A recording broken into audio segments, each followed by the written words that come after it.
好想再拿1冠啊！到底怎么样才能变得更强？或许他可以帮你。慌什么？你以前可谁都不怕。变强吧，继承我的能力。让我们一起战斗吧！继承新技能，解锁新可能。选手技能继承上线，继承同名选手卡技能，实现不同技能搭配。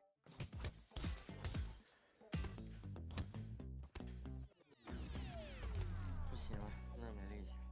我来帮你。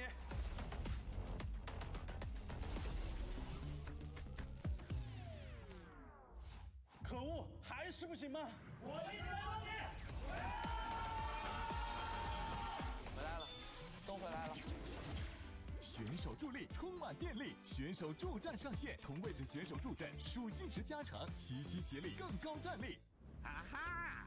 欢迎各位莅临金铲铲之战双城传说发明大赛现场，我是本次的评审黑莫丁格教授。大赛将分为皮尔特沃夫、祖安2个赛区，让我们期待激动人心的对抗上演，捍卫皮尔特沃夫和祖安的荣耀吧！所有参赛选手可自行组队，并选择想要加入的赛区。我们先前往皮城赛区，看看主办方提供的一些科研助力。专属皮城的装备锻造器会为皮城选手带来全新升级的工具和装备。皮城果然不同凡响。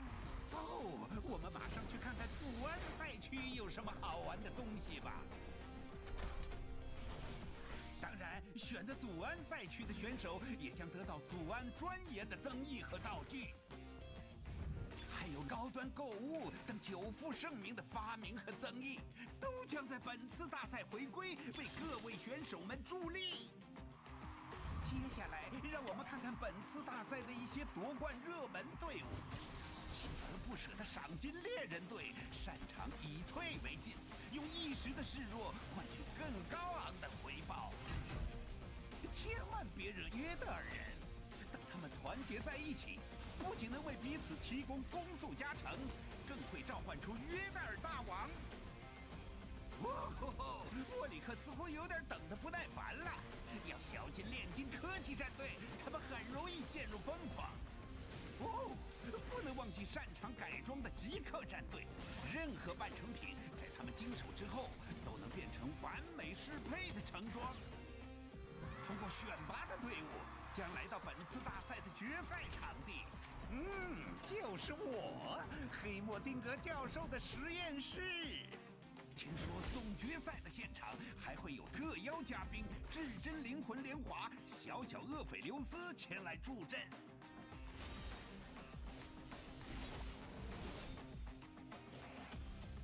电视机前的你是否看得跃跃欲试？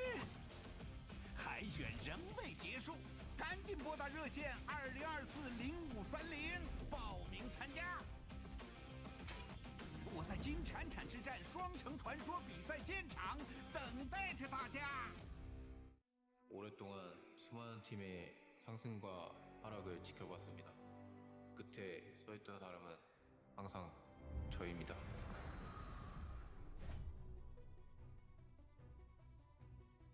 魔王，你的英雄回来了！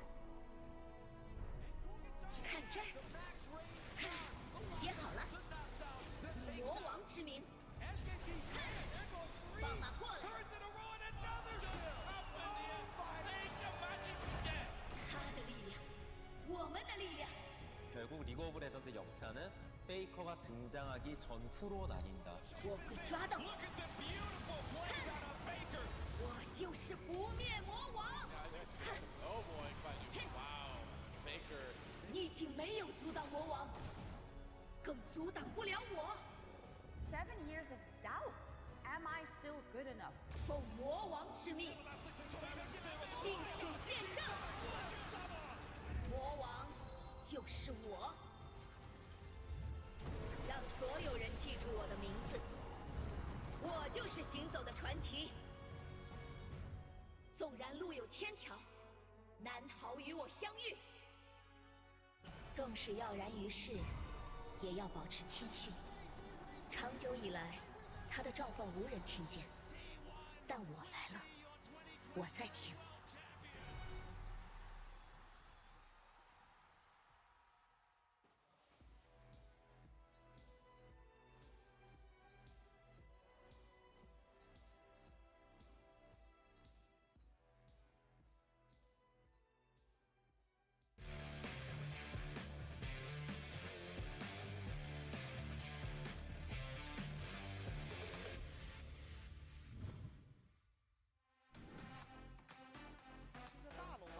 会不会有点为时尚早？小磊要处理一下中路的兵线，我直接打过来了，伤着这个拉我，这个被秒了。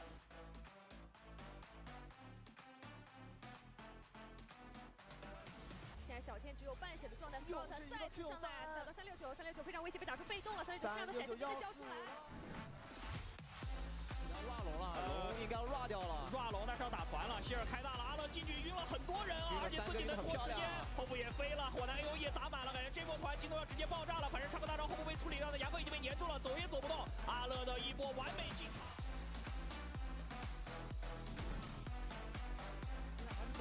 Hey, how's it going? Yeah, sorry, I was messing around with the volumes just because it was peaking really hard on here. Hey folks, how's it going? I'm just gonna leave cameras off for a bit, but we are here. I'm just sorting these as we go around in the background. So, see you in a bit. Say, folks.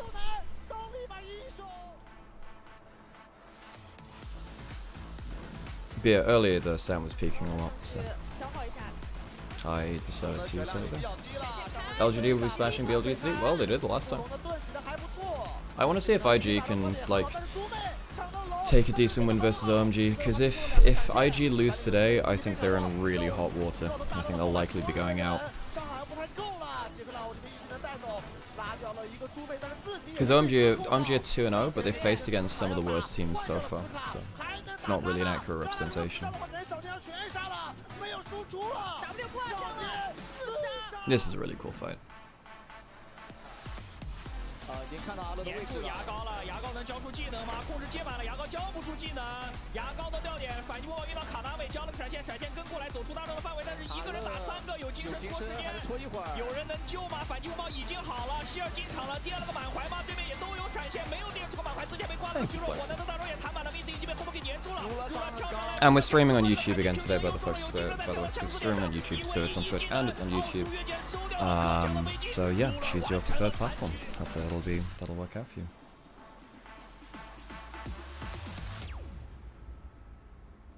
Do I think AL can contend for the title? They'll need to step up to contend for the title. If they lose against JDG, then yeah, if they're losing against JDG, and I don't think they're the best top team, it'll be hard. Like really quite hard. 他们急了会上来送的，看一下，我踢后面，走，打架吧，走一起，要踢，走， Ultra Prime's objective setups were really not good. 哎，看口香题，就打人，龙无所谓了，打人吧。 And I'm set for Ultra Prime. I want Ultra Prime to do well, but they're really struggling around objectives. Hopefully Doomby can fix things in time for them to make it into like top 4 of this group. But yeah, Yahoo's doing a really good job with the socials. I really like Yahoo. Really cool. 这个无论击中吧，这个整地击中吧，兄弟们，这最后一波的，兄弟们。等一下，能打的，会直接打的。 哎，卢翔，看，等我，等一下，看，我没人能打，看脸上的看，没闪，他没闪，别，没事，先吃五龙。I think what we have learned about Ultra Prime, which is something which I've been saying all along, so if you are Nymera enjoyers, you will have done this already. Qingtian is good when he's ahead, he's just awful when he's shut down. So Ultra Prime, since they've managed to put Qingtian into better positions in games, has been a lot better. So at least that's something which Ultra Prime can work around. 再来，看一下，别急，拉走，拉着打，可以打。AD 没闪 ，AD 闪要好了，有大路消息，龙这边来打，他魁道踢也想踢，有线，他魁道踢他也想踢，不想踢。来一下，兄弟们，来一下，没眼了，后面了，没眼了，AD 没闪，我后面，我会死。 哎，卢翔啊，有吗？我在看他，我在敲晕。卢翔半血。看我。他死了，他也死了。哎，可以，追一下，能赢的，追一下。看一下。留下杀了可以一波，把留下杀了可以一波。一波吧，去一波吧。能一波吗？一波不了，就一个人，感觉还行吧。他应该没闪的。他没闪。下路能一波。一波了。nice，这么累吗，兄弟们？前面怎么？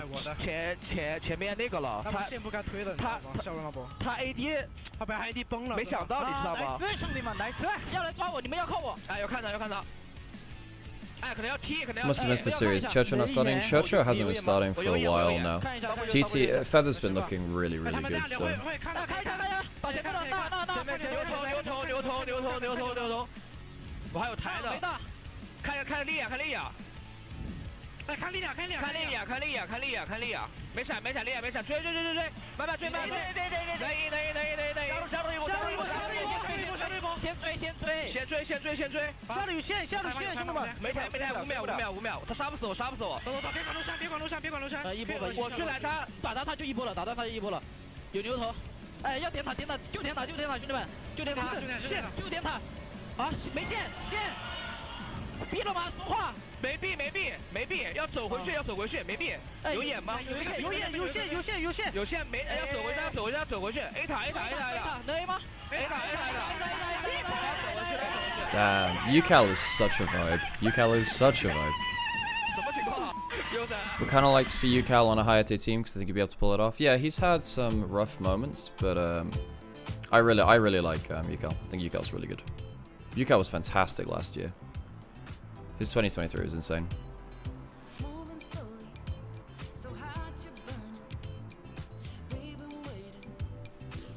I'll wait a little bit longer and see if Sam's going to join us. He should do.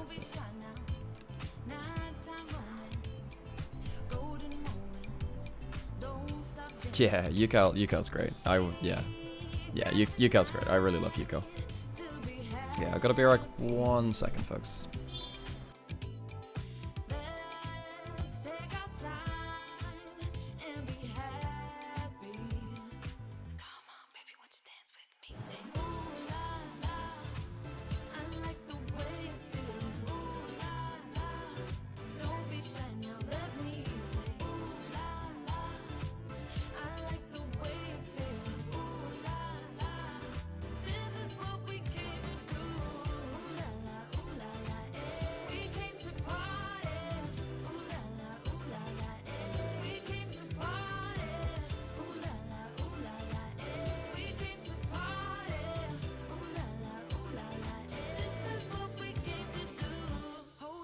Not too fast, we got time, go make it last. Champagne glasses, hear them.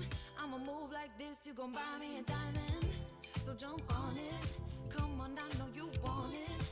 Raise them glasses to the sky, it's our time, we own the night. We got tonight to be happy. Let's take our time and be happy.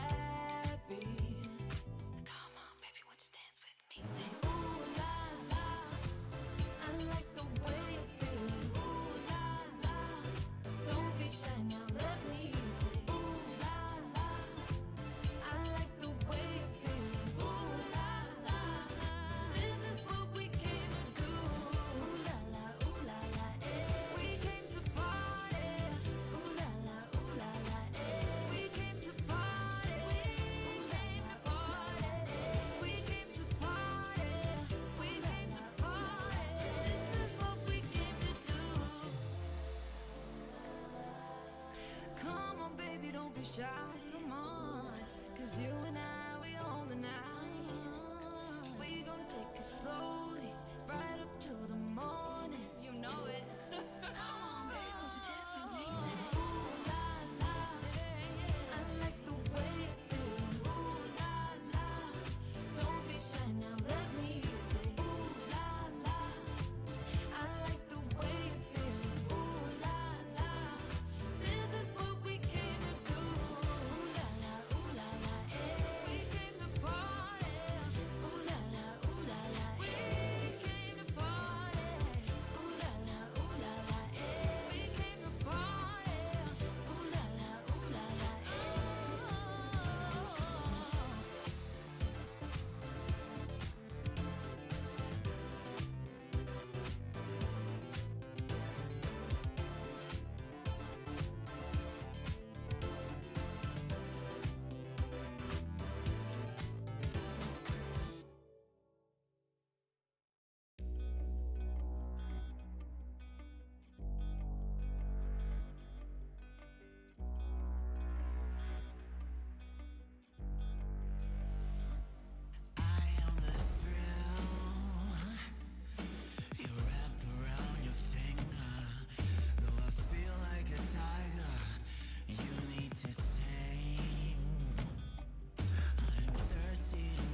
Hello everyone, how's it going? Thought I'd just quick and drop in and say hi again very quickly. I haven't got sandwiches just yet, but I'm sure it'll be here at some point. And yeah, welcome in folks, hope you're enjoying yourselves today.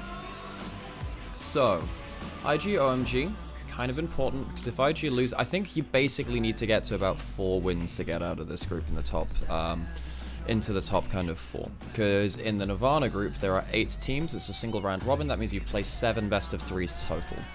IG, if they lose this next series, they're 1-3, that means their maximum score is 4-3. If they lose this series, they are likely going to be going out at the earliest possible opportunity. What time to start? It normally starts at about 10 minutes past the hour. So we go to stage at about the hour, and the game will start. We'll start about 10 minutes after that. My boy Vampire will style over PV God. He'll do that with a locked camera, will he? I mean, look, realistically, IG are a better team than OMG. They should be. But all it takes is for IG to have a bad day, and it takes OMG to have a good day, and then that can flip around. Like, these are close matchups on the whole. So, like, it wouldn't surprise me to see OMG win this, even though they are on paper the worst team. Just because that's the way of the LPL, folks. The LPL works like that sometimes. Yeah. So, yeah, so we have... Oh yeah, by the way, folks, in case you didn't realize, we are streaming on both Twitch and YouTube today, so if you have a preferred platform, go watch it there. And it either supports us, but it doesn't particularly matter. But yeah, so we have IG OMG first. And yeah, OMG haven't looked great, but they've won their series versus, what, EDG and RNG now? So yeah. Yeah, Frag's got it right. Typically the game starts on the hour, whenever that is, and then the game starts about 10 minutes after that. So it's probably about 10 past where you get into draft, realistically. But yeah.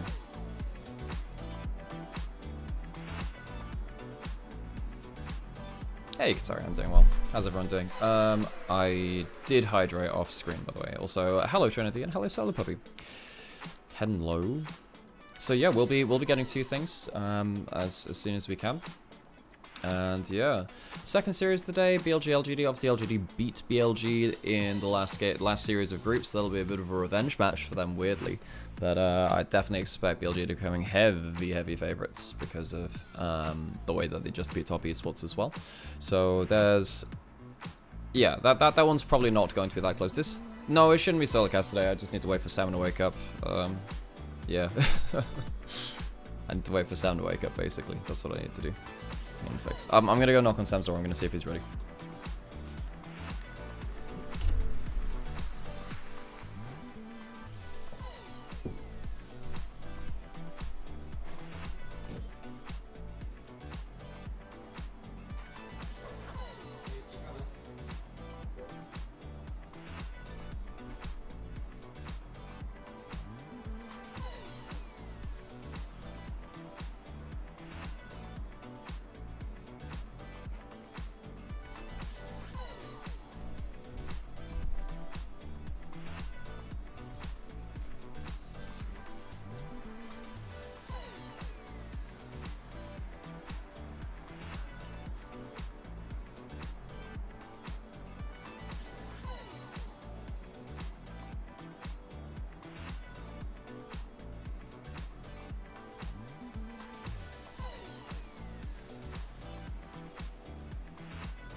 Rookie of the week, Yangshan. So W, okay, W's new jungler gets a rookie of the week. It's good to see.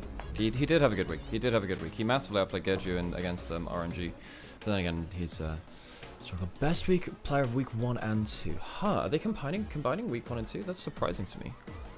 Huh? Tarzan though. I mean, Tarzan's had some great games. They beat JDG largely through Tarzan's impact, but ooh, would I have chosen that though? I guess it's because we haven't seen Top Esports and BLG play a second series. Hello, it's here. I'm just waiting for Sam to come through. It's here. So Ala, yep, understandable. Tarzan, yep. Knights, I would have put Scout. I would have put Scout. Gala, understandable. Kyle, yeah, you know what? That's not a bad team. That's not a bad team at all. That's not a bad team at all. I probably would have put Scout, and I probably would have put. Yeah, I probably would have put Scout at least. Who else would I put? Anyone different?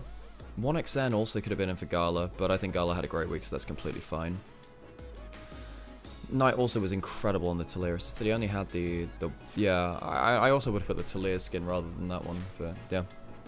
Oh yeah, this is the thing which they do in LPL, so players of the week give skin discounts for one of the skins that they played, so you can see that they were playing some of the, yeah, so they just gave discounts for that. Scouts play versus top people with something else. Yes, yeah. Scouts back, man. Scouts back. I think that Scouts had a couple of really good series on the trot now. Yeah. Have I ever eaten fish and chips made with shark before? No, I have had shark fin at some point. I think it was ethically sourced, but yeah, I've never had like shark fin fish and chips. Am I delusional to think IG win this? No, OMG should be one of the worst teams in this group, so IG should win this. IG are coming in as favorites. It's just a question of how much they can kind of solidify and like rebuild confidence, because this team has not. They've had some really bad series recently. I think that Neni and Vampire have had some shockers recently, so they desperately need to stabilize, which is, you know, not always the easiest task. Prediction score, I mean, it should be IG 2-0, but we'll bloody see, won't we? Hello. Simon's gracing us with his present. I am indeed. Be graced. Okay. Yep, cool. Nice. Okay. Everyone say hi to Sam. Hello, chat. I think Angel's been playing well. Yes, Angel has been OMG's best player by quite a long way. And feeling the IG, just hoping Vampire doesn't in. Well, I think even if Vampire doesn't, they should be OMG. OMG are not the same. The only reason they're not a bottom 2 team is because EDG is much worse than I thought, but they are still probably like 3rd worst at that point. I just bought the kettle, so you should be okay with it. But yeah. Chat says hi.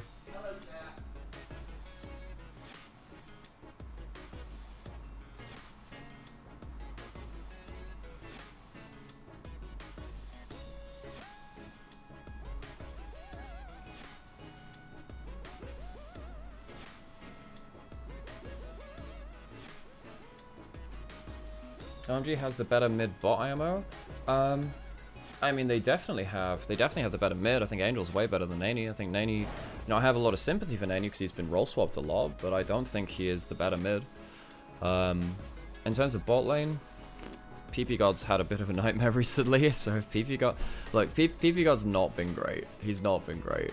I think Starry's been pretty good, but then Arn, I think Arn has been on another level. So I think I'll probably take PP God over Vampire, because I think Vampire's the worst support in the LPL right now. But I do think that Arn is one of the best AD carries, probably the best AD carry in this group. Is there anyone else I put through? Oh no, 1XN's there. Yeah. Surely co-stream LCO while we wait. Maybe that's a plan. So, the thing, PP God will prove you wrong. Eventually he will. Look, I know PP God's great. I know he has great, great ability to show up, but it's just he hasn't shown it up so far, you know. So we don't get that. We haven't seen the best of him so far. No changes to the roster. Do I ever stream Academy lore games? No, I'm mainly streaming LPL right now, just because there's so much LPL. I don't really have that much time for anything else. Oh, PP God will prove you wrong that he's the worst, right? Yeah.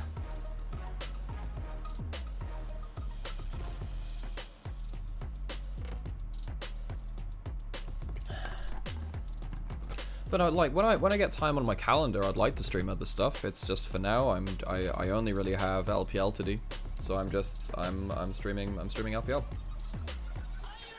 Did you change your mind on the LPL tier list? Yeah, I have done. I think EDG is much worse than I thought, but then I think Ultra Prime is also a little worse than I thought as well. Yeah.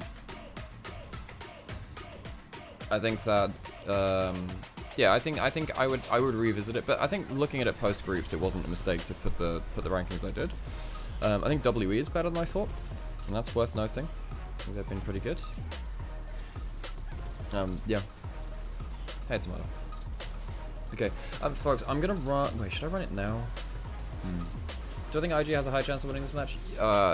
Yes. But, look, any game in this stage is going to be closer than you think. I think IG are favorites. I think that OMG have been not great.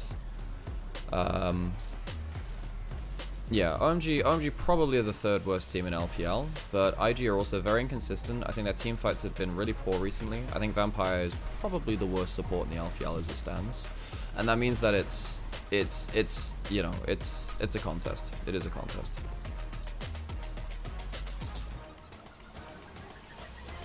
Wait, you've been making people rage, Trinity? Nice. That's a game well played at that point.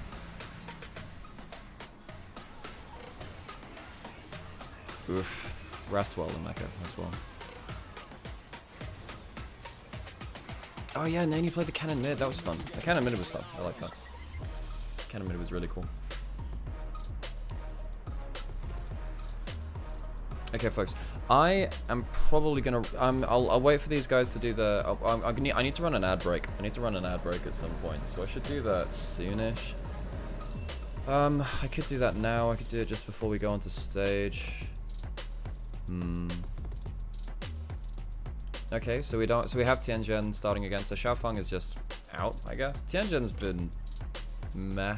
His Rango game was good, and he had that one Vi game where he stole 2 Barons. But yeah, I have no idea how OMG walked away with 2 series wins. That's yeah.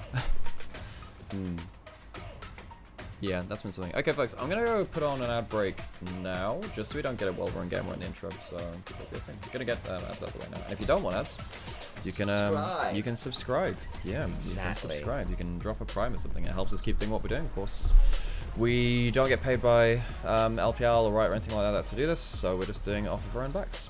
And yeah, we enjoy doing it. But it does make a difference if you support us as well. Additional nice Mecca. God bless Mecca. Yeah. So yeah, what I was saying, that IG are favorites for this match. Realistically, OMG have stolen away some games so far, and that was against 2 of the worst teams in the LPL. I think that's fair. The opening in this game is 1. I hope that Nani and Vampire are still really struggling. You hope for that, and then you have your best player in Angel like pop the fuck off, and that opens up areas onto the map. Now the problem is, at the same time, YSKM is still playing for individual advantage, and Harry hasn't really been great at mitigating that. No. So that is an issue. That is an issue. I think the other thing we've got to potentially see, at least for OMG, is it feels like the compositions they succeed I didn't see that in this game, by the way, that Leave ended up flashing into the Nasta. He tried to flash over the Nasta, and he just flashed into another part of it. Unfortunate. Geju's not good yet. Geju's struggled. Geju's really struggled, for sure. I don't think his positioning's been great. I think that... so Yangshian walked away with... no, Rookie. Rookie of week 1 and 2, because he's Rookie. Players of the week were Ala, Tarzan, Knight, and then it was Gala and Kyle. Oh yeah, this is an important matchup. So this should be the key matchup, because Angel is OMG's best player, and if OMG are going to win, they need Angel to be smashing lane. And I think Nani, look, I have sympathy for Nani. I think that he's been role swapped, he's been subbed in and out of this team. It's not an enviable position, but he's still one of the weak links here. So yeah, I think that's fair. And again, like, look at these numbers. They're not awful numbers. They're just not game-winning or superstar numbers, or let's be real, mid-lane numbers. I think Angel's numbers are a bit coloured by his earlier performances, and his more recent numbers will look a lot better than that as well. Yeah, I don't know if these numbers are just from Rumble stage now. Yeah, exactly. I don't know. So that would mean that the earlier performances don't colour it. That's true. Because that's not grooved. So I don't know. Well, no, in terms of the stats. Yeah, exactly. I don't know if they do or not. Well, I think they are just from Rumble stage. Okay. I think so, anyway. But I could be wrong, but yeah, I think at this point it is just Rumble stage. Makes some sense. Yeah, but which then means it's only 2 series. But yeah, I think that Angel has been largely pretty good. JJ, so yellow hell, can you imagine he went to top esports? They won't drop TN, but it'd be hilarious to see top esports slowly become EDG. Yeah. JJ Mako, let's go. Well, so I think the schedule has really wreaked havoc on them. Hey, Nani. Hey. He's got such a baby face. He does. He's quite young, isn't he? Yeah, most of the team's very young. Yeah. Yeah. But no, I think realistically, IG are favorites. There are paths to victory for OMG. I think that in every series you see in this stage, there is a path to victory because we have top teams versus top teams, bottom teams versus bottom teams. It means that you've always got some close matchups, you know? Yeah. Tianzhen is starting again, so it's not Xiaofeng, so we still see Rengar bans, probably. I mean, he got it once and it was a mistake. Also, Tianzhen versus his old team. I know. Yeah, the team he debuted with in an LPL. IGY. That's a fun extra little aside. Yeah, they had a fun bot lane as well with IG, and of course one down there was a pretty solid top laner. Yeah, for sure. Yeah, he was good. He was good. Gangplank and Vladimir Connoisseur, which was great fun. Yeah. Surely at this point, JDG just plays Sheer. I think they're trying to get to the point where they can manage to do that one. I also think Flandre's been that bad. I think Flandre's offering different strengths, but they really want to get Sheer to learn the strengths of Flandre, which is probably an understandable decision considering the laning strengths of Sheer at the very least. Yeah, for sure. Well, I think what we saw from Sheer in that last game is that you can rock him in side lanes if you're quite... He's not as good at reading evolving game states. I think Flandre is better at staying safe on side lanes and stuff like that. Even if he's not as good at pushing the momentum, he is very, very good at reading the flow of the game. Reading the flow of the game. And he's one of the best ways you can tell that with him is that he's really good at reading long team fights where he knows not just what the first round of cooldowns will do, but what the second and third will. So he'll do like really extended chase downs knowing that he's safe to do so in a way that a lot of players just don't do that. He's really good at seeing extended trades, which that's a really important skill set actually. Yeah, keep it. Okay, right, ad break's over, so that's cool. We're gonna have ads for a little bit. So folks, reminder, we are streaming on both Twitch and YouTube today, if you have a preferred platform. So do with that knowledge as you will. We should be getting through into stage like now-ish. And we'll get ourselves that intro in as well. And then, yeah, hopefully we'll get to see this. Who's favorite, IG or OMG? IG are favorites for today. IG are favorites. That, however, in this kind of... Oh, alright, you take a picture of the screen. You pressed the wrong button, Sam. You ended up flipping the camera. The flips there. Sam, you opened up the front cam. How did I don't know, Sam. You ended up up the front cam. I hit this. I can't flip the cameras at the other side of the screen. I think what you did, Sam, is what you ended up doing is you hit it with your finger on one side and then your thumb, so it did a double push thing. Must have done. I don't know. I've never seen that happen before. Neither have I, Sam, but I'm going to imagine that you've just found some new secret tech. Apparently so. Yeah. That's wild. Skill issue, yeah, basically, Mecha, that's exactly it. But the thing is, I don't actually know what skill it was I used, is the problem. So what was the issue with the skill used? That's a great question, Sam. And I don't know. And that concerns me. Yeah. Okay, folks, should be going through into stage soon. I'm going to close the window, just so... It's nice hearing the birds, but less so the traffic and the trams. So... yeah, I'll sort that, I guess. Can do that. Hey, thank you for the bits, Keeper. Appreciate it. You know what? I still don't really know what bits are. How is IG favorite? Look, folks. I'm gonna make this very clear. I'm happy to talk about the game. I'm not gonna talk about betting odds or anything like that. Like a lot of people are just coming in here because there is no official LPL English stream. So like, people are here to just talk about the games and stuff. Now, if you want to talk about the games, absolutely fine. Love to have you around here. But let's keep, like, direct betting chat just, like, out of the chat. So I'm not going to talk about betting odds. I'm not going to talk about where, like, your, where you should put your money and shit. But, like, if you want to ask me who are favorites today and stuff, I will give you a reasoned answer. So, yeah, IG had a bad start to Rumble stage. They don't look great. They don't look great. OMG did win 2 series. But even then, like, I still think that OMG stole a series which they ended up winning somewhat. I think that they largely look worse than IG still. I think that the way that OMG win is through Angel getting a massive lead. So I think OMG can win. I would say it's probably like a 65-35, maybe 60-40 to IG. It's not like a huge advantage, but it's there. Yeah, so oh yeah, Jurek sponsors. That's the thing we have here, by the way. Oh yeah, Jurek sponsors on LPL. That is a thing. And also engine oil. Yeah, that one too. Yeah, and wow, yeah. The thing is, I actually quite. The thing is, that's such a nice animation for the engine oil one. The advertising's working, Sam. I'm like, wow, I recognize that outfit. That advert. Wow, that's mobile or whatever. Like I remember this stuff. Yeah, no, it worked. Advertising's work. You are not immune to propaganda. Warhorse. So I have. Hang on. I have. Let me show you this. I'm gonna turn my camera on real quick. I'm gonna show you. I have some Warhorse. I have a special version.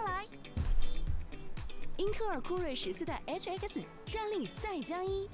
So I have a special version of Warhorse. So it's like a still energy drink, and I have the gin version of it. So I have the LPL, I have LPL Warhorse, and I have the gin version.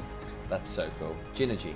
So the thing is, apparently it has so much B12 in it that people were wondering if it has actual horse in it, but that's a different story.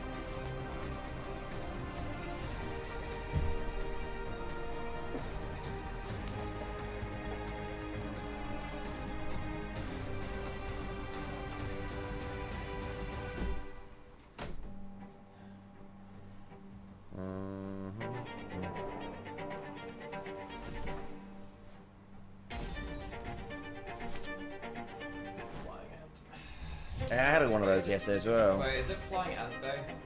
Is that coming up soon? I don't know. There is a day for it, isn't there? There is Flying Ant Day. Flying Ant Day, correct. There's a flying ant. I just had to get rid of them in my room. Normally I try and get them out the window, but this one's being stubborn. Okay, so IGMG.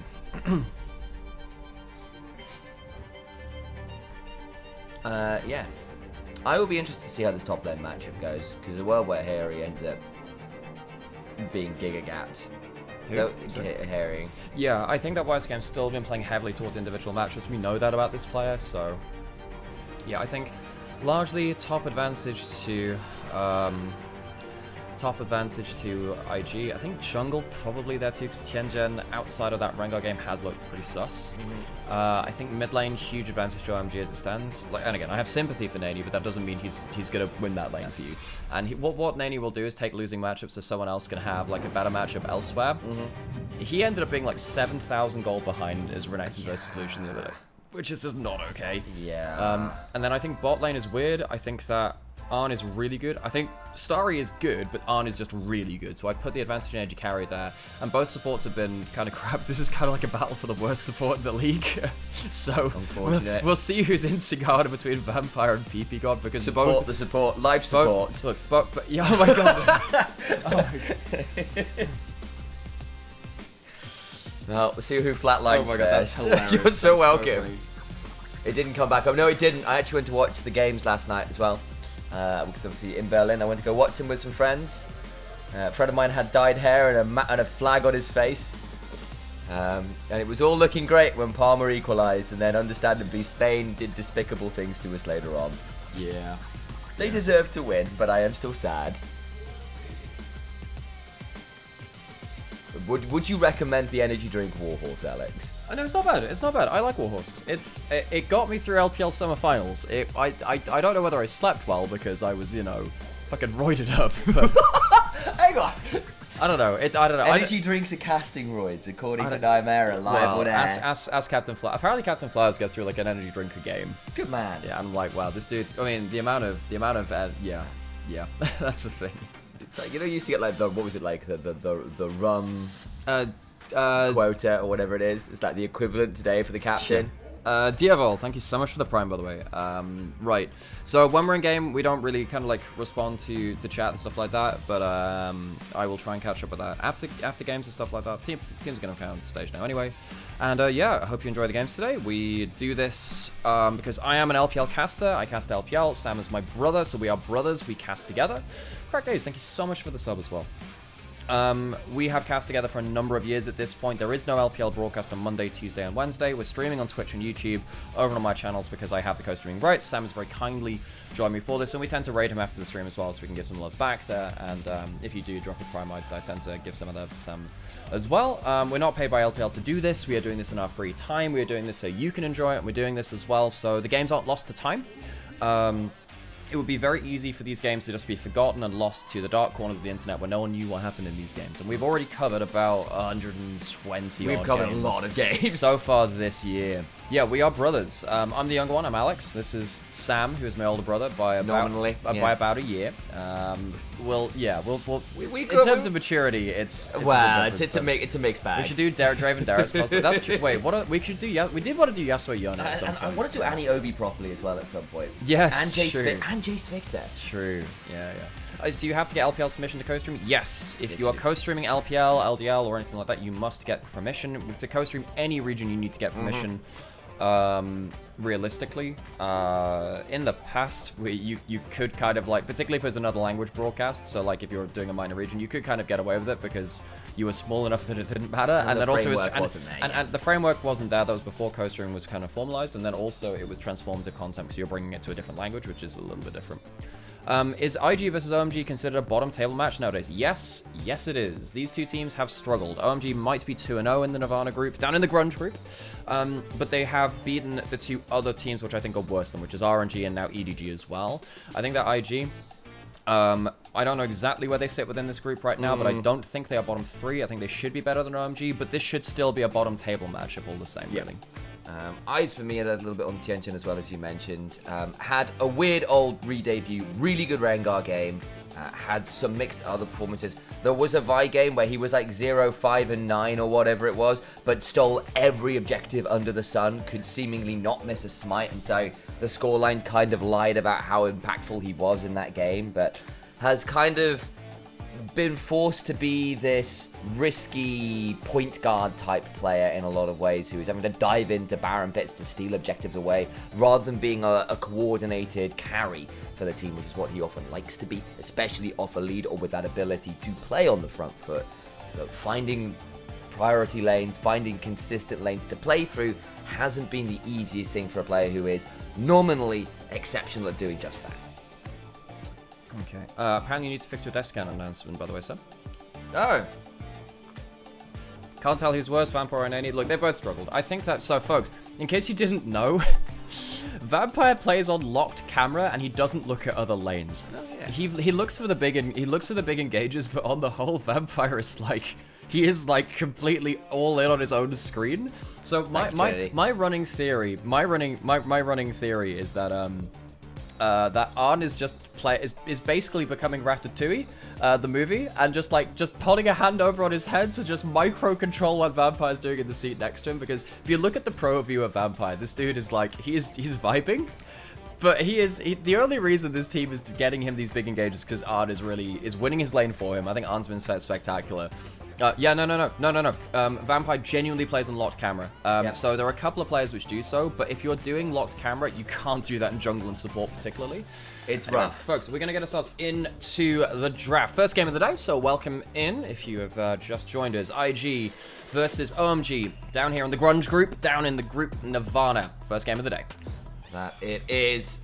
Because gaming will be over on the blue side, OMG over on the red. Bans already successfully put through. I think I was going to go for succeeded, and with a weird pronunciation on successfully put on through. But I don't think there should be any real surprise in there. I'll note that Corki is up, but it will be the Lucian instead banned. Rengar as well, away from Tianjin, but they will immediately lock the Lilius into Jillafest, put a lot of time into him. You know, Tianjin has also looked at occasionally. So that Lucian has looked really comfortable for Angel is the thing. I think we've seen a lot of our mid laners work really well on the Tristana and the Lucian because they're much more kind of bursty in their own way. Corki can sometimes be that, but it's hard to position on the Corki a lot of the time, particularly because you don't have that second dash up in the same kind of time scale. So now we're going to see Angel go towards something which he is much more comfortable on, leaving out the AD mid laners for the AP of the LeBlanc. Opens up Tianjin to go towards an AD Bruiser, which has more been his style as well. The AP junglers we haven't got to see them from him really because he's not been playing really this year. And now he's come over, and now we'll see what he's going to go towards. The Vi, particularly powerful for him. Vi LeBlanc pretty powerful, so that's likely lock-in. Certainly a consideration. It's not the easiest all the time into the Lilia. You're a melee champion that's going to go diving in to gracefully accept the dream dust Lilia starts throwing about, and that can be a bit of a rough old time, but the combo itself, very potent. See what IG want to respond with here. Debating a Yone, of course, is something that both YSGame and Nani have put time into over their long careers at this point. Nani's been playing this a lot recently. Yeah. What it allows him to do is play side lanes a bit safer. Yone's pretty good at kind of like playing versus LeBlanc in some ways because both you have very, very good mobility. It becomes quite a fun skill matchup in that way. But on the other side, you know, Yone does tend to have more sustain than LeBlanc, so you take one good trade against the LeBlanc and you can control that lane. However, Angel versus Nani is our kind of like highlighted matchup because Angel, I think this is IG's path to victory. I'm going to go towards that Kai'Sa, important for him. On, I think, has been IG's most important player. On the other side, for him to have a carry, which is coming back in vogue right now and can kind of join in these big bursty team fights and also bring some magic damage too alongside the team if you want to index more in towards AD from top lane from YSGame. Very important.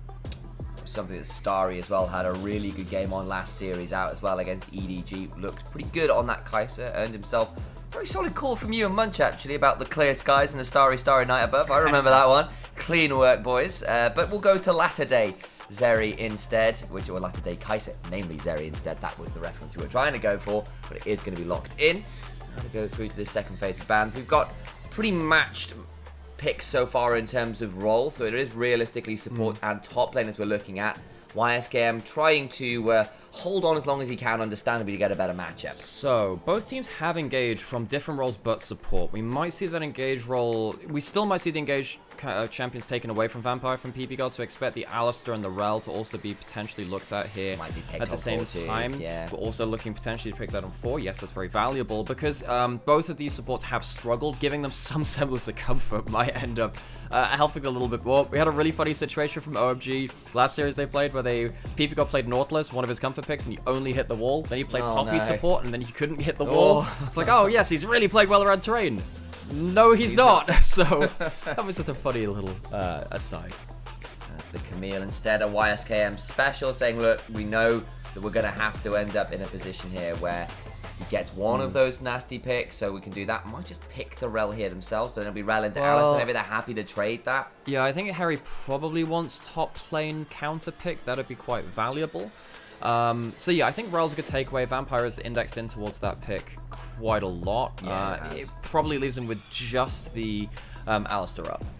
See what he decides to go towards. Maybe something like a Braum, but I feel like that's not really Vampire's playstyle. It's a little bit more defensive, and he does tend to be more comfortable on the go button. So that Alistar we were musing about is certainly an option. The Rakan as well, a choice that perhaps we overlooked a little bit, is another one of those potential engage options. And not as squishy as years past, of course, with that Warmog's first item. You do end up being a little bit more obnoxious. But instead, blind pick of the Cassante. It's going to have to happen at some point. See what Vampire decides to go towards now. We're talking about those hovers. We do know that he wants to go towards an engaged champion. We did say that the Ryle, the Alistar, the Leona, and Nautilus, those are kind of been the ones which he's gone towards the most. The Rakan allows you to get out of the play as much. So Vampire's going to go towards that one. Kai'Sa Rakan, it's fairly okay in terms of laning. The Rakan Q can get you a fair amount. And now Harry needs to see what he can do against that Cassante. I think the Nar's a good pick here. I think the Nar's good. Strong side laning champion. Can struggle against the Yone at points, but does tend to do very, very well into that top lane matchup, which means that one of the factors for IG, which we were questioning, which is, well, what's going to happen in the top lane matchup? YSGame, big duelist player, is not necessarily going to be an issue. That's a winning matchup there. I then also think that now we need to look at the big team fight. So we have ample engage from both sides. You have Vi, you have Rel, lots of mobility, which means that really it's going to be about who finds the best angle to pull that trigger first. I do think that IG have been pretty good at pulling that trigger very quickly. I do think that their angles of attack have been falling apart a little bit recently, though, so they're going to need to be more precise on that point. OMG, similar kind of story. I think Tianzhen, though he's coming in new to that roster, has struggled, so he's going to have a burden on him to make sure that this pick, which he's really been picking up, even though it's not really been meta, has value. I do think that IG come into this series, on paper, the stronger team today, but this is still the Nirvana group, and it's still very, very close. We have to see now whether IG can capitalize on it. If IG lose, they go to 3 losses. Very, very important implications. You kind of need about 4 wins total. If they go to 3 losses, they only have a maximum of 4 wins, because only 7 series played in this stage will come through from each team. So for both these teams, fairly important. OMG probably overperforming right now. IG on the ropes. Again, those results for the side of OMG, little bit perhaps falsified paper tigers in some ways, because the games they've won against have been against 2 of the struggling teams, frankly, here in the Nirvana group. On the other side, IG, they've brawled, they've scrapped. The results aren't exactly what they were hoping for. They are still potentially here to play a must-win series against a team who may not be as strong as their results suggest. So we get ourselves closer and closer to the rift as we load in onto that again. We have ourselves fake LeBlanc skin and a whole bunch of other cosmetics on there as well to try and bolster these teams as they go into the first game of the day.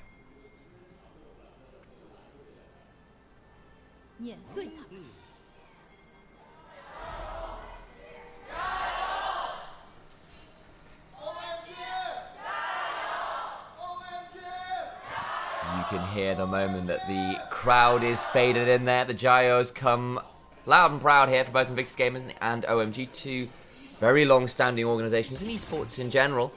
OMG, of course, did the LPL incredibly proud back in 2018 by winning their first ever World Championship and earned themselves a lot of enduring love for that in a lot of ways. And of course, big name in things like Dota as well. So there's an organization with a lot of love attached to it in a lot of ways. On the other side, OMG, way back in the likes of way back in the likes of Season 3, they were the hopes and dreams of a lot of the LPL fans. Cool was supposed to be the answer to the likes of Faker. Do you remember Xiang as well? Oh, yes.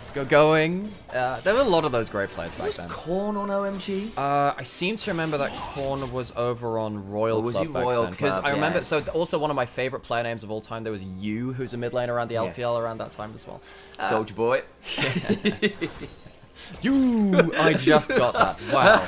I can't believe we weren't casting 11 years ago to make sure we can make those references. Incredible. Right, Baby Hapgood's on cast. Right, yes. What did you want to talk about? So, we should probably set up some win conditions for this game because we talked about it before the game. Let's just say it while we're on the Rift here as well, for those of you who might have missed it just beforehand. IG currently at 1-2. They ended up losing to TT just recently as well. They got a bit blown out by them. OMG, they ended up winning against EDG and RNG. Now, normally you'd say coming in 2-0 into this group, you'd say, wow, okay, OMG have great news, stuff like that. I will say, I think EDG have looked a lot worse than I gave them credit for, and RNG are probably the worst team in the league right now. So probably OMG for me, even though they have that 2-0, I think the strength of schedule is quite weak, whereas I think IG have had a stronger strength of schedule, particularly looking at how TT have now looked as well. So OMG, the 2-0 might be a little bit of a false positive. I still think IG have shown some pretty good gameplay recently. I would call them slight favorites. I think that IG, on the whole, have also had their own issues. I think that they've been struggling to play out through their late game win conditions in side lanes. I think that Vampire and Nani are both really struggling. As you can see again, Angel showing the LeBlanc tech where you jump forwards when the tower's just fired a shot, so it can't retarget to you and get that aggro onto you as you jump under tower, and you flip back before it can fire off a shot. Did you see that Camille clip on Reddit yesterday where they did exactly that? Not seen. But it had a phenomenal Camille outplay involving a flash Q2 and an E out afterwards with some very, very clean mechanics involving doing just that with turret shots. It was really sick. The Chinese TikTok gods possessed him, I believe was the title. But there you go, great play. And some abilities to mess up with turret aggro best you can as both junglers pathing in opposite directions in a real early skirmishing over scuttle crabs or anything. Harry's doing a really good job here in at least pushing this wave in. Doesn't mean that Tianjin gets full access to that. Of course, the Vi in very early levels, you can't do that much as a Vi very early on. So you're looking to really try and leverage off of winning lanes. That's how, you know, both like Shun and Kanavi did really well last year. God, and when you're winning lanes like this, that really, really hurts. At least you get the W shield there through from Nani, but Angel really starting to dunk down this lane. Vampire. Nice engage, actually, from Vampire, but he takes a lot of damage back for both of the supports. Chunked low as the Ignites come flying on through. Everyone just about alive for now. Yeah, so it's ended up being Ignite for Ignite. Thing is, typically in 2v2s, if you don't get the kill on the supports, the HP on the AD carry which matters more. Because when you're looking for extended fights, the AD carries does the more damage the longer the fight goes. So the fact that PP God lives, does have some pots, means that IG don't necessarily get what they're looking for. They almost get themselves the kill. It's the right trade to look for, but don't quite get themselves onto the board, sadly for them. So Angel still controlling mid lane. Harry still controlling bot side, whereas Arn and Vampire tending to just win out slightly in this bot lane, but not really getting tangible advantages as stats. Great dodge out comes on through. PP got taken low, flashing away, flash on forward, still gets first blood. The dodge out, still not enough. Great choice there from Vampire to punish, knowing exactly where the Rel have been standing. The extended burst fire damage is pretty good and makes it a 1-for-1 in the end. So this is the thing, right? When you look towards that kill and support, great. The problem is that the other AD carry still has a load of HP, so both AD carries get away with a kill. GLFS, though, coming down towards bot side. He has flash. This is now dangerous. Starry needs to go towards the wall. Will do just that. Gets whacked down, though. Watch out. Eviscerates enemy player. Does the damage required. The acronym game strong today. So, bit of an overstay from Starry, and we did say there was some worries about Starry and PP God. I really think Arn has been great for IG. The fact that he's been such a stalwart player as a veteran has really, really helped IG play through this split so far. And yeah, it does get him onto the board, very importantly so. Doesn't get that second kill. That would have been really nice. The more gold you get on the Kai'Sa, the better, particularly when you're such an important player for your team. OMG, they're not going to get themselves anywhere close to that dragon now because that bot lane is going to be, of course, dying, but might get themselves grubs out to this point. So, PP God gets that ward into this brush, but you are still half HP. You got to be really careful about going towards this Kai'Sa Rakan. They do have good damage early. I think that's just a massive overstep from PP God. He has struggled. PP God has really overstepped in a lot of ways, so it's a good punish by Vampire and Arm. Sadly, doesn't get the W knockup, but the fact that you managed to get that kill without the W shows you how much of an overstep that was from the Rel. I mean, the Arn just gets to press Q, and it's like a the Kai'Sa gets to press Q, and it's a single target Q. So immediately, and there's no aftershock or anything. So the Rel just melts. And this also means that now GLFS, after the overstay, also gets himself onto the board. OMG, they're going to get themselves grubs on top side. That is quite important. You have a Gnar that's going to be hitting turrets easily. You have Angel who's also dunking on Nani right now. Like, Angel giving him a comfort pick like this to LeBlanc is a bit of an issue. Could be looking for a fight here. People got jumping forwards. I think about going on forwards, gets a stun into the crash down. Fairly decent chunk, but it's pretty early. Here come the rest of the team, though. Cease and desist after the flash on forwards from Angel, and down goes the Lilia.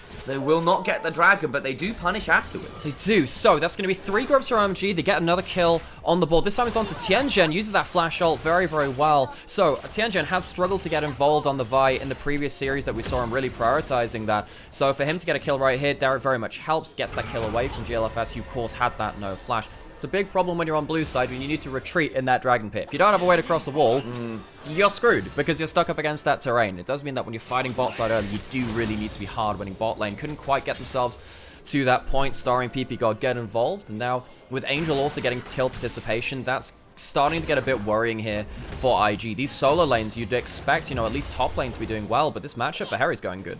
Yeah, and again, we know that Gnar into Cassante can be a little bit frustrating, but you can potentially catch out the Gnar turret, especially when the mini Gnar comes on through. We've seen enough Cassantes punish Gnars for getting too comfortable in lane and not respecting their all-out combo that can come on through, but problem is going to be still that this LeBlanc and Vi now starting to come into their points of power. The ult is getting on through. You saw it there right around that Dragonfly. Of course, had to burn a little bit to make it happen. Both flashes were used, but the success was still one for them to pick up. So, we got Dragon spawning in 3 minutes, obviously that's a while off. What I really need to see now is the map rotations which lead up to second spawner grubs. OMG are fine with the grubs that they have, especially with the solo lane lanes which they're starting to garner. But if they get themselves at least 4 grubs for the might buff, that changes a lot. And if they get themselves 5 or 6, then honestly the Gnar becomes a win condition in itself. Because, you know, the Yone can be good into the Gnar, but because you have you know, double AD solo laners, Harry's going to be very happy to go towards the steel cast, which you already have done. And that's going to be a big problem for IG if they do allow too many grubs to go over. Wisecam, though, is going to get the drag back through the wall.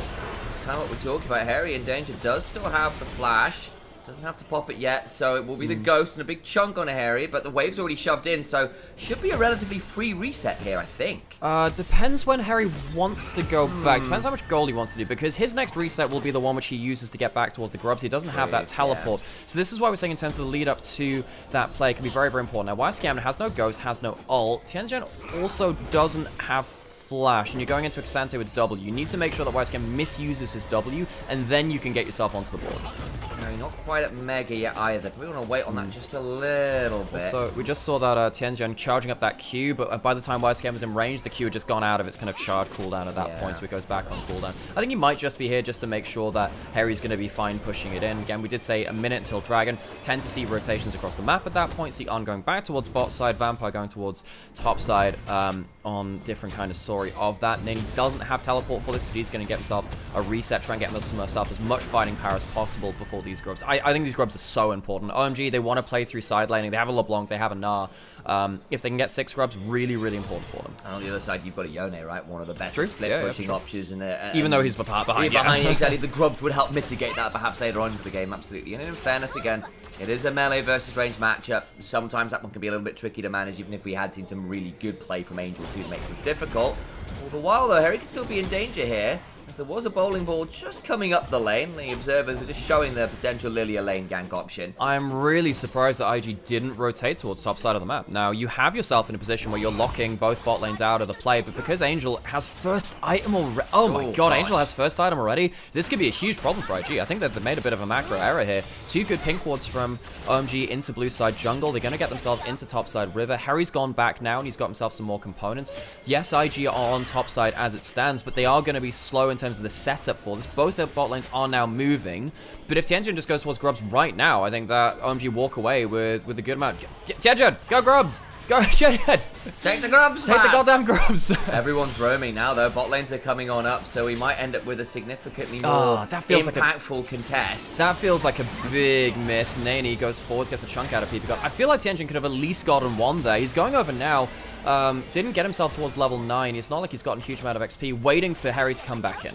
He's just waiting for the Mega Gnar timing as well, I think, that has now come on through, so he's probably waiting a little bit on that. But oh my days, they've stepped into it! Oh, and Cleanse is just about in time.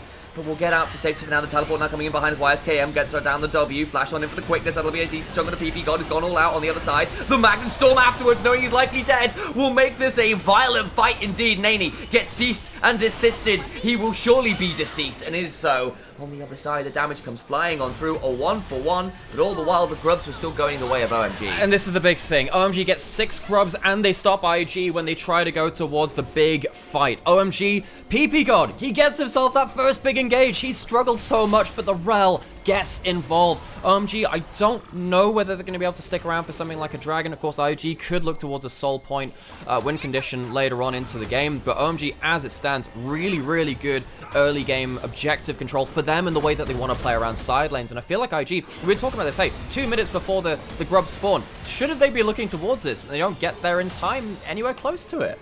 No, they don't. One grub still up and remaining, but neither team feeling comfortable enough to go finish off. You could see that OMG were much more interested in making sure they were around this bot side river to see whether there might be a revenge dragon coming on through. Instead, the resets now come flying on through and teleports too.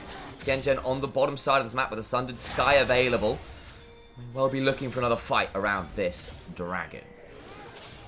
Yeah, he's got himself Flash again now. Really and really important to look for that by Flash. GLFS doesn't, and he doesn't have something like a Seekers. I think that, by the way, I know I saw some people talking about some of the older names in LPL, and there was some, like, there was a Naruto and a Killua from, like, different, like, anime and stuff. GLFS is technically Griffith from the Berserk manga. We've said this on stream a couple of times. For those of you that didn't know, it's technically Griffith from the Berserk manga, who is, like, the big antagonist of that, who is, you know, the Interesting. Oh, God, what's his name?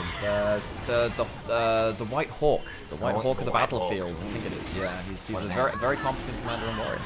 So there you go, bit of background on the name. There you go. And there's still been some debate about how to pronounce it. Is it GLFS? Is it Griffith? Who knows? Well, I like LPLZ. Oh, so this is the thing. OMG didn't even go towards the 6 grubs. They didn't want to waste the time on that, so they get the 5. There was some conversation about this the other day. Basically, the difference between 5 and 6 grubs isn't that huge, or at least taking 2 or 3 between that. Tianjin might try and blow YSKM's W, but it'd be quite dangerous to do that, so he's not going to do that much there. When you have this many grubs, when you have the LeBlanc in a side lane, when you have a Gnar in a side lane, that could potentially be very, very dangerous. Harry is on the weak side right now, but doesn't have teleport to get back towards that. He has himself Triforce. I mean, we're seeing a switch in the lane assignment. So we want Harry. So basically, what OMG want is the Gnar into the Cassandra because he's so good at just like continually bullying down that lane. And they want Angel to be bursting out this Yone on the top side. Then he is going to get himself towards this top side turret because you only have that one grub though. You're not going to be able to take the entire turret. So it's going to be a chip, not much else. Harry, need to see how much value you can get now in side lanes. You've angled yourself towards side lane win condition with the draft and then also the grubs as well. That's realistically what they want to do. IG, they probably want to be, you know, looking for a big fight to stop OMG going towards those side lanes. Big problem for IG now, they don't have those 2 early dragons. Now, one of the ways you beat side lane is by having so many dragons, they can't go to the side lanes, they gotta fight you a dragon. Yeah. So by giving up that early dragon, that potentially stops them from getting through to a point of power as well. Towards the Herald is now Tianjin looking to potentially take that one away. PP God and Starry are around, and the Herald started up. I don't know whether we're going to see a contest entirely. There are people on this side of the map from IG, but I feel it might just be a Safari trade. Harry just ran out of Mega. Vampire gets PP God, but nothing else. Is that enough? The ult onto Tianjin. Through the wall, the Herald's about to reset, but not before they get in and keep it still aggro. So Herald taken away off a very good lilting lullaby trade, forcing Tianjin to back away. Yeah, so Harry stays alone in a side lane. So OMG say, let's not fight for the Herald, let's play through the side lane. So Harry's going to be looking to do a load of damage to that bot side turret. YSCam pops the Ghost to try and get towards this bot turret more quickly. With Demolish on here, it's still going to be this is still going to be the entire turret gone, I think. I think Harry with Meganar, he might just be able to do this. How close? He's got Triforce procs maybe. Yeah, he can maybe stop to kill that tower. I feel like he could have just taken that, you know. The rest of OMG are coming on down. Just wary of the things like the Lilia being off screen for now. Of course, no lilting lullaby wouldn't be necessarily the worst thing ever, but there you go. Gets the crunch. We'll need to probably hop away now. I am surprised that Harry didn't just go for the full tower take. Alright, so it's going to be most that turret gone, but YSCam times his Ghost well, and he gets himself into that side lane. However, this is the thing. It just feels like they're a step behind on these side lanes. Because they were losing the individual matchups, the drafts definitely lead towards that. LeBlanc, lane bully, not very much a lane bully, especially in these matchups. IG, I think this game gets a lot more difficult as soon as those outer turrets fall. If you start losing them, then it makes it so much harder for you to get towards where you want to be. They do have some power points to play around too. They have GLFS with Flash and the Seekers. That makes it really, really powerful for him to look towards those big fights. Angel's gonna have to use that Mimic to get out as Vampire's running to his lane, but he'll be safe just about. Yeah, it's been a relatively slow game, I think it's fair to say. We've seen some contests around objectives, but we haven't seen absolute bloodbaths as yet. 6 kills in a game. Shocking, really. But you're right. I think the side lanes are going to prove difficult. And the fact you have got those 5 grubs makes the LeBlanc Cypher a lot easier. She's not necessarily the best turret taker until she gets lots of AP, and that really impacts turrets. But having those grubs early means you can't leave her alone in the side lane. And she's already so slippery. This is going to be first turret, and there's no real way to stop it. Yeah, I feel like this LeBlanc can blow up in this game. It's really, really hard to deal with. Angels fed LeBlanc. The Herald goes into mid lane. It gets some damage on there, but it's not like it's a big power play from IG. Dragons up in a minute and a half. They will probably have to look towards that. I feel like IG just need to now play around objectives, try and get the best setup they can to try and force OMG away from side lanes. As it stands, Tianjin's just going straight onto on. There's a teleport behind. You get very scary. Tianjin will likely be a lilting lullaby. It's a solid lilting lullaby, actually, as Vampire throws on the quick, but they're all asleep, so they're not going to get up and start dancing, are they? Angel chunked low. Over the wall goes PP Gold with the Magnet Storm, but all out goes YSKM onto Starry. Hops across the wall. Angel still gets Naney. It's a 1-for-1 right now. The lightning crash comes striking on down, grounding itself in Arn's head, who has to ult to stay alive with the cleanse afterwards doing some work. Arn stepping on forward with the supercharge. Will not be able to find too much more. The health bars pretty low across the board. But OMG largely on top as Angel steps on forward. Oh, that's a W of all time. Gonna go towards this bot lane turret. This isn't gonna save them. The grubs are there, and OMG, they're still content on chasing. Oh, Tianjin gets another vault breaker. YSKM, you should know more about the morgue, my friend. Another 3 fall down. And OMG, get the ace. You should know me. More like who asked. OMG slaughtered through the bot side of the map, and IG, looking for their first big fight of the game, are completely caught out of position. You can see that Arn trying to play Battle Ward here, but goes right into the jaws of this Vi and has to immediately flash out. That's really not a great point of power for him. And Vampire goes to the big engage, and it's just not time with the rest of the team. He doesn't end up proccing that Lilia ultimate from her, whereas PP God does manage to get into the backline and force things into a little bit more of an AoE team fight, which I feel like OMG with the Zeri at this point is really, really powerful for them. OMG walk away with a huge fight, and IG, for all I thought they were coming in as the better team, they seem to have been slapped, really, in this first game early. Because it has been better macro moves, really, from OMG, and credit to the likes of Tianjin as well, a player who we've seen mixed performances on Levi. Again, it has been that kind of very unenviable position the last time we saw it out, of having to trade his life for stealing Barons from way behind the curve of the game. This time around, 4-0-3 is next to a LeBlanc who's got a cosmic drive now to continue to be as obnoxious as possible, stepping on forwards. You got 2 items on this Zeri as well. It's looking pretty good right now for OMG. It is, and they have taken those 2 side lane out of turrets, and you can see that. Now, YSKM, he has had multiple waves on turret. Just can't kill him in time. No. You don't have the grubs, whereas OMG do. Starry's now going to keep pushing into mid lane. It feels like with Zeri on those items of the Hurricane and the Shift, infinite wave clear. Really, really hard to work around that, because they're just going to keep pushing in. And we're at a point now where we said that both solo lanes are in a really good situation in terms of pushing them in. You know, Nara's doing well. Angel on his LeBlanc is dumpstering Naney. Naney has gone towards this Yone as a comfort pick, and you know, I'm going to keep reusing this line. I have sympathy for Nani. He has been role swapped. He has been subbed in and out of this team as well over the last year or so. Hell, he even played last year at some point, filling in for YSKM, but he has really been anemic in this game. And you've got a vampire there. You know all about that blood. So the fact that the Yone is so far down is really, really problematic. He is here basically as CC, not damage now. It is really hard to play the Yone from this far behind.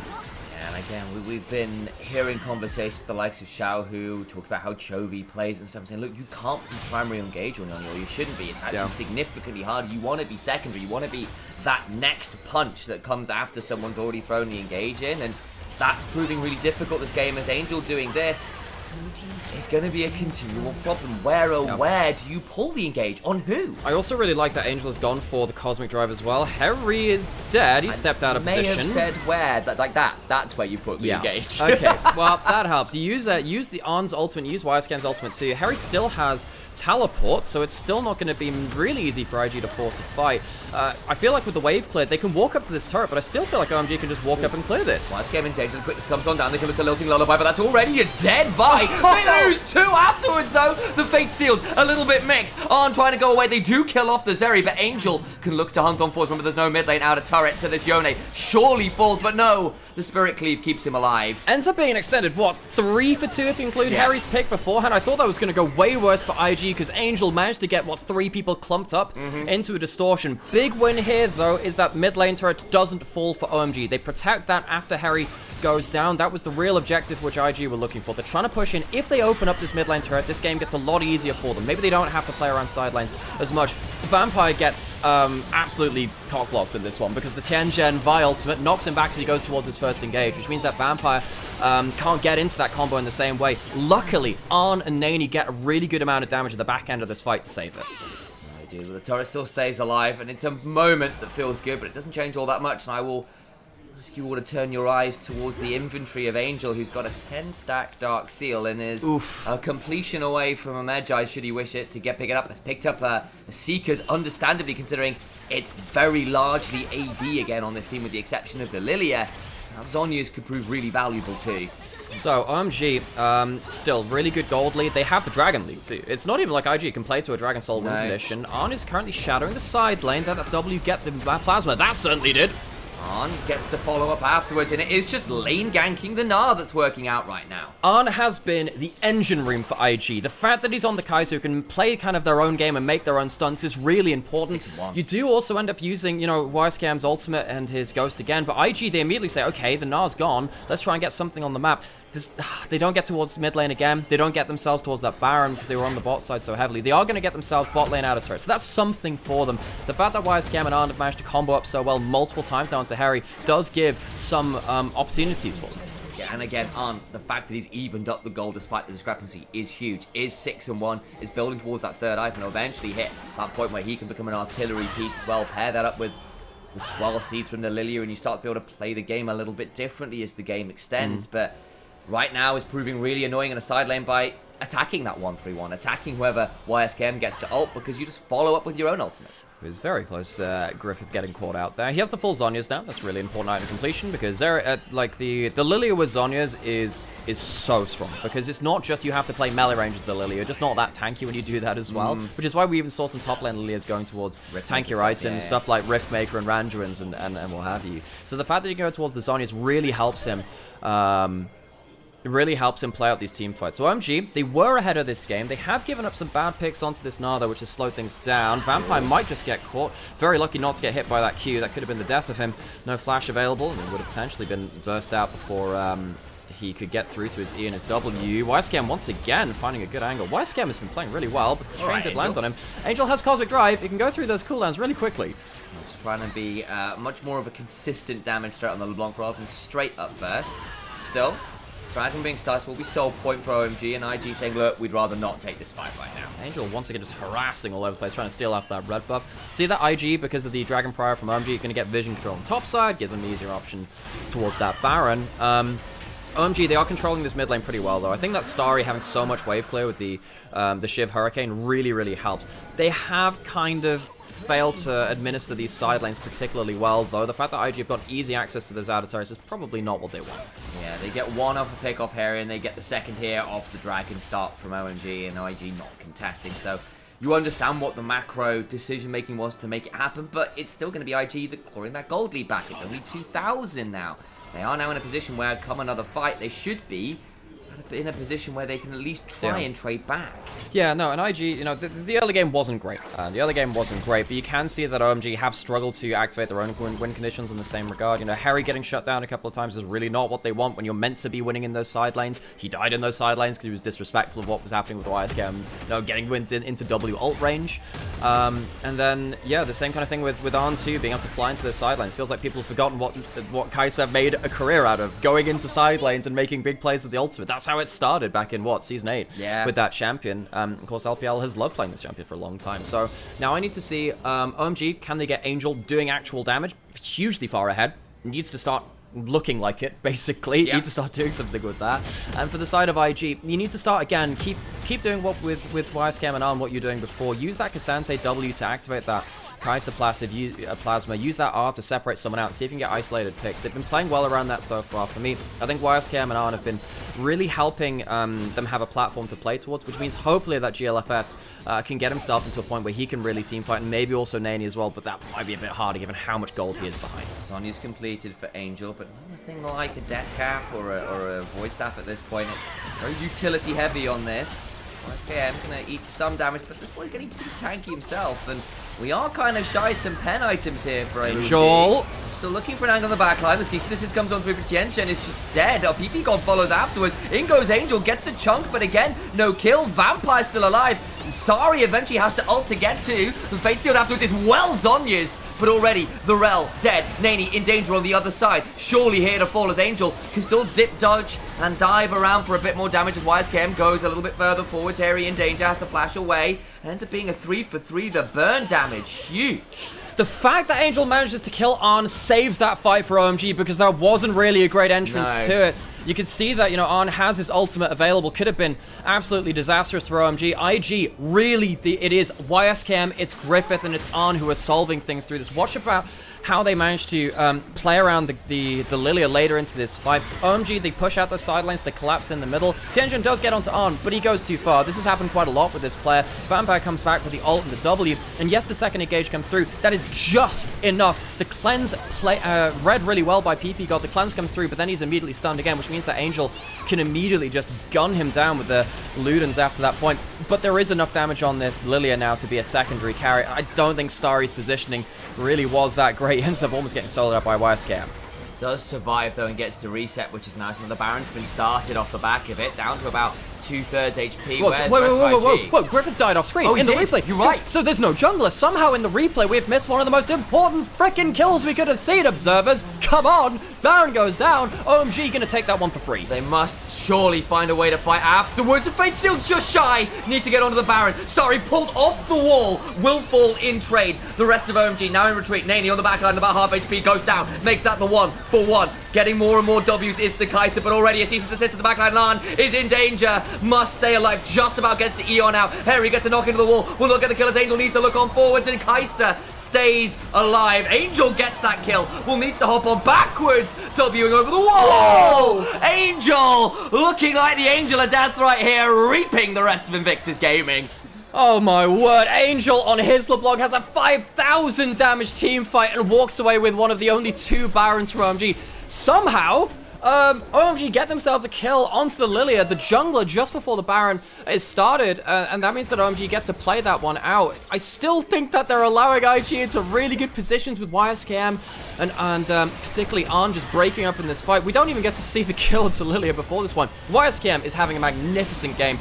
If Nani hits with that ultimate, maybe we're having a different conversation, though. The fact that Starry gets pulled midway out of the wall means that he can't have a good fight. I think Starry's had a bit of an awkward team fight because YSKM and Arn have really zeroed onto him. However, that's one part of this. The fact that Angel is so goddamn strong is making this a huge team fight messed up, because Angel does have so many cooldowns with that Cosmic Drive build to just keep rattling through cooldowns. PP God and Tianjin once again slightly uncoordinated. PP God a little late pulling the trigger, means Arn gets to E away, and then Angel just styles on them, tap dancing on their graves. So that means OMG have themselves the Baron. Look, folks, they could be using this Baron right now. Angel could be somewhere else. The fact that they're going towards this Dragon, I don't know whether I love it. Angel has himself 9 kills. Wisecam going in again. Right, the engage, gets some value. Vampire gets to the back line. He does get onto Starry, but they already run the Rakan. The follow-up Fate Sealed is good. Surely they can get some damage back, and they've done it. They get 3. Harry, nowhere near anything resembling damage as Angel continues to dance around in a 1v3. Dumping back, but there's just nowhere to go. Golden goes the Lilia. YSKM continue to hunt for the LeBlanc, who backs away. And again, OMG. Why did they just use the Baron? Why did they just not go towards that? Nani gets himself that 30-minute Yone ultimate. Doesn't matter that he's behind 4,000 gold. He hits all the targets that he needs to. Arn doesn't even get to play this fight out the way that he wants to, and IG, they are team fighting the way back into this. OMG, this is one of the worries that we had about them. They've had some good moments, but they haven't really been that clutch about their engages later on. Vampire activates the Plasma for Arn, but he doesn't really get all of the carries locked up in the way that he wants to. This is the huge moment here. Fantastic 4-person, I think, ultimate coming through from that Yone. Evens up the damage scales, even though Arn ends up going down very early into that. It is only, again, just Angel looking towards the end of this, but even then, he's very, very vulnerable towards the end of this, going back in toward that Lilia Q. Lilia is doing some hella big damage. GLFS doing some work here, but he just goes off. He's dead again, by the way. Don't know where that happened off screen. Guys, can we show the enemy jungler dying, please? Can we show that? It was the LeBlanc, picked up a 12th kill, and picked up the Magi, so that would be another 4 stacks, goes from 10 up, so that's what's happened. Can we show people dying in important moments? Okay, so this is as jungle is going down, retreats from the Dragon take, instant one-shot with the full combo. Angel gets himself a Magi's kill at that point. I mean, that's important, folks. He still has the Baron buff for this point, and that means they get themselves a turret after this as well. OMG don't get themselves sold, but they do get themselves an important kill onto Griffith, who has been doing a lot of damage in these team fights. Well, that was mad. We are still just about in a position where OMG are strictly leading. Don't get sold. They have an ugly fight around the Dragon, but in some ways the damage still ends up being tricky to deal with, as a lot of those tier 2s have fallen. It's only the one in the top lane here that stands for IG, and the map state is still difficult for them. You know, if IG somehow win this, and they can, because these teams are bad, I still want to see Angel be MVP. Yeah, I know. This dude, 12-0-6. Oh my god, his team fight LeBlanc is hard, folks. Yeah. It's so easy to just dive in and try and use the store into 4 people because it looks like a juicy target. It can be really hard to do that in these kind of games. I do think that he's capped out his build a little bit. He doesn't end up getting the death cap, which is a bit of an issue at this point. I even wonder if he should end up selling the Cosmic Drive for that at some point, because the death cap is such a big power spike. You just end up instantly one-shotting at that point. So, OMG, they are still in the lead, just about. Baron's up in a minute and a half. Dragon's up in 3, which is going to be a little while. They are not winning through side lanes in the way that they probably should have done with 5 grubs with this comp. They have ended up having to go towards these really squeamish team fights where it's just like, oh god, it's going to be a mess.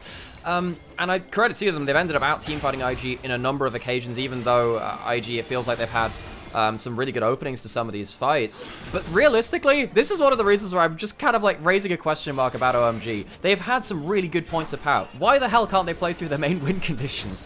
IG on the other side, credit to them for finding these big team fights. I think particularly YSKM has had a fantastic game. Yeah. And he's allowed openings in these team fights they wouldn't have otherwise gotten. I'm looking now at this LeBlanc, who's picked up an elixir of sorcery to try to add in that additional point of power for a bit on that side lane, 30 seconds or so until Baron spawns again. I don't know what the timer is on it, but you can see that's the point of the game that LeBlanc has got to. No thoughts of selling items quite yet.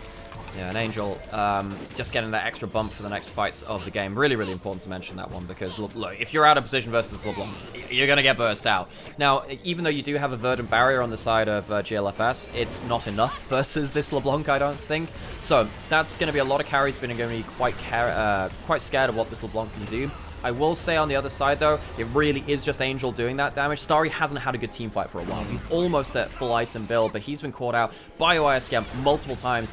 He needs to have a good fight. If he has a good fight, things really start to change. Good poke coming out somehow from OMG. I didn't really think they'd be the ones doing that when you've got a Kai'Sa on the other side. But LeBlanc, Zeri with the W as well, doing good work. Zeri gets a slow with her passive auto, and Angel looks to get a bit more, as Arn realized was actually potentially in danger there. okay at this point as Angel continues to hop on forward, throwing out those sigils of malice. This is the bonus of having, well, you've got the Sorcerer's Elixir, but you've also got yourself that Cosmic Drive. It means you can just keep jumping forwards and backwards really, really importantly. Team Red buff taken by OMG. Of course, it spreads to everyone post 20 minutes. So now we've got Dragon up in a minute, Baron up now. OMG not really playing towards all the side lanes, but Harry does finally get himself pushed in towards that bot side. He has teleport. Maybe he can start moving around the map at this point. OMG, they haven't necessarily played around these objectives fantastically, but if they open up a corridor of vision for Angel to jump over walls and start popping people, can be really, really important. Even just taking down that Verdant Barrier shield can be really important. The Banshees has a low cooldown. The Verdant Barrier has like a 2-minute cooldown on the same kind of spell shield though. So he's going to be taking that on cooldown. It means it's not that valuable for Griffith right now. It will be a bit difficult, will be useful later on. You can see the null magic mantles and stuff beginning to be built up to manage this ungodly fed LeBlanc. You understand why the magic resistor is delayed a little bit in this game, but it's now starting to come on through. Will make Angel's life a little bit trickier. The problem in some ways is the damage is already done. That is a very built LeBlanc. Oof, good damage there onto YSKM. He does have that teleport. Of course, he can just kind of walk out of a play and walk back into it. So, OMG, they have themselves Big Dragon fight on. Needs to be careful. Jinjin gets into the backline. The stun comes on through to deny the cease and desist. The lilting lullaby afterwards buys some time, but the damage is done. This time the combo is clean. The Starry picks up a triple kill immediately, trying to get some more on falls. Surely a 4th kill comes on through, but no, Tianjin the flashes to water it down. Only thing that OMG needed was one good Zeri team fight. Nady tries to claw one back, but IG are caught. Arn is caught. Nady gets one back, but it feels like it is so little. Far too late into this game. OMG will march down to the Nexus with 5 grubs and 4 members. A last gasp, but it was written in the stars. The fate was sealed long before Yone pulled the ultimate. OMG, hold on. They win the game. Game 1 is theirs on the back of an incredible performance from the likes of Angel in the mid lane. Angel's LeBlanc comes to play, and IG, despite the fact we were calling IG favorites to come into this game, can't make it happen. They're now down 1-0 against a really surging OMG, coming off the back of 2 series wins. Yes, against some lower placed teams, but it's wins nonetheless, and it feels like really IG have been sucker punched in this game. There is no fearless draft anymore. You don't have to, you can't just get rid of that LeBlanc from just one game. And IG fall down in that first game. Folks, welcome back. My name is Nightmare. I'm also known as Alex. This is Sam, my brother, Initialized. We cast together with brothers, and what happens is, when there is no LPL broadcast on Monday, Tuesday, and Wednesday, we casted it instead here because we have the co-streaming rights. Indeed. So we thought we'd do that. And we hope you're enjoying yourselves. So Sam, how did you feel about that game? I really enjoyed it. I think we're still seeing the flaws in OMG. Their mid-game was a little bit dubious in terms of what they were doing with the leads, but the likes of Angel coming back into this kind of form is exactly what the team needed. Remember, guys, this was someone who got 3rd place All-Pro in spring, was really looking like someone who was going to be making his mark again this year. Had a bit of a stumble with some family trauma and stuff, which was really difficult to manage, of course, but is now starting to come right back into it, and just about in time as well. Again, it wasn't clean. There are other flaws with OMG, but Angel right now is certainly not one of them. Yeah, and folks, I see a couple of comments there like, oh my god, they're calling IG favorites, they're so bad. Folks, if you look at the games that were played leading into this, IG were the better team than OMG. OMG had to double Baron steal against EDG to win that game. This team has not been solid. Even in this game, you could see that some of their objectives, setups, and their sideline play wasn't that great. The fact is, we're in Group Nirvana, all of these teams are very desperate, all of them have had, like, a lot of like ups and downs, and particularly these big struggles for the side of OMG were around that jungle role. Tianjin has played much better in this game, even though he had some more awkward team fights as well than he did in his other series. This is still, for me, a slight upset to the side of OMG, and we are now at a point now where if IG lose this game, it is going to be disaster for them. Yep, exactly that. I can't, someone pointed this out as well. We didn't get a replay of some of the most important kills in the game. I have no idea how Griffith just randomly died around the place. Yeah, like, you're right, GameStube. I mean, I was like, what happened to Lilia, their first time to get Baron over? I get that the replay was important, but that is a rough one. Yeah, that one is, I don't know exactly how that happened. All right, I guess we'll go through some replays now, so I guess we'll maybe we get to see that now? Maybe, we'll see. we can see the gold lead was a little bit spiky there and stalled out a bit. We can see that it did get a bit tricky. Credit over to Arn again, who actually did have a good game. Credit over to GLFS, actually, whose Lilia became increasingly difficult to manage. Worst game had an incredible game too, honestly. But I'm looking at this and going, yeah, Angel may have been a problem. Yeah, Angel just took their heads off. It's like clean at the shoulders. Angel, like, gets a comfort pick in a good matchup versus a struggling mid laner and runs over the game. Who would have thunk it? Who would have thunk it? Angel, like, he was the third all-pro from Spring. You already mentioned that one. The fact that he can keep pulling out these performances on a team of OMG that has been evidently struggling is huge for them. Yeah, he did not die. He just did a lot of the killing thing. And there's some of the replays coming on through. It will be lots of Angel popping off, I suspect. Yeah, this was already a weird play. I think that also, look, folks, compared to that last series, Tianjin and PP God had a much better game. Like, PP God, massive multi-man ultimates, Tianjin getting onto most of the carries. Look, well, they weren't perfect games, but the fact that we ended up seeing, you know, both of these two having really good games comparative to what they'd shown before, it was a huge turning point. You know, OMG were much better than I thought they would be.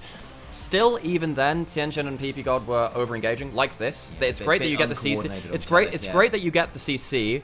Where's the damage? The fact that Angel has to go melee range of Griffith to do that is a bit of an issue. He ends up almost dying. Like, if he doesn't pull off a good Zhonya's there, that's team fight over and maybe flips the entire game. Yeah. But yeah, you know, IG, this wasn't an awful game for them. I feel like Nani had a bad game. Yeah. And I think that Nani had a bad game, and I think he was completely outvalued. I do think that YSKM, for me, player of the game from IG side. Like, this guy saved them in the side lane, saved them so many times. This guy, absolutely clutch. I think we only really saw two really high impact fate seals really from Nani, which I think were probably the one by that dragon fight that for Seoul that got a bit ugly. And there's one under the tower as well in mid lane that ended up starting some of the gold coming on back where they got starry when they dive looked to go a little bit wrong. You know, there were moments, but a lot of the thing is like it's not like Nani laned poorly per se, but Angel got all the kills. Angel played out the side lane better. There were no grubs. The Yone struggled to turn that around in team fights, and Angel took the lead that was given and ballooned it into something really pretty spectacular. So, folks, we're going to go take ourselves a quick break. We're going to get ourselves, like, a bit of refill on drinks, and hope you guys chill and chat. And, folks, if you're going to talk shit about us in chat, don't. Like, we're doing this for your enjoyment. We have cast. I've cast, like, over 300 games of LPL this year. Like, if you're going to be an asshole in chat, do that elsewhere. This place isn't for you. Whether that's you getting angry because you lost money, or for other reasons, like, this place is meant to be, you know, a lot more chill than that. Just chill, folks. Just talk, just chill. Like, I see you in chat, folks. I see you in chat. Yeah, and like, you know, folks, if you are going to ask for opinions on games, you can ask for them. And I think largely I've been pretty accurate with those ones. The fact that OMG win this game is not unforeseen. I said likely IG were favorites, but still it's a, you know, it's like a 60-40 or something like that. It's not a huge difference between the two. So, yeah, it's just, yeah, don't be assholes, folks. I think it's pretty simple in that regard. So, yeah, and on that note as well, folks, for those of you who are being really chill, for those of you who are coming to support the channel, come and watch, it means a lot to us. Of course, there is no LPL broadcast on Monday, Tuesday, and Wednesday. And yeah, if you guys feel like you're enjoying it, tell your friends about it. Keep showing up, keep showing up in chat. We always enjoy seeing you. Yeah. We're going to go put on some ads as well. Hey, Riftic, thank you so much for the comment. It's really kind. Hello, Monty. Good to see you too. Better see you. I appreciate that. Yeah, you know, sometimes I wish I could be just as, like, fucking disparaging as Monty can be, because, like, I feel like that deals with the scrub so much better. Like, I feel like I'm much too kind to some people. I'm just like, oh, I'm trying to bet. There's a level of there's a level of weaponized disdain that Monty has, and it's a very specific skill set. It's like, you fuckers, we've sat here, we've sat here and cast like over 100 games of LPL that you wouldn't have had anywhere else. You could at least show some respect. You goddamn, you damn dirty apes. Good to see you, Monty, as well, and thank you so much for the resub, Monty, and Mephisto9 as well. Of course, Angel walks away with the MP. We're gonna go put on an ad break, so we'll talk about the game, and you won't be able to hear it. He's got that fucking sub, so yeah, it's fine. I'm gonna get myself. Go get you some cup of tea. Yeah. If you do you mind making me something while you're there? Yeah, absolutely can do. Oh. I feel like Alex disparaging chat will end up awakening things. Oh boy! Oh, don't you with the Majima with the Goromi skin as well. I see that emote. Good lord. Yakuza emotes coming in strong. Oh dear. Don't talk to your primary sponsor like that. It's true. Mecha is like. I feel like Mecha at this point could probably ask despicable things of us, and we'd have no choice but to agree. You know, we're bought and paid for at this point.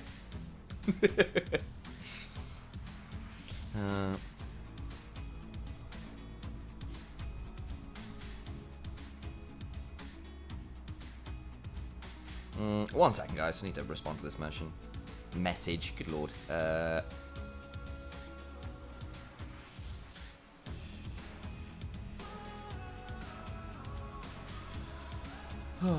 Someone has to fund the skins. Exactly. Does that mean he could ask you to stream? Yeah, but we should be streaming after this briefly, at the very least, depending on how things go.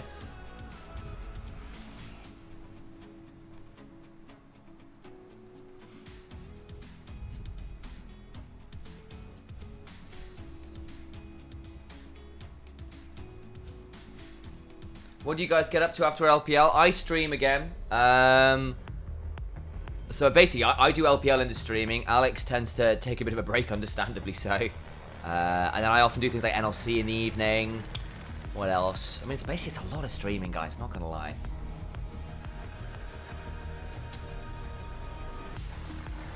I think the ads are running, don't worry, Dark World.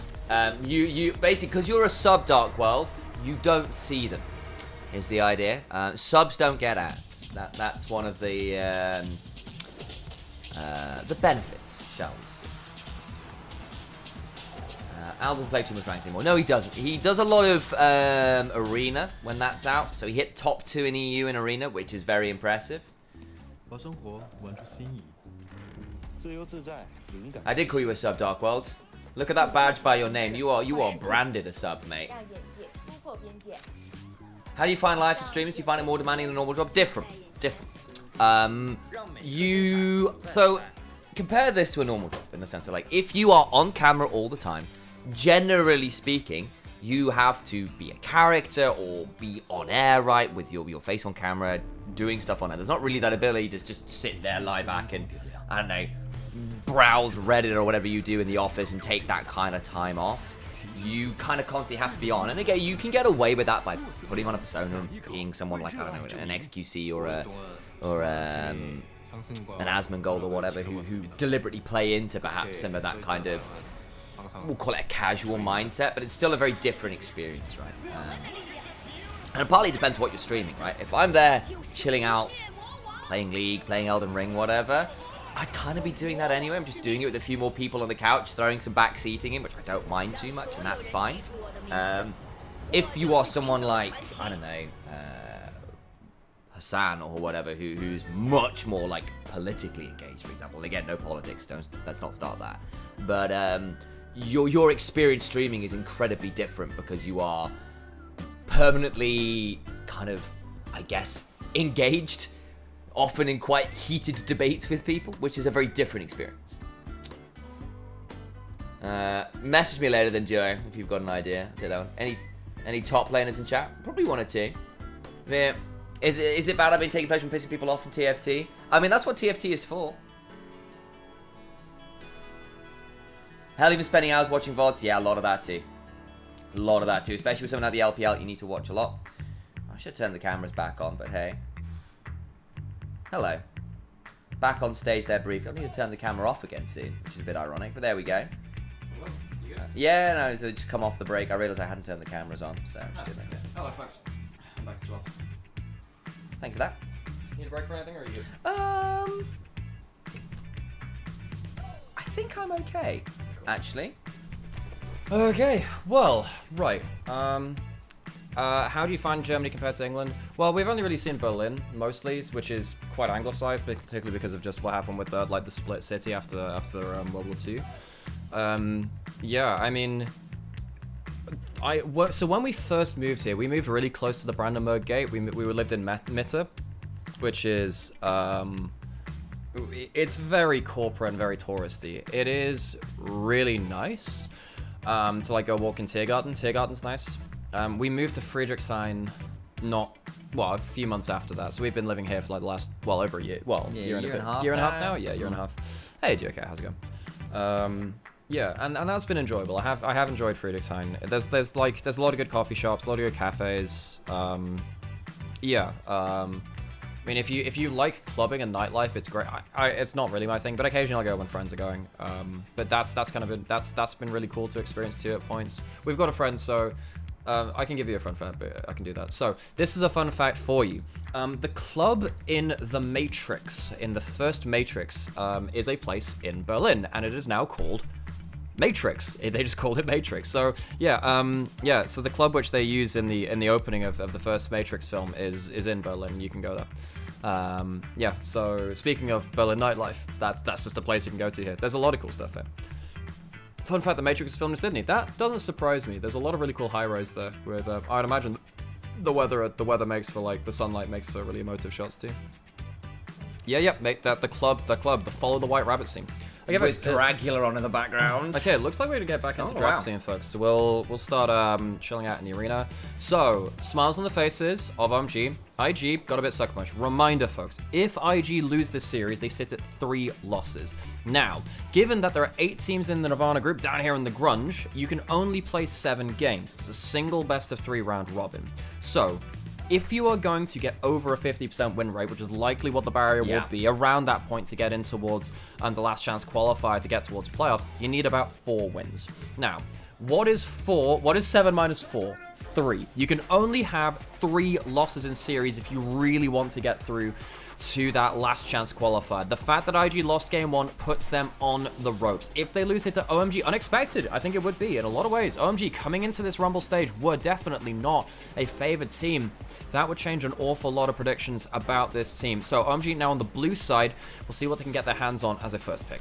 Obviously, the official broadcast called it out. We'll do it again as well. Angel versus Nani, huge matchup. That last game, Angel got an incredible lead and just never let it go. Became such a menace that Fixed Gaming could do very little to manage it. They're going to have a better option here in game 2. See that we have got the sides flipped. Leona is first picked for PP God, something he's put a lot of time into this split and over his career in general. So Leona is just super tanky, super valuable, and of course is one of PP God's best champions, as you were saying. It opens up options like Ziggs if you want to play towards that. Now, is Nani just going to go back towards the Yone? This is becoming a bit of an issue. If you're just going to slam this in, you're going to have some problems. They can go towards the Yone Sejuani. That means it's a little easier to kind of pin down the LeBlanc as they go forwards, and it's a very good aggressive combo. But now you can just slum that LeBlanc in again and smash that laning phase. The Lucian's not there, which is one of the things which Angel has been going towards as an AD mid. But yeah, I feel like you're just opening up for Nani to just get ruined in lane again. And you could just lock in via LeBlanc and feel pretty happy about it with Leona. Do you need to change anything at this point? I don't know. I think Angel's LeBlanc is a dangerous thing to be facing up against again. We saw exactly how dangerous Angel is on that one. Now, 4K resolution across a blood-smeared 25-odd minutes or so after a slightly slower early game. They decide to go towards the Vi here as well. Instead debating the Ezreal, of course, it's something that Starry plays, and it is a good pairing with the Leon. So you don't need, we'll see what happens. Look, they're obviously. Look, you don't need the Ziggs or anything like that now because you have your magic damage from mid lane. Look, Tianzhen was fine on the Vi. They could go towards that again. That's probably going to get banned out in the second round now. Starry going towards the Ezreal is fine. It's a good matchup with Leona because what you end up doing at level 1, we saw this from JDG. You end up throwing out the Zenith Blade. If it hits, you throw a Q immediately, and it just procs that Sunlight passive. You immediately back off as Leona with that Aftershock, meaning you don't get as much return damage. On goes back towards that Kai'Sa. Already, IG have strong forward momentum. If they throw that Sejuani ult out, the Yone ult, Kai'Sa can follow up, bring some magic damage as well, which means that you have diversified your damage output a decent amount. Of course, not the easiest targets to land onto, the Ezreal and the LeBlanc, notoriously quite slippery, so you need to pick your moment here as the Yone and the Sejuani in particular. You can end up with some of those really big ticket engage tools going a little wide. We've seen that a few times over the history of the various champions shown on screen. The Vi band away from Invictus Gaming should surprise no one. I wonder whether we might see something like the Xin Zhao band here as well as another one of those kind of early brawling pseudo-engage options here as well. Yeah, we'll see what Tianzhen wants to go towards. He, of course, had really good... did have himself a really good Rengar game. That's never going to get through. But then the question is, how deep does this guy's champion pool go? And is it enough for a full best of 3? Is it just going to be the problem where you can put a load of bans towards him? And at this point now, OMG, they could have blocked that Vi on 3 for him. The fact that they go towards that Ezreal, is that going to be an issue for them? Wisecam is going to have his Cassante removed. This is also could be very important. The fact that Wisecam can get himself top lane counterpick can be very, very powerful here. Looking at Probably a support pick here. Or they could just blind pick top if they're saying, Yuko, we don't think you've got anything. We'd rather hold something wild for Vampire. But we'll wait and hold for a second as the decision is still yet to be made. You feel like Vampire likely going to be going towards one of those engaged supports again. Wow, Instead, okay. just blind picks to Kennen, takes away from Harry as well, who has often defaulted to Kennen when required. Right. Yeah, I'm surprised that YSKM wasn't given counterpick there. The fact that YSKM is such a... He was IG's best player in that last game. Fantastic player on that Cassante. Give him counterpick. Give him something that can run over that matchup. I think this is maybe a bit of a mistake from IG. It could have been a takeaway from Harry. Harry has been playing a lot of Kennen. Even then, I don't think it's that valuable. Ooh. Now we get the Kindred coming through, which means if you go for this big wombo combo, there's a chance that the Kindred ult save their lives. Problem with big burst combos is that, yes, you can survive, but then the problem is you're all at 10% HP and you just die when it goes down anyway, so it doesn't make necessarily perfect team fighting in regards to that. Tianjin still going towards a more aggressive jungler, and that might be a different flavor for OMG. Something he's put some time into down, particularly in the LDL. That and the Rengar were two things we saw a lot from him. Is kind of when he gets the opportunity, a player who does like to play those more carnivorous junglers that do get into the enemy jungle prove to be a little bit of a danger if they get to snowball. And Kindred, it's a bit of a weird old champion where those first few levels with red buff is an absolute menace. Dangerous on the invade, dangerous on the gank with all the slows and just the raw damage, and then kind of needing to get a hold of as many marks as you can, as early as you can to really start coming back online as the game goes on. Kindred is very, very good versus Judwani in the early game though, so that can potentially be an option for OMG. When it comes to the team fights, IG have the Wombo, OMG, if things get a bit more split, a bit more skirmishy, I think they do have the ability to work out some of this, but even then it's not like IG are shy on that either. You have the Yone, you have the Kai'Sa which can fly across the map. I think OMG have a much harder comp to play than that first time. I think they have some more dangerous lanes to play against too, with that Kennen potentially winning out against that Aatrox. Harry has been a comfort pick for him. We have seen the Aatrox come back in limited fashion across the world. We even saw Broken Blade play it the other day. It's much more tanky than it was. Not really that kind of, Eclipse profane or propane hydras like to call it. We're cooking on hydrocarbons now. But yeah, I feel like OMG, harder game to play than that first game. IG still have a lot of the same similarities. Go forward, wombo combo, reposition AD carries to see if you can get yourself onto the back half of that fight and try and kill off those important carries. Trying to look up some of Tianjin's Kindred stats. The LPL stats. Can't find the LBL ones there quite yet, so I'll have to look at those ones. But again, great success on that champion at LPL level, but we'll be trying here to land the knockout blow and bring OMG to 3-0, perhaps against the run of expectations. Certainly ours here. We had some eyebrows raised after the victories they earned and against who they earned them and how they earned them. It makes a bit nervous, but onto the riff we go. See whether they can complete the tour, or Invictus Gaming can turn it all around.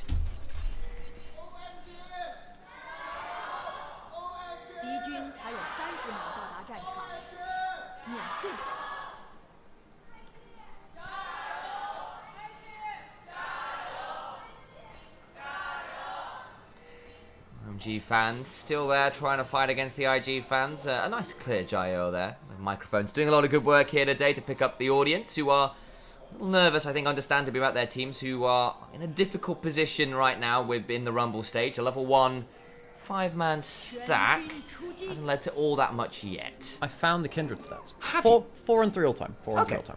So he's played a couple of games of it. Not necessarily something which he's like blown out the league on or something like that, but it is an aggressive jungler in a decent spot to potentially survive at that wombo combo and also bully around GLFS, who I think largely was the better jungler in that first game. He had really good teamfight impact, whereas Tianjin was sometimes overextending. Even then, I think Tianjin had a decent game compared to what he's shown recently. At least this time he's not on an engaged champion that can go too deep and be outpace his team in the follow-up. Maybe that'll be a change of heart for him. Yeah, and again, 2 of those losses were at LPL level. He was 4-1 before coming up to LPL, so again, didn't have the greatest showing there, which always colors some of those stats when you're coming in and struggling a bit. So certainly something's put some time into. His Angel gets a very nice electrocute shade there at level 1 too. So if you are so Yone needs level 2 and level 3, so he can't afford to not hit minions, but if you can force him to choose between hitting you and hitting minions, you can get some really good trades. Angel ends up getting like a really nice electrocute trade, as you were saying there, at that level 1, just showing this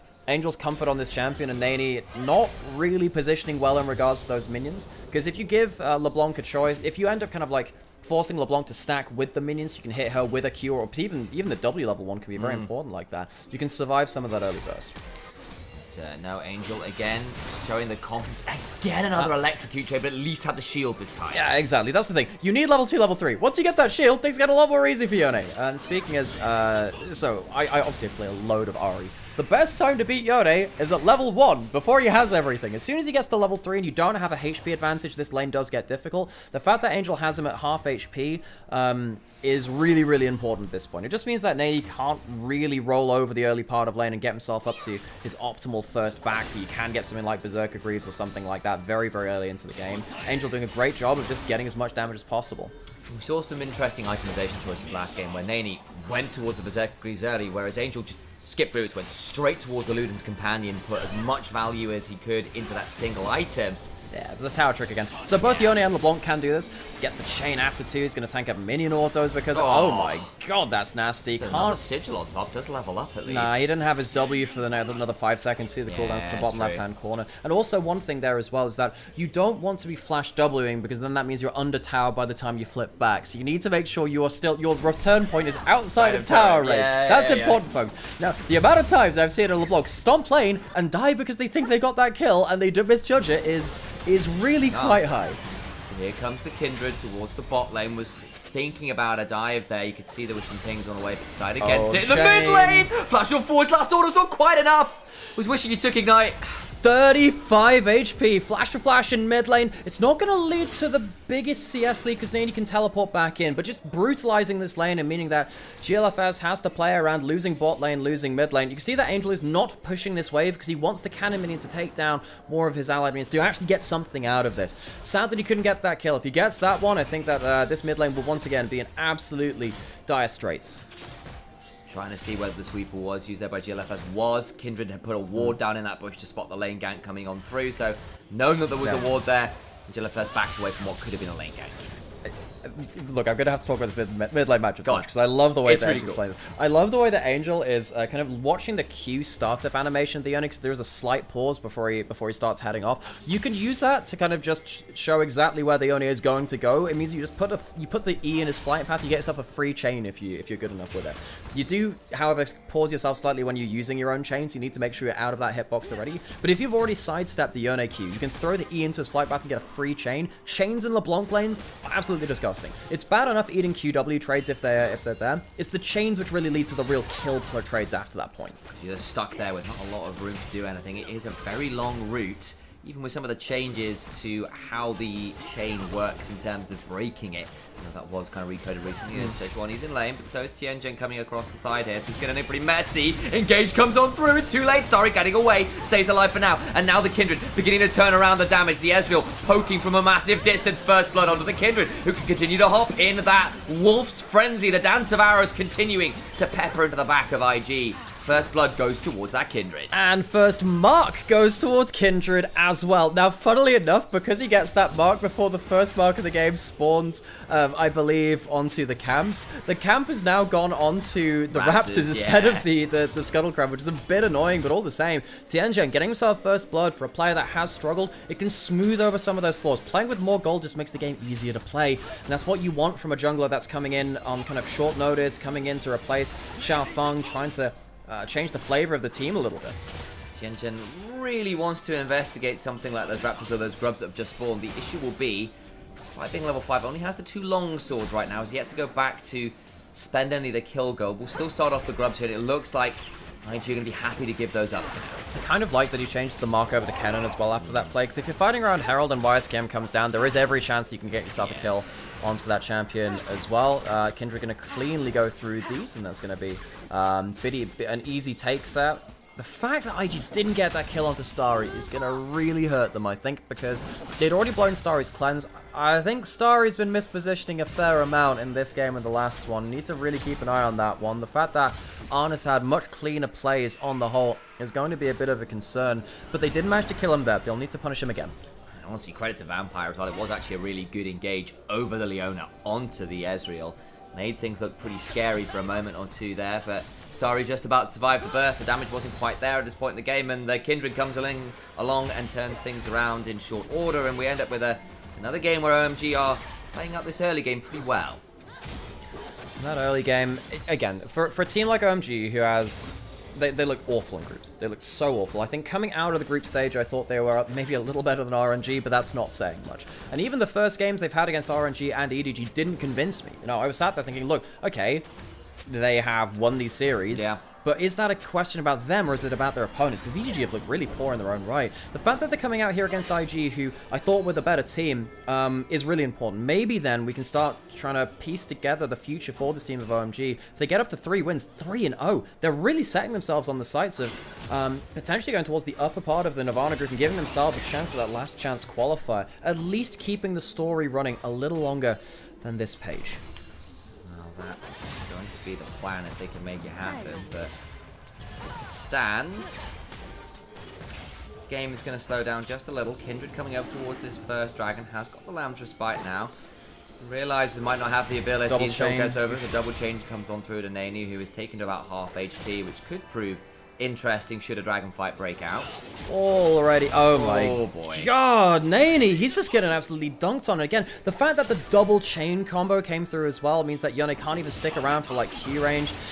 Eating damage time and time again. The fact that he's using his E cheaply like that at first rank means they just can't play. Tianjin's going to jump in here. Vampire's not being engaged. Fantastic. They thought they were on the dragon. Starry gets over the wall, but On just follows. It's beautiful stuff. Tianjin, though, might be able to chase this one for a 1-for-1 and does so. Jungler dead means that the dragon is still likely going to OMG. Yeah, Tianjin can still just go back towards this again. And even though I do think IG have been pretty good at these lane punishes from Vampire with GLFS coming down. They've done well at that. They aren't getting clean plays. Yes, Starry is caught out once again, walking up towards Fog of War. This time at least he has the cleanse to make sure he can get over the wall and get something done. It's still not clean plays for IG, which is what they would really, really want at this point. On might be able to flash in. Not going to be able to do that much right now. Angel's coming over. Vampire's overextended here. He has no flash. In a dangerous position, but GLFS finds a fantastic ultimate. Angel needs to back away. The Lamb's Respite is in. Nani will come back on out. Angel staying alive, but now gets just pulled back, though. Out of the W, he's trying to get over the wall. And now PP God forced to flash afterwards. In comes On.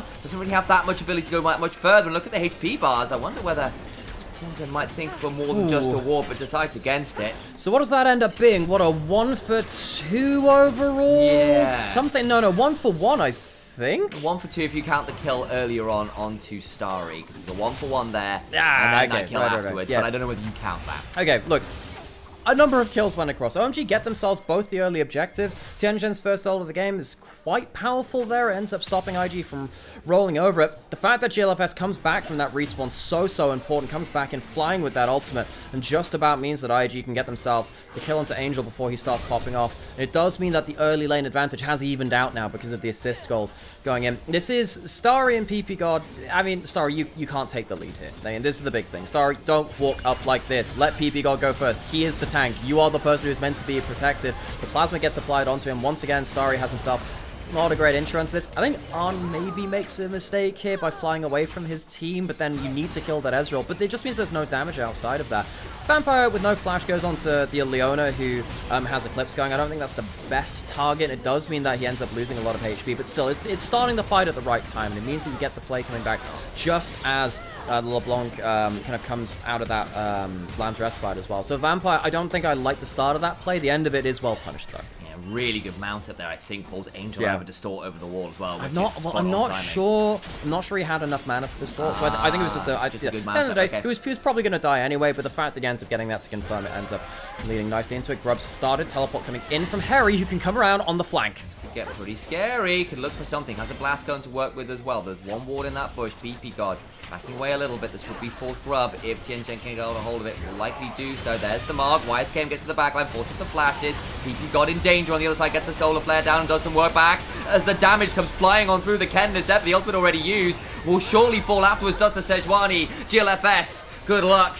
Find something more at the end of the tunnel. It was a bright light that OMG were shining, and it's looking like a freight train coming towards this top lane tier 1, where Nani is left alone. OMG get the 4 Grubs, and they get themselves a great fight. Harry, fantastic intro into this game. Nani, were they just waiting for the mark to apply from Tianjin as well? They are. They want to get themselves that kill from the Kindred. Can't quite get an access to that, so sadly Tianjin not getting marks, but OMG once again out team fighting. IG You know, the one big skill I thought they had was their team fighting, but I feel like over the course of summer, their ability to tell what is a good fight from a poor fight started to slip quite poorly at this point. The fact that YSKM flashes in and can't get anyone CC'd down, and then when they do engage, it's onto the tanks. I feel like that's just a big misposition.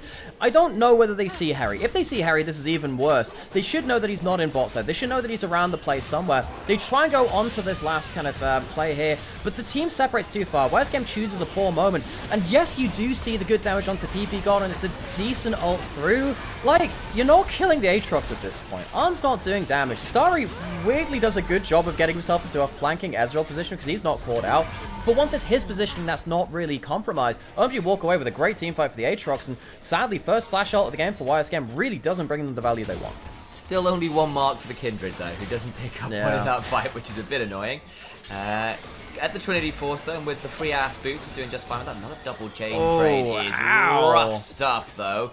Tianjin now here would love to pick up this mark. Could have just interrupted with a W. Yeah, Tianjin's going to interrupt this with a W, which means that Vampire needs... So this is a problem which IG have had for a very long time. Nani gets left alone in side lanes, and Vampire and GLFS are not there to save him. It is obvious this is the target. He's the target. He has the mark on his head. Where the hell is Vampire and GLFS? They're going to start cross-mapping on the other side, but they're losing more than they bargained for. And then he has his ult right now, but he just immediately dies. Why is IG leaving him alone on the side lane like this? And it's like, what do you do as Nani there? It's rough now. Arn is here, but the W goes wide. Tianjin may be forced to ultimate here. May also just decide, look, I'm going to give my life up. So they do at least trade 1-for-1 now. But this is the thing. They go for a teleport there and they bring up Arn. Why are you not responding earlier?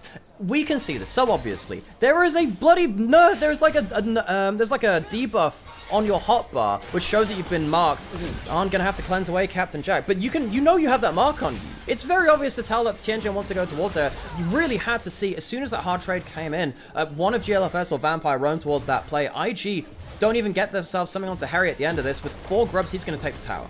Also looks like Griffith was forced to flash as well in the play towards the bot lane as well. Not sure what Harry did there, but clearly earned something from the Sejuani. And their turret still falls, and OMG largely come out the better of that trade, regardless of it being a 1-for-1 top side. And now we have Harry in a perfectly fine spot. He was on the weak side. The cross map from IG was, okay, well, maybe... I thought at first it was going to be, we're going to leave Yone to die, let's go face bot lane. But then they teleported towards top side anyway. They get themselves a kill, but it doesn't stop Nani dying. And now suddenly you have, once again, huge amount of gold onto Angel. Harry gets himself, even from weak side, a huge amount of gold. IG are going to head towards this dragon. OMG, what ultimates do they have? They have all of them but the solar flare. Proved pretty tricky. Lamb spite up. Tianjin didn't want to burn it in that last play topside, realizing he was likely dead. But the dragon was still secured by IG. The OMG will take the opportunity to shove through mid lane because they had to retreat towards the bot side. River did Invictus Gaming. Can't quite secure it though. YSKM offers enough threat to prevent that turret going down. Yeah, if you get the Herald though from OMG, that's going to fall over to a single swing of its arm at that point. Then he gets himself towards the side lane. They have 2 grubs this time compared to the 1 they had the last time. Still means that IG are not going to be able to kill turrets that effectively. So OMG, they're playing towards top side. They're going to get this turret for Angel. He's going to get even more gold. Harry's fine to play towards that bot side, who is in fact not going towards the tankier build. He is going towards the Eclipse. I'm surprised about that. You know, I'm somewhat surprised because I feel like Aatrox with his changes moved away from having like higher AD and lethality scaling, well, like synergy with his skip. He gets more value out of his HP and his healing. This is surprising to me. What happened with the recent changes to Aatrox? Like that's what I'm saying. That is what I'm saying. It is those changes. That is why I'm saying it, because after Spring we saw effectively, you know, we saw some of the abilities change from magic damage to physical damage, from physical damage to magic damage. That was particularly, I think, the W and the passive, something like that. But also, what ended up happening beyond that point, because there was another set of changes, because people were still building Eclipse, and then the Profane Hydra, was effectively your healing gets more based on your max HP and less based on your AD at that point. So it means that the tankier you are, the more that you heal as well. I believe that the E passive was hit as a part of that. So all the same, Harry is now going to be really annoying all the same. The Eclipse is a great dueling item, and with a lot of squishies on the backline, you have to now pay attention to Harry and whether he can assassinate someone there. And that's going to be really, really important because he's going to have good flank options because the side lanes are winning so hard like this. It's going to be a flash forced out of YSKM, means that he's not going to have that flank threat. And then he gets a bot lane out of turret, but I still feel like OMG taking Herald, taking top lane out and already taking the bot lane already, puts themselves in a great map state. towards the mid lane. We go PP God was looking to see whether there might be an angle there, but decides against it, and the 3-man core of IG going to be threatened too much. But yeah, Cannon being down a flash could prove problematic considering how important that ability is towards Kennon's ability to play out team fights in particular. So now we have Tianjin. She's managed to pick up a 3rd mark from Camps, I believe. First 2 were for Champions. Kind of sad that he didn't get one off the easy scuttle and he went towards those Raptors instead. It's a little bit more awkward for him. But, you know, in this kind of game, the 4th mark is not... I mean, the range isn't going to be that important because people are going to be diving into melee range of you. It's not really like you're playing against low... Like, when you're against a Maokai or... God, who's a good example? You know, stuff like Mundo or Darius, getting range increase is utterly absurd because they can't run you down and you end up being higher range and you play from outside their range, which is really important. IG... they're going to force onto you anyway. The marks are always important for Kindred, but the range is not like the biggest thing. We've already seen how much value Tianjin's gotten already. Yeah. He's gone towards a higher HP build in that Trinity Force. I think that makes a lot of sense. It is a very bursty comp from IG. He needs to stay alive. Merc treads. I think he's weirdly he didn't go for the Moss Stomper if he wanted to go for full survivability, Scorch Claw instead. But I think that Tianjin is happy just playing tankier. There's a lot of damage on his team, particularly with the Aatrox being a menace with this build if he gets a flank angle. I think these days, Moss Stomper doesn't feel as good on Kindred as it once did in the past when you used to get the really high shield values. It's just not quite the same. Oh, Jilfa spotted. Harold going towards mid. He's overstepped. He's not in quite in turret range either, so the damage is huge. The Magnet Storm afterwards, though, does work, as YSKM does not need the flash to get on in a flank. And the problem is the Lamb's Respite means that the ultimate doesn't do as much work, but On flies back in, trying to flash back up, and Harry will surely be able to queue on a little bit more. Gets 2 on the back end of it all, but Angel gets another chain. A triple kill to On could prove problematic. Trying to stay alive, flash on in from Harry will surely secure the team white fight ace regardless. Aatrox is back, baby! He took a bit of a hiatus between spring and summer, but it feels like Harry is bringing a cold, cold winter to IG. Currently at 1-2 in series. If they lose this game, they go to 1-3, and I think IG fans start to get really, really hot under the collar at that point. This kind of engage does not help it. GLFS flies onto PP God, and I feel like trying to all-in as Vampire here is just not the right option. Doesn't reach Starry because he flashes out. Yes, you're setting up for the YSKM ultimate on the backside, but Tianjin is more than happy to use his ult to counter that. I just don't think IG should have been looking for a fight there. Let them get themselves into a point where you can actually hit those carries. Arn does a really good job trying to clear up. Arn has been so good for this team. He has been trying his damnedest, but he just doesn't have the best entrance into these plays. OMG have been bursting out the first target, and once again, GLFS dies in a replay. Clearly replays are the curse that Griffith can't manage as Vampire in danger. Stake through the heart. Angel puts it through himself. Oh, Griffith has been put to the sword, and sadly, this band of the Hawks has been torn asunder. IG have been stabbed in the back, been stabbed in the front multiple times repeatedly by OMG. This has been just front-up team fighting. OMG, Angel almost gets the assassination onto Arn, will survive for now, using his clone just to block out on there. He'll be safe beyond that point. And OMG, they're going to get themselves a Baron right on spawn. IG falling apart. Huge moment. The jungler dying again in such a critical moment cost them probably everything at this point. 6,000, 7,000 gold of discrepancy before everything happens. As here's that replay. See a huge trade onto the Kai'Sa, but the turnaround damage is still pretty damn huge. On at 6 kills again this game. Another light for them to try and play around. If Arn had ult there, he kills with the auto reset. Yeah. For those of you that don't know about Kai'Sa, there are a couple of mechanics which make her really valuable in terms of assassinating in pro. Much like Lucian, if you press your dash in place, it resets your auto timer. With Kai'Sa, that means you can get towards that plasma mark. Also getting that shield can be very important. We're going to go see the start of this play, which we missed before. GLFS does get the knockup. He does get the knockup. It's just a little bit off, but I feel like just... This is a thing we have seen from IG time and time again. Griffith has been more problematic with this before, but basically IG's engages just sometimes go into the front line instead of the back line. You see that Griffith goes forward, but it does feel like just they're targeting the wrong people. And then he wasn't there. He was by his mid lane tier 2. He was just not there, so he was still doing that 4v5 as well. And now Baron comes on through an OMG. We're having another game where they are just playing out these mid-game parts quite well now. Folks, we are cooking on hydrocarbons. The propane hydra has come through for Harry, and he is lighting up IG, setting them aflame. It has really felt like OMG with this Baron buff. I mean, this is not close. IG, it was close in game 1. This is an absolute stomp. the pendulum has swung securely over towards OMG, and they will be giving up those nightmares you were talking about quite happily here. But witchcraft or not, they will be looking to end the game in very short order. Nani split to try and get something back, but they lose 2 inhibitors for the penance of trying to split it to the map. Well, it's not like IG can go for a front-up team fight. We've seen what happens when they engage into the front line. This has happened multiple times before when the engage goes onto the tanks. It's not what you need. Now, with so much gold coming through from the towers from this, I would have thought it would be a bigger power play, but I guess for the side lane gold and objective bounties, it means that at least Nani gets something back for himself. So it's not going to be a huge financial victory for OMG. Somehow they end up losing a load of gold throughout this, but still a slight advantage to them. And at the end of the day, the map pressure of having 2 inhibs down makes this so hard for IG to look for the cannon flank with that teleport, with that flash. It's so hard for YSKM to determine the game. You know, between this game and last game, I think that YSKM and GLFS was so important in that game. One, they have struggled to have impact here. I think that Nani has struggled again. It really just feels like it is on against the world here on IG. It's so hard for anyone else to make an impact for them.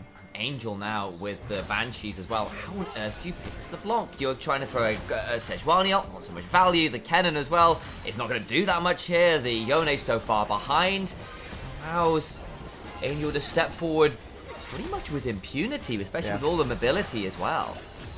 Getting to the point where any single member of OMG, if they get a free fight, will carry the game. Yeah. You have Angel, who we know what Angel could do on this. You have a 5-0-5 Aatrox with a 3,000 gold lead. Starry has his 2 item spike. He hasn't really had the chance to shine in this one. He has been struggling. I think that Arn has been the better AD carry. But on the whole, OMG have an ultimate amount of plays to work with. YSKM deep teleport, but he's immediately retreating. He's just... What? YSKM, go home! Is he going for you're needed in the base, Mr. YSKM! Where's he going? Is he trying to find an angle in here YSKM, you're needed back on set! Tianzhen is actually pretty low here. Might not be needed because Daney does all the work for him. Gets a kill. And now YSKM gets in! That exit stage right for OMG, who will be praying for a better outcome. Their namesake not working out here. A triple kill to the Yone. Might be looking for even more as Harry. A 1v4, the world ended. Nady gets his team fight, and IG somehow fall apart on that push. Tianzhen caught out, and now suddenly it does look like OMG are getting stalled out at this point. Angel getting some good chunks back. It means that IG can't really stick around for a big push. I mean, with that chunk coming through, I don't even know if they get themselves the mid lane out of turrets. IG get the kills, but not much else. This is a delaying factor. It stops OMG from getting that 3rd inhib. And we'll see what happens to Tianzhen here. He jumps forward. He gets the reset, of course, with that W. What happens after this point? What is he doing? Why would you jump up like that? Tianzhen, that is a Q into death. He just gets tagged by the edge of the flail there and goes down, and then suddenly it's a disaster. That's the Arctic Assault. Gets that knock up onto him. Like, what is he doing? It leaves open the option for YSKM. A huge mistake from Tianzhen, and what has otherwise been a great game for him. That could cost his team a lot. Slow by the flail, hit by the Arctic Assault, then goes down, and then the weird old flank from YSKM ends up working out. In case anyone is wondering why we were umming and ahhing saying, well, actually, it's still probably the favorites coming in today, it's because of moments randomly like this. OMG are still a team that has struggled. They have looked a lot better today than their previous series, and I think they do deserve the positions they've got themselves into. But moments like that still leave you open to that question, like, okay, the hell are you doing here? They come back out onto the map. They have a 10-stack Medros and Angel. They're trying to catch out on PP God. Goes straight down. That's a huge amount of damage. An Infinity Edge completed after all those kills came on through. Makes Nani a real threat now. Okay, so PP God. He's having himself a bit of a wobble here too. Nani gets himself a huge amount of damage there because they managed to kill one of the huge engage tools. Maybe IG can finally get themselves onto this mid lane out of turret and get the wave clear kind of like combated finally. Finally get a hold of that. They should be able to do that, you think, because it's not that much great frontline. It's a squishy Aatrox in your frontline. The Leona just got melted.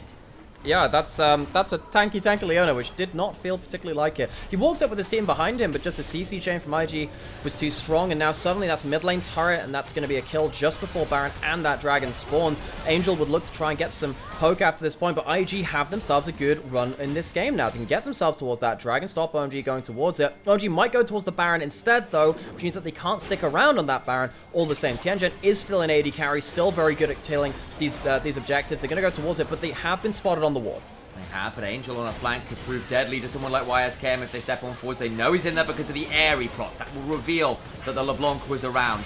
GLFS over the backline. PP God goes on forwards, likely not in the tankiest position. Dragon taken by Nani, but it means he's not here. PP God's still low. The turnaround just doesn't happen as Angel about to get soloed. Gets on the wall, but thanks to Baron. The Lamb's spike comes on through, keeps him alive. Over the wall comes on, gets stunned up, goes golden. Griffith lands the ultimate, guns the Kindred to go on down. The damage back is huge as the On continues to reign. A little more of a Kathia down on the backline, and Harry will back on up, but that is now Baron for IG. Huge mistakes by OMG around the Baron. They split too hard. They let the Dragon go over, and Angel is dunked on by YSKM. Very, very lucky to live. OMG, they panic when things don't go to plan, and IG are now squarely back in this game. They get themselves an evening of the gold lead, and they get themselves the Dragon at that point. Game on. IG get themselves into a much better position than when they were before because of the mistakes of OMG. Harry goes forward, tries to get something out of Vampire, but it's not really that valuable. While all that is happening, PP God is at such low HP, he can't do anything. Angel is then taken out basically from the fight beyond this point too, the most powerful member of OMG. And from a point before when we were talking about how powerful all of these members from OMG were, they end up just about throwing this phase of the game. Can't quite kill Arn, who does manage to cleanse Zhonya's to stay alive.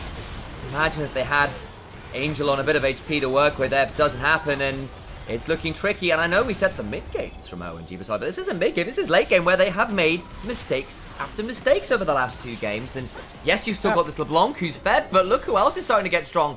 The Yone's back in the game. Arn has been strong for the last 20 minutes. Yeah, and, you know, IG, they had objective bounties in this game. That's how bad this game was going for them. You don't get objective bounties unless the game is really out of proportion beyond that point. You have a 3,000 gold lead for Arn. Absolutely insane. So he's going to be ready to carry these fights. And OMG, they're going to have to play out what is a difficult composition. We called this out as a difficult composition to in an even more difficult spot now within the game itself. Starry has himself items, but he's so far behind, and it does feel like IG are playing with an AD carry to none at this point. Genjet is the AD carry. Starry has been struggling this series. Still only at 2 items here. You really want that Lord Doms coming on through. And only at 4 marks. The range isn't that great from that point. 7 at this point of the game makes you feel so much safer.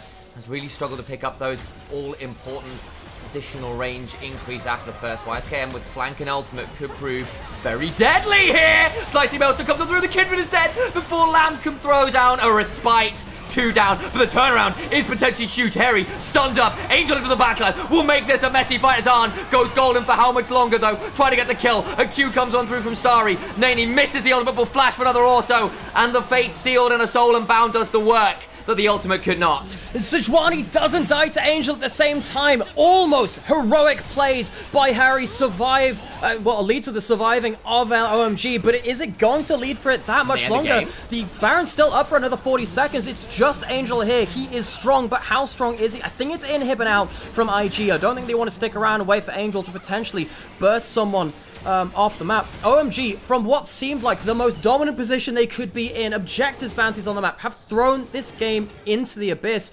It starts this time with, you know, a great ultimate coming through from the Sejuani. The Kindred can't do anything. They just immediately die. Arn gets a free passage into the backline, and, you know, Harry does manage to pin them between himself and that inner turret. That's what makes this game a lot more close beyond this point, and Angel managed to get himself an okay combo. Can't quite get himself the instant kill onto the members he wanted, but still fine at that point. Starry just kind of disrespects what's happening with Nani too, just walks forward into the Onyx active rage. He had E available. Starry once again struggling in this game. Starry has barely impacted things.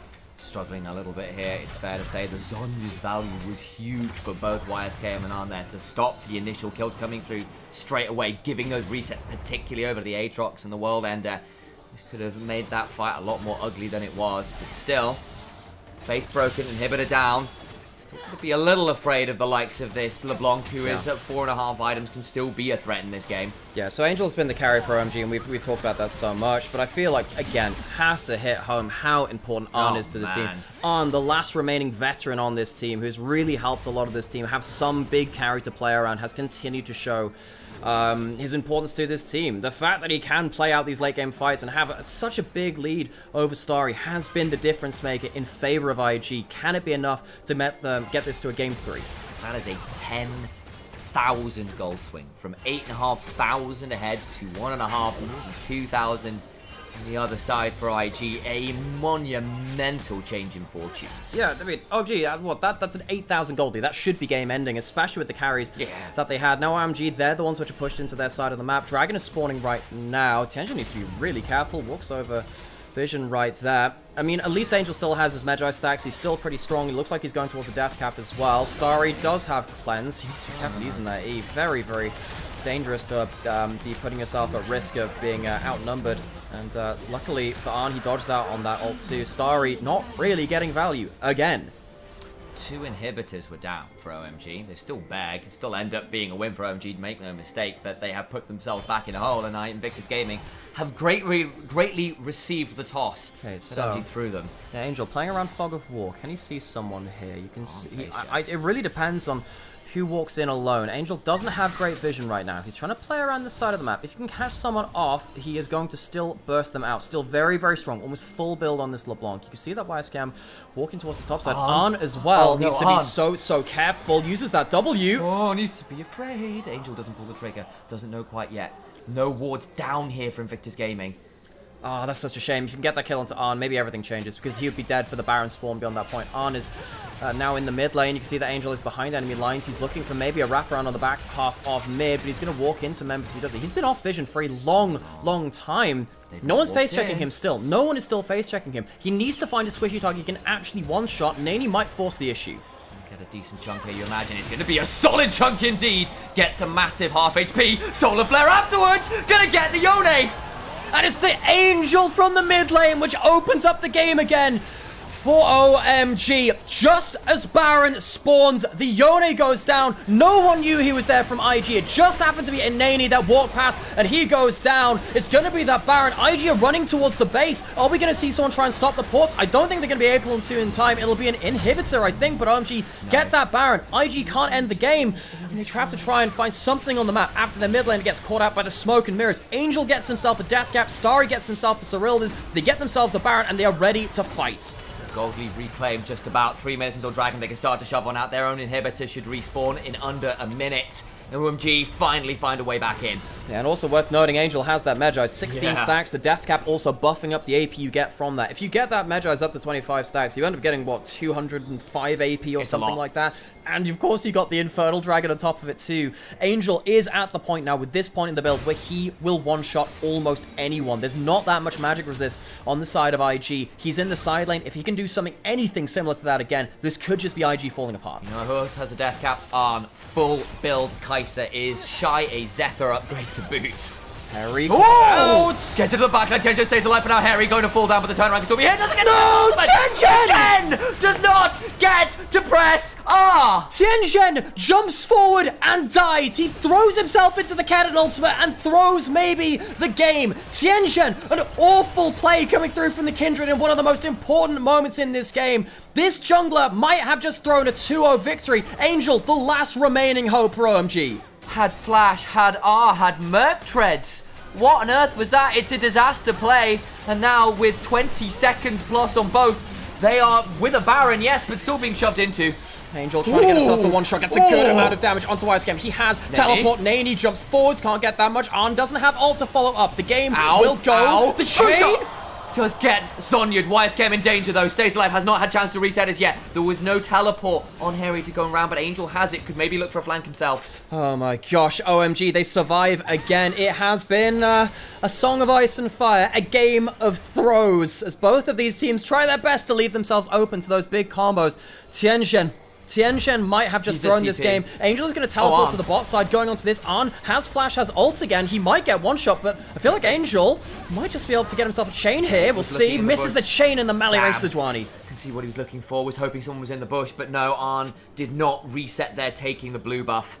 Gets out of dodge and gets out alive, and the winds of winter are howling right now, and I don't know which one counts the White Walker, because we've seen some corpse-like plays from multiple members of this team. It has been a few serious brain-dead moments that have cost teams. Angel, he used that teleport for that last play too. He's sticking around in bot side. The last of that Baron buff, remember, they did get the Baron at some point, but they don't get that much with it. They have a slight Baron power play somehow. Dragon spawning in 40 seconds would be an Infernal Soul for IG. With the amount of damage they have, that should end up being like the game if they get that. I think that Arn at that point gets pentakills. Yeah, that's realistically what you're looking for. Nani also at 4 to 5 items too. This Yone is relevant, is even in gold. Arn taking damage like that is not what you particularly want. The red buff will help him regen over time. It does help that when you're out of combat, but still need to start paying attention to all of these big ticket ultimates again. Flashes on everyone but PP God.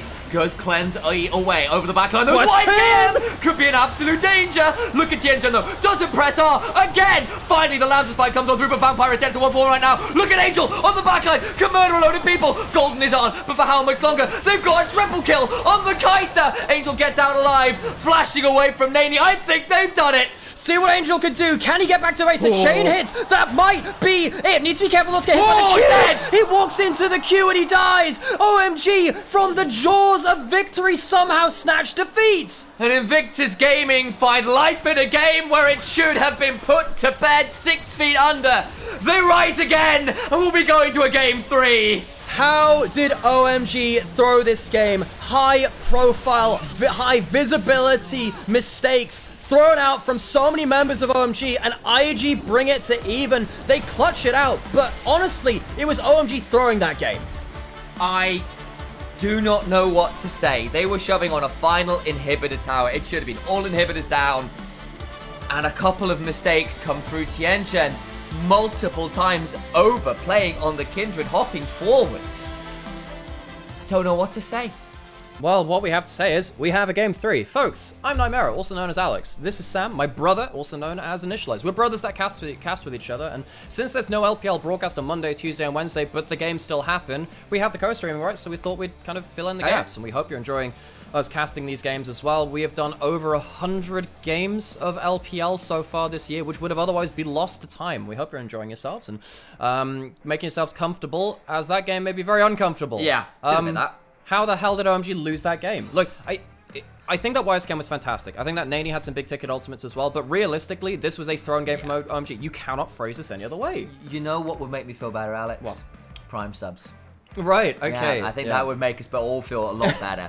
Prime subscriptions to Nymera_ and at Initialized Casts. Yeah, we are not paid to do this, folks. We're not paid to do this. We do this out of our free time, so you can enjoy yourselves. Any amount of support helps, and you know we've got a hell of a lot of viewers in here today. We're streaming on both Twitch and YouTube, so if you have a preferred platform, you can do that. We're gonna take ourselves a break, really, and refill on drinks and stuff. And God, oh God, OMG. That ain't it, folks. That ain't it. Yeah, that was certainly something. But I hope you're enjoying the games. It's been entertaining stuff. And, you know, the likes of Angel playing well. Harry, actually a solid Aatrox game. But Tianchen, Starry, honestly, not having a fantastic time. On the other side, Arn, again, another Kai'Sa game that's pretty scary. Yeah. Credit to Nani coming back. Honestly, Vampire had a solid one as well, actually. Yeah, Vampire was okay in that one too. There were definitely some points where GLFS and Vampire engaged onto the front line in a poor way, which, again, that's a problem that they've had before, but it was still enough, right? It was enough to get Arn into the right positions. Oh my God, Mecha with the 100 gift bomb again.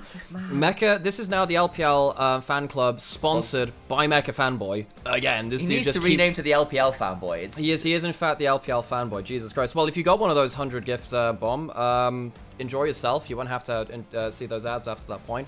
We're going to go leave ads out for a little bit more. We'll see some of the post-game stats, and then we'll get ourselves onto an ad break, and then God, we'll get ready for another one of these. Luckily, folks, we are not in separate venues today, so there will be no overlapping games, which is important because it means that we don't have to. If this goes to a game 3, we're not missing any games from the second series. So hell yeah, Mecha, you are a beast again. We are currently at 397 subscribers. I'm pretty sure 300 of those are right now, this month, I believe 309 subs have come from Mecha. Bloody hell, Mecha. Fucking Christ, man. What this means is that we get ourselves like a load of. You know what I should do? I should just get. I mean, the easy ones I should do are like all of the LPL team emotes. Yeah, that's true. I can do that one for free, but yeah, Jesus Christ. God bless Mecha. Thank you, man. God bless Mecha. 07's and well, not 07's and I don't know. That's when something bad's happened, but you can do it the same. Also, Sleeping Dub, I see you in there with the Prime sub. You got overshadowed by Mecha dropping a bit of a bombing run on the chat. Jesus Christ. Okay, right.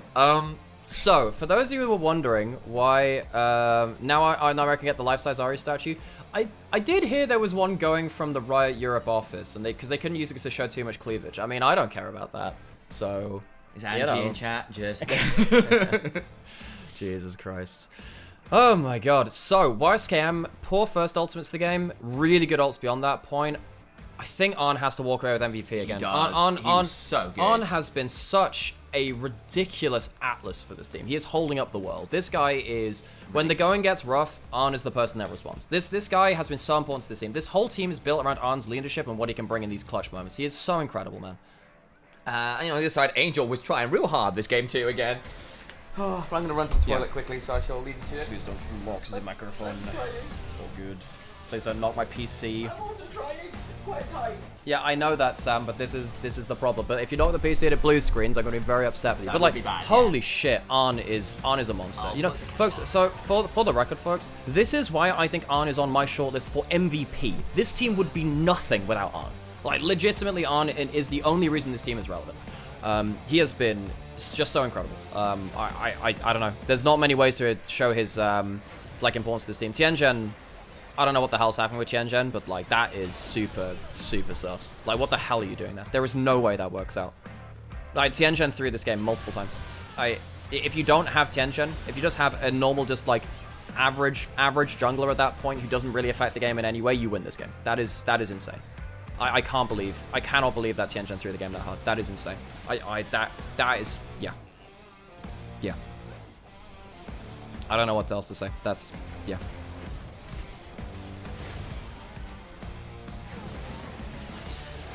Holy moly. You know, if you did miss out on the hundreds of gift bombs that were given out as well, you can always put your Prime in chat as well to help us keep doing what we're doing. You know, God, I'm trying to think. I think we've done maybe 130 games now across this year. So yeah, between spring and summer, this summer alone, we've done, I don't know, 70 games or something like that. It's been a hell of a lot. And yeah, it helps us, I guess it helps us keep doing what we're doing, right? Because, you know, I'm casting once or twice a week for LPL. But, you know, I'm not paid to do this, but I'm doing this every day when I can. Jesus. Holy moly.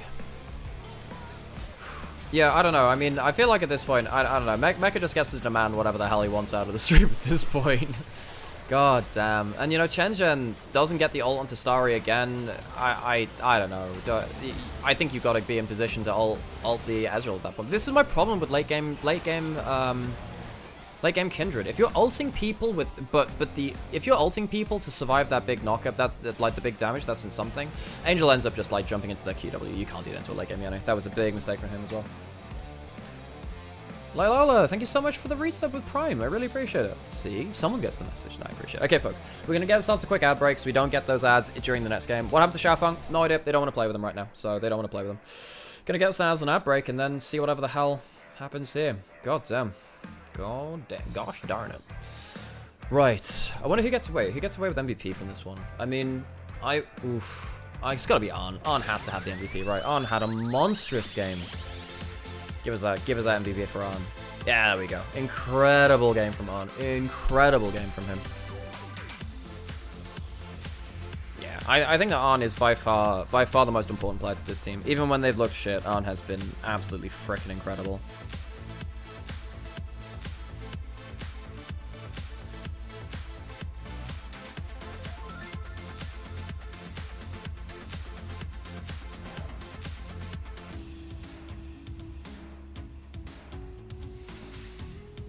Yeah, I mean, jeez,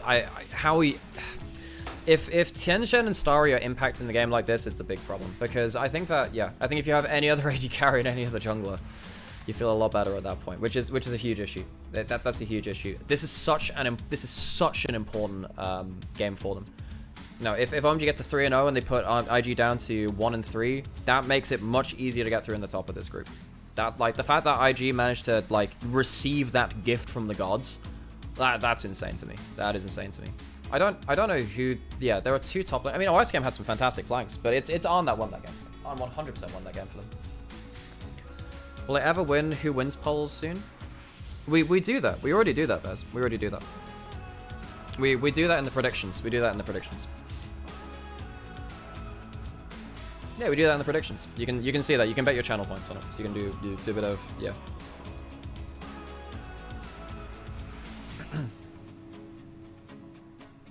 Wait, did we get the prediction for this one? Yeah, we did. Yeah, we did that as well. Yeah, we had that for this one. Yes, we do it around Champion Select. We do it around Champion Select. Riftic, thank you so much for the sub. I know you earlier. You said you're a UK fan. Have you ever been like involved in like the UK scene at all? Have you ever like done UKAL and stuff like that? Because I have very fond memories of UKAL and NUAL as well, the university stuff. But yeah, no, I mean, look, realistically, OMG, this should have been a clean 2-0 with that. Like that was not close in that second game, but I don't know, maybe they've just mental beamed at this point. That is a historic throw. Ramen or sushi? On the whole, ramen, I think. I really like ramen.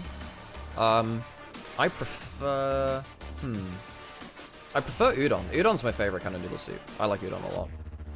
Ramen or sushi? I mean, I like sushi a lot, but I do like ramen a lot.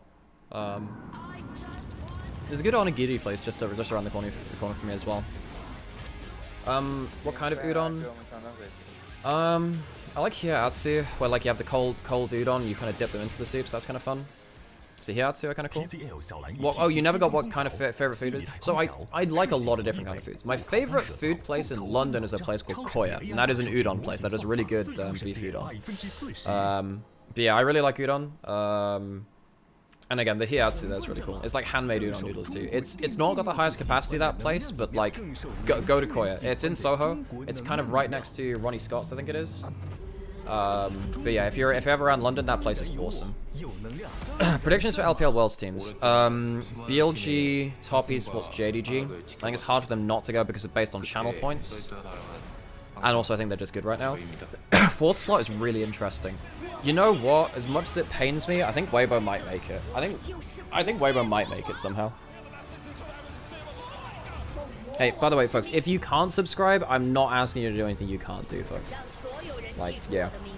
Don't worry about that, Whitebeard. I appreciate you being here. Yeah, I mean, if anyone that can support us, like, it helps a lot because it means we're not doing this with any resources. It's just us. We have a clean feed. We've got a microphone. We got 2 brothers who are casters in the same house. But yeah. Do we have a podcast? We used to do LGL podcast. I'm on multiple podcasts myself, but not between the 2 of us. We did have some plans for that, but it's quite hard to get a unique podcast in the gaming space at times.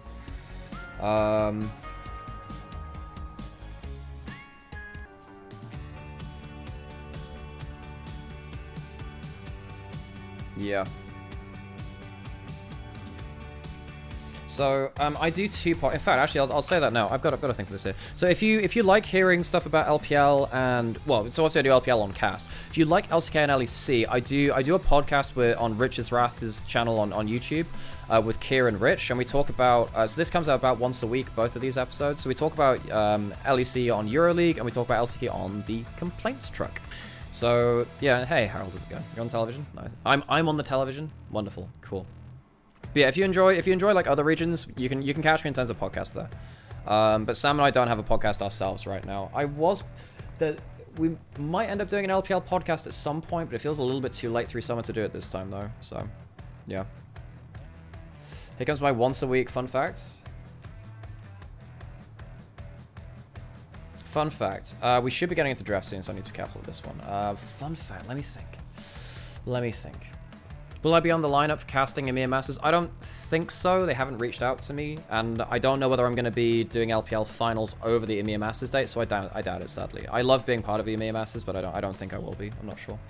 Fun fact. Let me think. Oh, fun fact. OMG had to change their logo because it looked too much like a cult logo at one point. So OMG have been forced to change their logo before because it looked too much like a cult. That's your fun fact. I believe that is confirmed. OMG have had to change their logo in the past because it looked like a cult. So an LPL fun fact for you. I hope that satisfies you. You were right, GT. Okay, folks, we're gonna get ourselves into that draft and get ourselves ready for Game 3. The fact that we're in a Game 3 is something altogether a different kind of issue. OMG somehow lost that last game with an 8,000 gold lead, even with huge leads across the board. really feels like it has gone down to the wire. IG, before this series, I thought they'd be the favorites coming in, but OMG, they really slapped them in Game 2, particularly up until they lost the game. We're here out of Game 3, and we are seeing ourselves Rengar ban. We're seeing ourselves the Kai'Sa ban. IG don't ban the LeBlanc, and that to me is so surprising. The fact that they ban away all of these other things, but they don't get rid of Angel's LeBlanc is putting Nani on the chopping board again. What are they going to do? I mean, is Nani going to go towards the LeBlanc himself and just hope that our Angel doesn't outplay him on another champion? Are you going to go for 3 games of Yone? It's helped their team fights, but it hasn't helped anything else. Likely Leona first pick coming through. I feel like Ashe has been criminally underrated in this series too. Instead, no, we have gone completely off the rails. No Leona, no LeBlanc. It's the LeBlanc. It's the Cannon first lock-in for YSKM. It's a takeaway from Harry. He won't have the Aatrox to counter it this time, which he was doing quite well within a laning phase in a team fight setting. Again, everything was really powerful up until that last throw. So OMG, their next round of picks, likely going towards that Leona. I think that makes a lot of sense. It's a good takeaway from Vampire as well. Wouldn't surprise me to see them lock in even something like that Vi for Tianzhen, get himself towards something a bit more comfortable as well. That Kindred was good in the early game, but that late game was absolutely horrific. OMG, what are they valuing right now? Could also take away an AD carry, go towards something like that Ashe, even though it's dangerous into the cannon. It can control the map so well. Of course, Angel's LeBlanc. Power pick for OMG. He has been running the map in both these games, so it's going to be Nani now asked to find an answer yet again into that LeBlanc, which he hasn't been able to do so far. Is it going to be third time the charm for something else? GLFS takes himself the Kindred, and Nani picks the Galio. So Galio will get bullied in early lane versus the LeBlanc. We have seen IG beat out NIP using this combination as well. That Galio into Rookie's LeBlanc in the group stage won them a series there. It does end up becoming a really problematic pick for LeBlanc to deal with, just because you end up going towards stuff like the Abyssal Mask, or more particularly early on as well, you end up going for the Hollow Radiance as a early game kind of like wave clear item, which gives you some magic resistance. I'm cracking up in a cold one with the boys. You can end up hearing that one in the background. Sam running back and forth to get ourselves some refreshments. It has been first series of the day, and it has been brutal. So Cassante locked in for Harry. He doesn't have himself kind of like a particular counter towards that cannon. I feel like the top lane matchup has been much more towards OMG's side than I had considered before. I thought that Harry has played well in this series so far, but he has now got himself a heavily losing matchup as Sam bogs and clunks his way back onto the cast. How are you doing? I'm doing fine. I was hoping to make that a little bit more elegant, but it was not. This is going very smoothly though. I will note that, okay, so we've actually seen the Kindred Galio combo, I assume you've spoken about already. It's something that we saw a lot in LDL. We didn't see it anywhere near as much up in LPL, but what often happened is Fearless drafts went on, you'd see combos like this, especially if you trusted your jungler to pull this one off.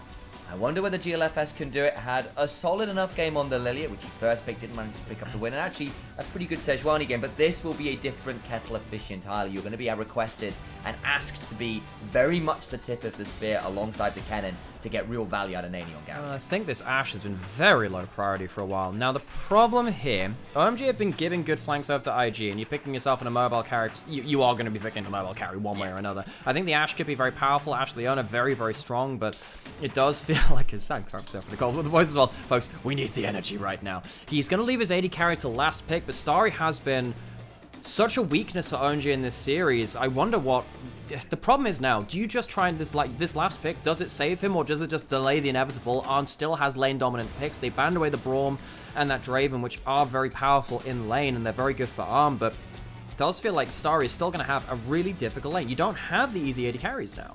And there's a debate here between Misfortune and the Callista. Go towards the Callista, and strictly now, particularly with the Callista, and you could flex the Galio support. I won't say it's going to be done, because I think something like the Rel is much more likely for Vampire, but there might have been a while where they tried something a bit spicy. Decide against it, but they've got themselves very strong brawling comp, very strong ability to go forward with a lot of different members. Yeah, I really like this all-in engage comp from IG. Look, they're a team which likes to pile on. This is going to be one which really works with that. You can see that at the end of the day, Starry doesn't really have a mobile AD carry to play anymore that can survive through that combo. So what are you going for?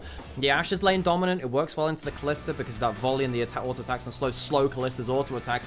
That Hawk shot is going to have to be an absolute mega UAV for OMG to make sure that they don't end up falling prey to those flanks. I am Yeah, getting a little bit worried here for OMG. They don't have any damage from Tianzhen or Harry realistically. They're not going to be big carries. And I think that Starry being asked to do more carrying is going to be hard because OMG have such a good, one, such a good engage comp into that Ashe, but two, he has been struggling so much. It's almost like OMG have been playing without an AD carry. Yeah, and the problem here is you're going to be asked in this game to position well. And I think Starry's weakest part has been that teamfight positioning. We've seen him really struggle to find pockets to deal damage in, find pockets to be safe in general. It's not going to be very easy this game with all of the tools to jump on top of what is a very immobile carry, especially if the flash is down. Again, Tianzhen onto something a little bit more comfortable again. Very known for that Lee Sin down in LDL, of course, but every jungler down in LDL is known for Lee Sin. That shouldn't really be a surprise here in the LPL. Has got Angels LeBlanc for the 3rd time in a row. They can absolutely pop off if they get snowballing. This series is so important to both teams. OMG were expected to be one of our very bottom teams, and yet they've won their first 2 series. If they win a 3rd, that makes it a trend. It makes it a bit of a climbing up the ladder as well of the teams and the expected opponents being favorites as well. IG, they came in as favorites, but they're currently at 1 and 2. If they lose this series, they're at 1 and 3, and that means they are on death's door for the Nirvana group, and they'll have to go find themselves another reincarnation to find themselves back to this point in 2025. They are on death's door. OMG could have put them to the sword, couldn't manage it in game 2. We have it all on the line in game 3. Time to see who comes out on top in this battle of the bands here in the Grunge group. Onto the Rift we go. Final game between Invictus Gaming and OMG.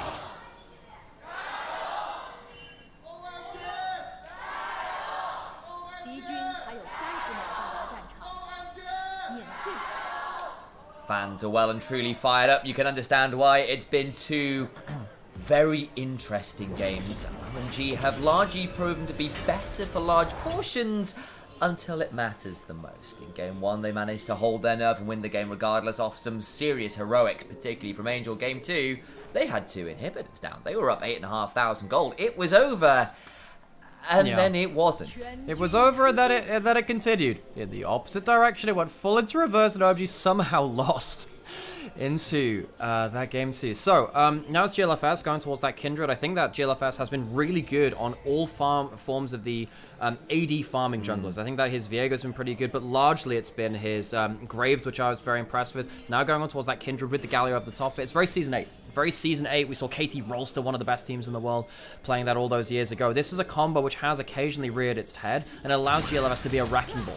Has actually decided against the Scorch Claw. I know I normally said that is the standard on Kindred and said the Moss Stomper doesn't feel as good because in general it's been nerfed over the years from the errors of Tank Diana running it and that kind of thing in the jungle, but we're still going to go towards it, especially because I think we'll be asked to be a little bit of a face-checking Kindred with the Galio So, behind. funny you talk about it being standard. The Kindreds we have seen in LPL have all gone towards that Moss Stomper. So in terms of the standard and pro, it's still that Moss Stomper. So maybe in solo queue the Scorch Claw is more of a prominent thing, but just being able to survive with that overshield can end up helping.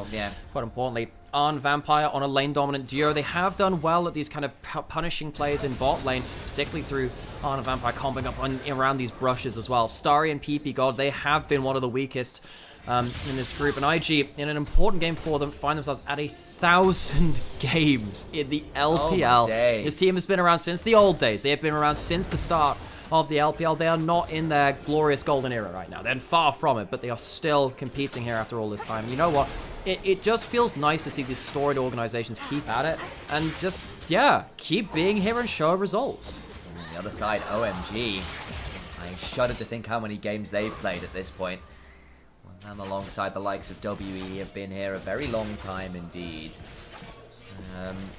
Perhaps with less success in recent years. Of course, OMG of last year were looking like they might be something really quite special.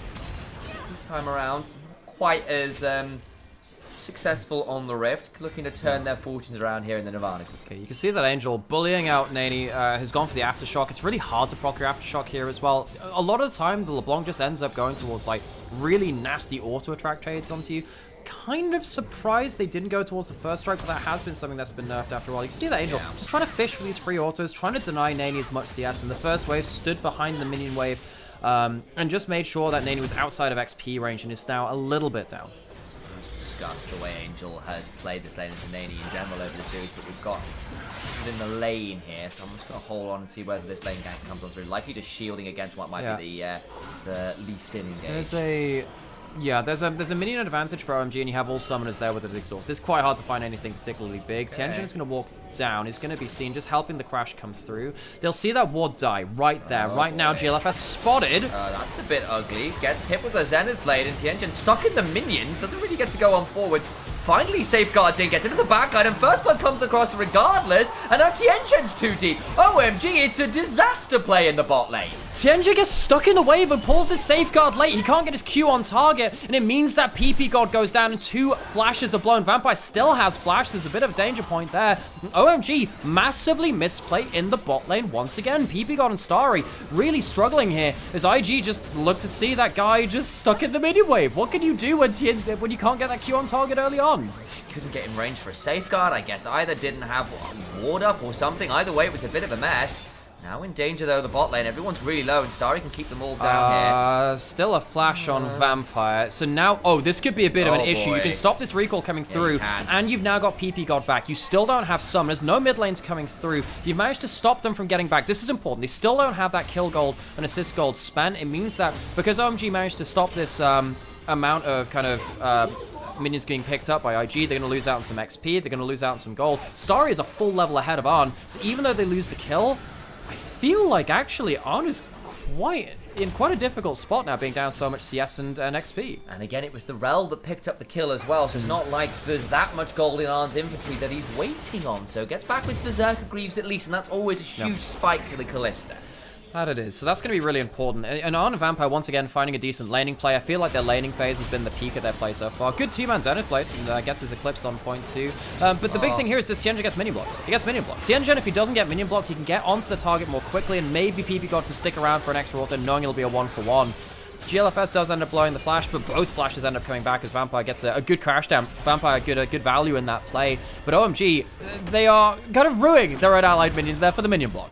That one really sucks a little bit, as I don't think it was quite in range of the safeguard either, if I know my Lee Sin ranges. No. So well, that's the point. He's not in range of it. He got minion blocked out of that range, which means he can't end up getting that play. By the way, couldn't manage to make that one happen. So no real way across the minions in a reasonable time frame. Quite a lot, really, is. Now, in the end, though, still a relatively even bot lane, as we said, with the exception of that support difference. It's got Merc Treads early for Vampire, which could be huge. That is so huge, those Merc Treads. Still, boots for both the AD carries, very important. Starry now with approach velocity and the tier 2 boots. Look, you can see that approach velocity hanging around them. You get so much movement speed with this build. Once you get to the point where you get, like, Kraken Slayer and particularly when you go towards the Phantom Dancer as well, you get a ridiculous amount of movement speed, and it means that you just kind of, like, take off as soon as you get any amount of slow. Angel, doing well in this mid lane, but you expect the LeBlanc to be ahead a significant margin. Nani's going to go towards that Hollow Radiance first item, and at that point, it really does feel quite hard for LeBlanc to have that same kind of pressure. You can't go towards the AD LeBlanc like he used to. Tianjin just about staying out of range of those Sentinels, that's the name of them, for Kalista. So GLFS back towards the spot lane, potentially looking for another return, looking towards this... duo of PP God and Starry, but decides against it. Did aggro the dragon as well, but I think with the Lee Sin around, still not the easiest matchup. Slicing Maelstrom pulled by YSKM, part to clear out the wave. I'm not really sure about that one. It clips it a little bit. It means that Harry can't get a full crash in. PP God has the exhaust still. Didn't end up... well, I think he might have used that earlier, but just because it's such a low cooldown, I'd come back. I can't even remember now, realistically, in regards to that one. OMG maybe trying to force... oh, that's an ult at level 6. It's going to be a swing and a miss. GLFS is here. An unknown quantity can look to hop on forwards. There's a Shadowing Strike into the crash down on PP God, who's in danger. GLFS now exhausted, but I think it's too little too late. PP God slain a Spear of Longinus, courtesy of Arn. Oh, this bot lane from OMG is just really struggled. Vampire flashing forwards, but it's a wasted flash. Tianjin has himself that W out to safety. Even though you have the level 6 Lee Sin, they miss that Ash arrow. They don't spot where GLFS is, even with the Hawk shots across the map. Now OMG have themselves 2 kills into this lane, which is so important for them. Arn is so important to this team. The fact that he's 1-0-1 on a pick, which is early lane dominant, is very, very important to them. Angel doesn't get himself the chain on target, does now. It's going to be a little bit of damage, but again, you got the Merc Treads already. Nani's not going to get blown out in this matchup nearly as hard. Problem is, though, I've seen GLFS start up this dragon twice now and have to pull off it. So for all they've gotten these kills in the bot lane, they've not really translated that into anything but gold yet. got a single grub to their name as well. Yeah, Tianjin's going to take down this dragon, but again, just the fact that you are playing with an Ashe that's going to get stomped on by, like, the Cannon-Galio combo is a problem. The fact that your Leona is 0-2 and is down gold is a problem, because that's someone who needs to tank out, then engage and block it out. OMG, like, misplaying these fights so heavily on bot side is a big issue, and IG, you know, I've criticized Vampire for a great many things. His laning is one of the better parts of his game, though, and I feel like in here he's been very good. Maybe it's the lock camera keeps it on his lane, but he ends up, like, making some really good punishing plays around here, and I think that's been a consistent part of his game, and it does mean that OMG are now playing against a deficit, against a lane-dominant duo, with a duo of their own, which is going to struggle in the team fights. And there we have it. OMG still behind here, and again, we've heard where the discrepancies lie and why that could be problematic. At least OMG have got the early dragon, and the early grubs haven't entirely snowballed here for IG. As we said, it's only the single one according to the scoreboard at the top. See GLFS picking that one up, so I'm assuming it was just a brief look in. There's the arrow. Swing and a miss. Starry, he's tried to influence the game, hasn't quite managed to. Ult pulled out from YSKM. It's not going to do that much. He's got the boots and he's got the Haunting Guys, so there's no extra damage in the extended trades, but Starry 0 for 2 on the arrows right now. 4 hops away. Trade there briefly as the winds of war come crashing around Angel. You can see already, just Nady shrugs off a lot of this damage. You are expecting a gold leak, so you can zone the Galio off of CS, but it's not really going to be that game-changing, like it was with the Yone, where you could genuinely stop the Yone from having a lot of value. This guy's going to keep doing the same thing. GLFS will now return back to the other grubs. OMG didn't really want to go heavily towards top side, but I think with the cannon and Nany having the ult there too. Galio ultimate is a long cooldown, but it is off cooldown, so you don't necessarily want to be flying in towards that. You weren't realistically going to be contesting for that at all. 3 grubs early for IG. Coming on across. I don't know whether there'll be time for them to respawn before they die for the trade of the Herald is. No, because you can see with the logo, exactly. If you can tell by the logo, if it's the grub logo, so that's the Herald logo there. Yeah. So you have in the top left is whatever spawns on the top side of the map. You have the grub logo, then this is the Herald logo, and then you have the Baron logo after. I have to say that in different overlays, you kind of get different information through there, but that should tell you what comes through. That's helpful. That's good to know. I appreciate that little bit of heads up. And once again, I think it's going to be too late. Glad to have it confirmed. And there's Arn and Vampire though. Begin to look in to put some more wards and stuff down here. Starry puts one across the wall there, aware there might be some danger, and immediately has it swept away. And OMG, what do you do now? Because you have losing top lane. Mid lane's going to get wave cleared. Look, you're going to get a CS lead as LeBlanc. It's just, what does it matter? You're not getting... You've got 1 turret plate. Okay. What are you doing for the map? You're not doing that much right now. It's not like there being a huge pressure point. Tianjin is playing back in his own jungle. See that GLFS has that 1 mark, which is quite important just to kind of keep that spawning... keep that taking over. But, you know, the fact that this bot lane got so much pressure and has achieved nothing with it is a huge issue for OMG. They misplayed multiple times now. The minion block just missing their ultimates too. And that second play towards there has opened up IG to get like a full lane lock state. This has been a good early game from IG. Their best early game of the series.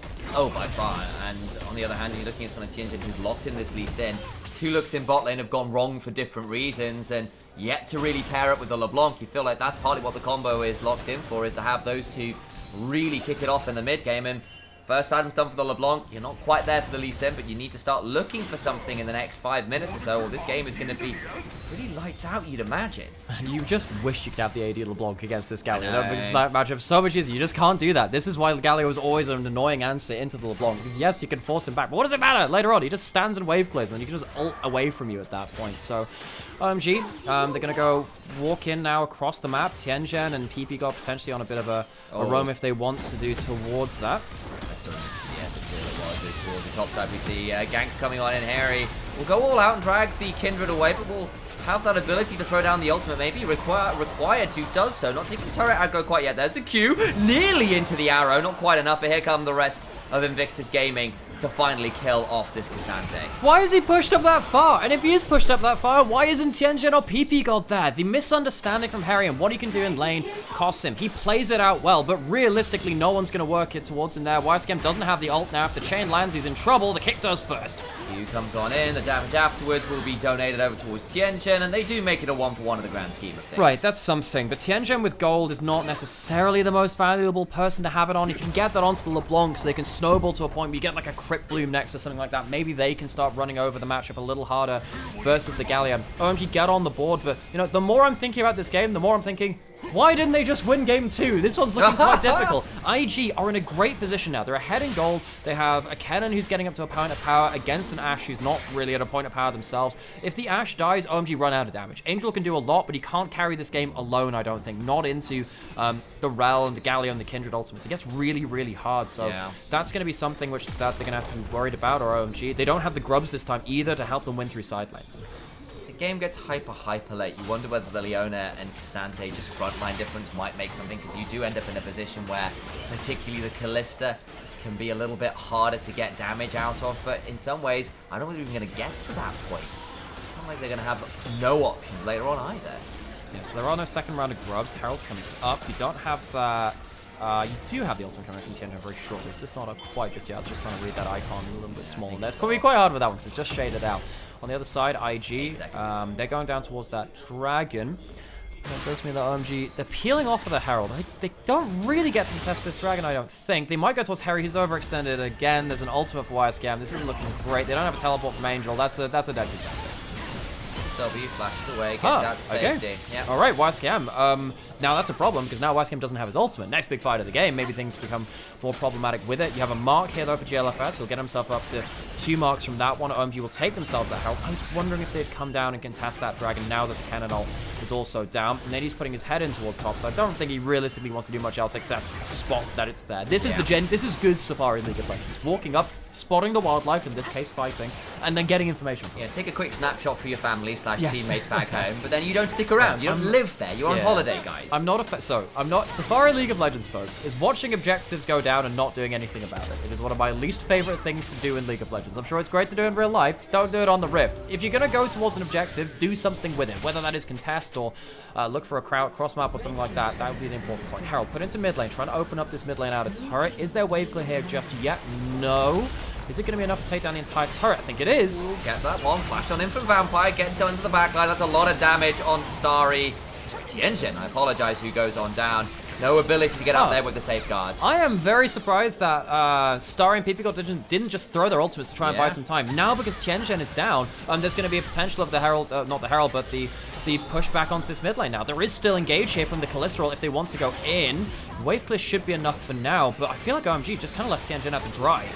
First, stepping on forward, actually gets chunked pretty heavily into the arrow, does so much damage back, won't quite get the kill. There's the Galio ultimate they were waiting for. They do earn that ultimate, the mark will not be taken. So that's important. Now that ultimate is down and you don't really have any cooldown reduction. It is at that second rank, so it's a little shorter. It's still a bloody long cooldown though, that Galio ultimate. Maybe OMG can play for a wider set of picks. The Galio, when his ultimate is up, is very, very powerful. When it's down, he doesn't bring that much to the team.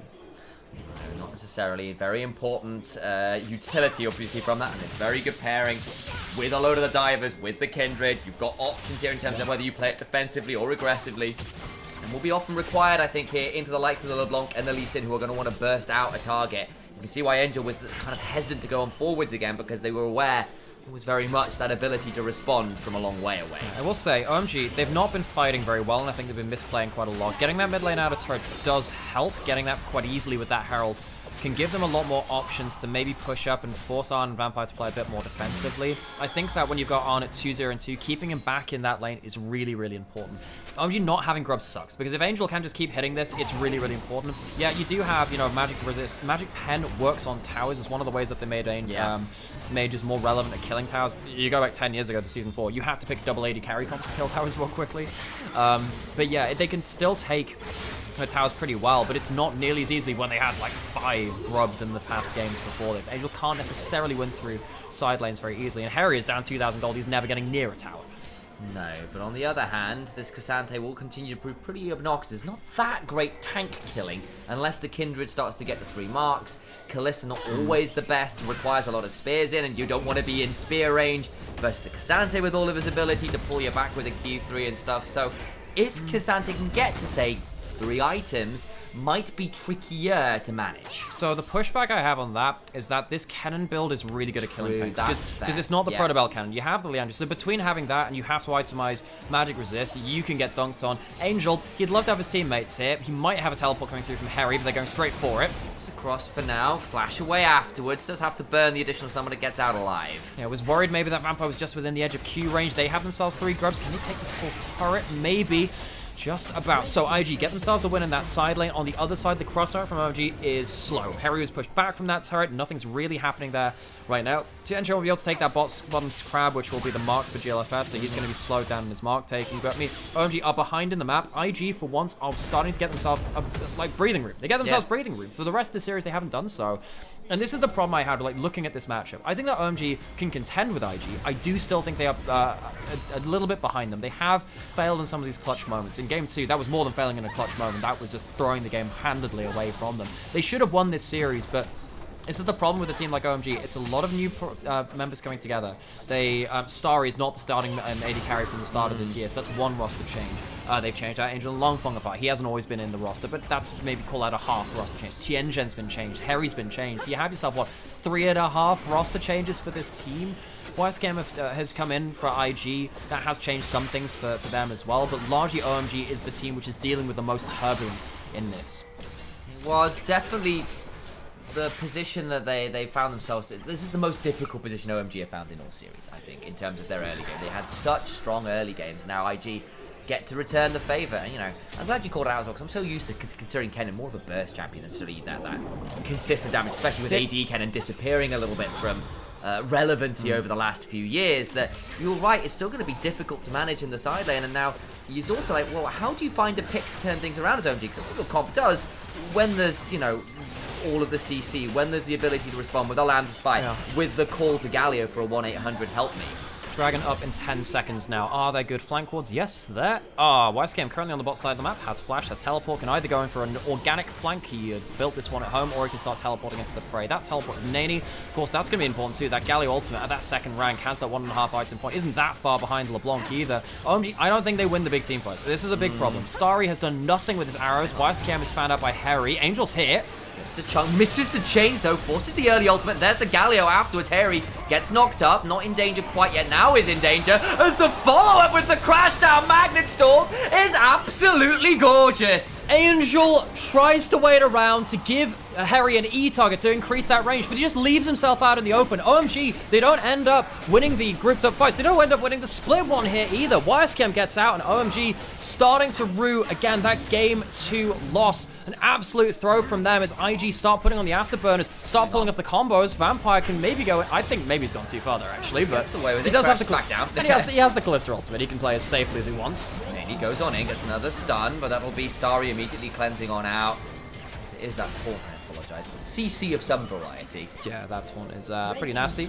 So, IG get themselves mid lane turret, they get themselves dragon, they get themselves 2 kills. This game is going so well for them, and this is kind of the OMG which I was afraid to see, the one which is, you know, sleepwalking into fights. And IG, you know, you could argue that they, oh, hang on, catching it here. That easy to kill. He's still got flash. And there might be a Kindred ultimate available for him. Flashes away to safety. He gets a knock up on Tianchen. He was trying to get something more, but now Wise give it to the backline. Blowed up. Does go down. Angel picks up that one. Now GLFS in danger. Reminder, Baron has spawned, and you're about to lose your Kindred. Lambda Spider's down, but I don't think a DRX logo is going to keep you alive for all that much longer. Going for some more. Finally gets the kill. Kalista gets one back, but now they continue to run people down as the slows come on down from this Ashe. Finally, Pokewall is summoned to bring them out of the fight, but I think there's too many members fainted, so going right back to the Pokemon Center. Yeah, they Volt switch out of there, but they will not be able to go towards the Baron. It feels like OMG, they put themselves into the right position of the map, and OMG, though they have not been the better team this game, they were in that moment. You have Arn alive, he has Flash, he has stuns, but he can't get here. OMG find the play which bring them back into the game. Just when we were criticizing them for not being the team that were good in the clutch, they get themselves the Baron, which might open up something in this game. There's no Revenge Dragon on the other side. That's not up for 3.5 minutes. They're not losing turrets to a cross map. And now suddenly, we start asking that question, right, you have this LeBlanc who's still strong in the side lane. Can that now lead to something? Nani is really goddamn tanky. He's not dying here very easily. I feel like IG just need to leave him to die. I feel like you just say, okay, look, it's not worth teleporting into this. They teleport into a Callista Sentinel, in case you were wondering about that one. GLFS has to flash out too. Massive overstep from the top side of IG, and it feels like Arn and Vampire were just never close enough to respond. The top side of IG just losing their minds, really. He got eventually full, but the damage in some ways is already done. You lose 3 members, you lose Baron, IG right back in it, and that got a lot for the Ashe as well, who's nearly at that 3rd item. Phantom Dancer, Crack and Stay Up is so good for the Ashe. Your ability to space people with all of those fluid auto attacks. Feels really, really good this game. So OMG already 2,000 gold up from the power play. You can see that Nani pushing in that top side to try and get a wave under control, but OMG, this could be the moment that stabilizes them. If we now get to the point where Starry can start doing damage, that's a problem. He's going to go towards that Infinity Edge next. There isn't that much armor for IG. They've been largely going towards magic resist. You've got the Hollow Radiance, you have the Merc Treads, 3 Merc Treads across the board. That isn't going to help you against Ash's damage. Gets the arrow, but once again, Starry's arrow accuracy has been goddamn awful this game. He's like firing with both his eyes closed. Trying to think the Wisecare might step forward to Lightning Rush the lane. Won't quite happen in the picture-in-picture. The mid lane tier 2 stays alive. Angel, though, gets a huge chunk on one who immediately has to flash away. Kalista down there. PP God looking for his end play, but it was blind. OMG! Hit your CC! God damn, Angel is sat there going like, well, I'll do it myself. He gets a great chunk in the flash out of Arn. Doesn't even have to blow his flash for that. They still have themselves a minute of Baron buff, which means that Arn, now without that flash and having to play backwards, might open up an opening for Angel to take this mid lane in a turret. It was at a low amount of HP, and I think it will do. Nady can't wave clear this. He can get CC, but he's not going to get the wave clear through that. And now suddenly OMG, they get themselves a really good amount of gold. They've got a crap team for clearing Baron buffs to IG. No one wants to be close enough to wave to do that. It gets really tricky in these scenarios. You can see already. Oh, my days of damage onto the Kindred. Not quite enough to get the kill. The Magnus Storm afterwards is solid hitting. In danger. Will get knocked up, but W's it super well. Goes all out. Will likely fall. Footwork away. Kick out. Stays alive. And LMG choose not to go for the fight because Angel is taking an inhibitor turret. They still have 25 seconds left of the Baron buff. Angel can go almost get himself a full inhib at this point. OMG, I don't know what the hell's happening with these recalls, but IG, they don't even come back to defend this one. Angel still has himself a good amount. They're teleporting back in towards boss side, and IG, moment of madness. They can't catch the carries. Again, another poor engage. Through it all, he offers them attention and gets on out with some comfort and affection, trying to make this one. Whether the plays are right or wrong, teleports in behind, and Robbie Williams can wait a second or two. YSKN, there's no flash on Starry. Grounded on 4, likely about 4. Harry buys time with 3 though. This Kazante proving so difficult to take down. And now Angel coming on over again. Stays alive for now, and we all back away. OMG really coming to play now. Yeah, I really feel like, again, we're going back to that famous book series. It's a Game of Thrones. And I guess typically you say it like you either win or you die. I feel like both these teams aren't exactly on the winning mentality today. IG, they were so far ahead in this game. They find themselves now behind in gold from a huge Baron power play coming from OMG. They get to go back towards that Baron, stop IG getting towards Soul Point. OMG have somehow clutched that in this game, and credit to him, Starry has had a better game. I thought he was going to be dying on cooldown. He's 27 minutes into this game and hasn't died once to the huge combo that can come on top of his head. No summoners right now, but still, IG have failed to kill target number 1. Angel in danger. Here's PP God though to defend. Angel does have flash, yet to be forced to blow it. Has got the distortion on a low enough cooldown to back away for now. I can't believe this is the kind of series getting with 2D. Well, okay, I can. But this is what I'm saying. Look, when you're trying to think about these games in particular, in the Nirvana group, things are just really messy. These are teams which have flaws, and those flaws don't always match up in the way that you expect. We knew that Angel was going to be better than Nani in terms of an individual laner. That has become a huge problem in this series. I didn't expect Arn to be that much better than Starry. He has been. That's made it much more even that way. I think that Harry for most of this series has been better than YSKM, but this game, of course, has been all YSKM, but Harry's still been doing well at his job in team fights. The fact that OMG have ramped up a little bit from the last series has thrown this into a bit more of disarray. They're very even right now. OMG really opening up the map. There's 1 turret left for IG outside of their base. Infinity Edge now for the Ashen. Reminder, that scales with the passive. It increases the slows you do on auto. So now with the Phantom Dancer on top of that, your ability to get onto the Ashe without a full commit is very limited. Also worth noting as well, so Merc Treads reduce the duration of CC, not the effectiveness of the CC. So if you go Swiftness Boots, you get slowed less. But if you go Mercury Treads, you get slowed for less amount of time. Problem is, if you're trying to run away from the Ashes, continue auto-attacking you, they don't matter shit all. Particularly because they have themselves, they haven't built a huge amount of armor. You see that Arn is going towards he's going towards a shield bow maybe? No, he'll be going towards the Jack essentially, or Wit's End. Look, he's going towards, yeah, that's Wit's End, that's the one. It really does feel like Arn, even though he has been the best AD carry in this series by a long shot, he has been probably the best player on the Rift this series, is going to fall out of relevance at some point. I think that OMG are getting to a point where they're really, really comfortable. It is proving very, very difficult. And honestly, credit over to Harry as well after a tricky early game. Has been such an annoying bulwark to get through. You know what, folks? I try not to do this because I like to pay attention to the game, but Baron spawning in 10 seconds, and one thing which we need to talk about is the arrow. Hits on, he has cleanse. It shouldn't be that problematic, but he has to blow that one. Starry hits one at this point, but as I was saying, Ghost Spider Gwen in chat, very rightfully pointing out, 2 stacks from Kindred. We are currently 28 minutes in, and IG were winning most of this game. They don't get themselves any of those stacks coming towards this IG. They would love to have that Kindred at a better point of power. OMG now have to walk into Fog of War without that cleanse on Arn. That could potentially be very dangerous. Need to see if OMG can get themselves some good damage down, and whether Harry can be that front line he's been for the last couple of team fights. Alrighty then, we are in a position where Baron spawned and up for grabs by one of these teams. It is OMG in command of the river right now. But we've seen them mess up from positions like this just last game, guys. Hell, they nearly did it in game 1. Yep. It's not been easy to hold on to a lead in this game, despite all attentions otherwise. Angel steps on full, gets a chunk, but at this point, Laney is very tanky. When you max out your W and you have the Chaotic Rooker, well, he doesn't even have the Chaotic Rooker. He's just maxed out that W, and he has a Warmog. So I feel like Angel into Nani is not that important of a matchup anymore. You need, I mean, to kill this Galio de LeBlanc, you need, what, a Leandries at that point? It's really, really difficult. He can't burst through him. OMG, they're going to get themselves another recall. They get themselves a Vamp Scepter on Starry, and we're not going to get ourselves, like, the game-ending blow at this point. Very, very even.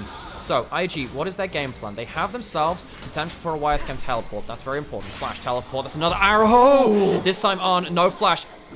Pixel perfect cleanse. So close to potentially throwing the entire game. Starry, his accuracy has improved somewhat.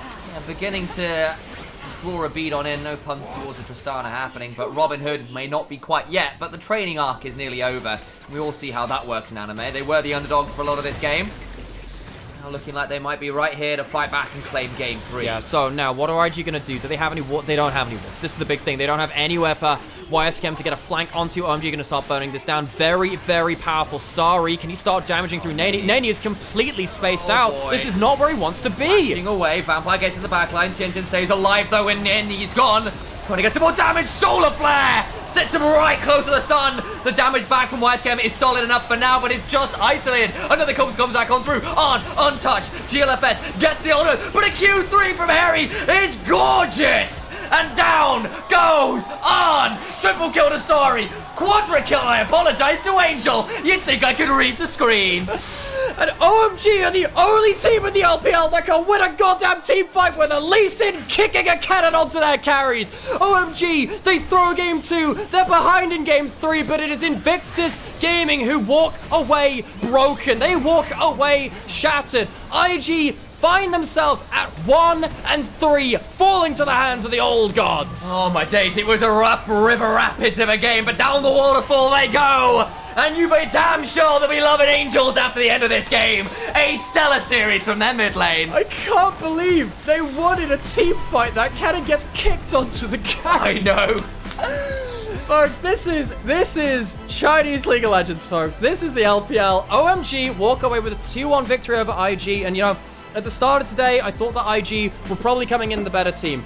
I don't know what I leave feeling. I feel like OMG were the better team for like most of game 1 and 2. They weren't really the best team in game 3, honestly, but they walk away with the victory. Now, IG, we said tentatively the benchmark is you kind of want to get about 4 wins to get yourself into a safe spot. Yeah. You're now at 1 and 3. The maximum amount of wins that IG can get is 4. They are in a absolutely awful position beyond this point now. And OMG, credit to them. 3-0 out of this OMG squad. If you watch the way this team played in groups, if you watch the way that they played, even against RNG and EDG, you would be questioning whether this team can scrape together even a couple of wins beyond this point. They have started out with a huge head of steam. Shout out to Trouble in chat as well there, saying this is peak League of Legends. It comes from the LPL. How you doing, Georgia? Good to see you. I hope you're enjoying the chaos as much as we are. You know what? I think I did pen down a day next week. By the way, folks, by the way, just so you know, I'm Alex, I'm Nymera, this is Sam, also known as Initialized. Trouble, who's in chat, is another LPL caster, who's a good friend of ours. Trouble, if at some point next week, I think it's either Tuesday or Wednesday, there are some really good games there. You could come and cast with us if you want, because when there is no LPL games, no LPL broadcast, but the games are still played on Monday, Tuesday, and Wednesday, we do it for you because we have the co-streaming rights. It means that these games aren't lost to time, and you would have missed bangers like that. Oh my god. Perfection, Jesus Christ. So better not be a 9 a.m. start. I believe that now BLG LGD will still be on this feed. It should still be here. We'll have an extended break, but if you want to keep asking questions, you want to keep hanging out, talk with the community, please do so. We enjoy having you here. We're brothers. We cast together. We've done that for a number of years. And yeah, we hope you're enjoying the show. If you can, drop a follow, drop a prime to support us on the channel and what we're doing. We've cast, 120, 130 games, which would have been lost to time otherwise. And yeah, I feel like I come out of every game saying that was a game. With all the previous games, they were just games. This was a game. Yeah. Like, nice be spoony. Congrats. They don't look nothing like Thanks Trouble. It's true. Jesus. I'm definitely more handsome. I know you'd think that we couldn't be related considering the difference. I just realized that my hair length is like really going off right now. Yeah, you've been growing that for a while. Yeah, I just don't trust Berlin barbers, so I'm just like, I'm okay fair. with this. People seem to like it. I'm okay with that. Probably nomads are a bad place. Where Medic used to go when he had his hair long. Yep. I don't like new barbershop anxiety is not it. So folks, I mean, we said it was gonna be slightly IG favored, but I didn't expect it to be that freaking close. That was ridiculous. Come on, Sam, step it up. And yeah, folks, we are streaming on both. We are streaming on both Twitch and YouTube. Sadly, I can't moderate YouTube, so there's some degenerates getting annoyed by degenerates getting annoyed by gameplay in LPL. Folks, this is what you get from LPL. This is LPL. It's also Nirvana Group. What did you expect? It's Nirvana This Group. is two struggling teams who are trying to find their own way again. Like, it's going to be like this. Yeah, I think we might have hit a new record for viewers, by the way, folks. So if you're here, thank you very much. It helps us. I think we hit about 2.6k or something like that. Something like that was really cool. Yeah. And, right, we will, at some point, get ourselves into ad breaks and shit like that, but we have to look through the stats first. I mean, I don't think this Galio was the problem. I mean, yeah, I don't know. I feel like IG still played around bot lane. I think we're seeing that Arn and Vampire are still pretty good at punishing lane, but the later it goes in, the harder the engage... I don't think IG are very good at engaging, realistically. YSGM was very trigger happy with the teleports and got caught out as the game went on. I also think GLFS had a very poor Kindred game. Not to put too fine a point on it. Yeah, I mean, both the Kindreds in this game were not great. I mean, the thing is, like, this game started off with OMG just completely misplaying around bot side. You're going in, using your ultimates, and then just, like, completely fucking up. Like, we did kind of joke that this game was going to be the Battle of Life support, which is the worst support in the LPL, because both Vampire and PP God have been kind of shit so far.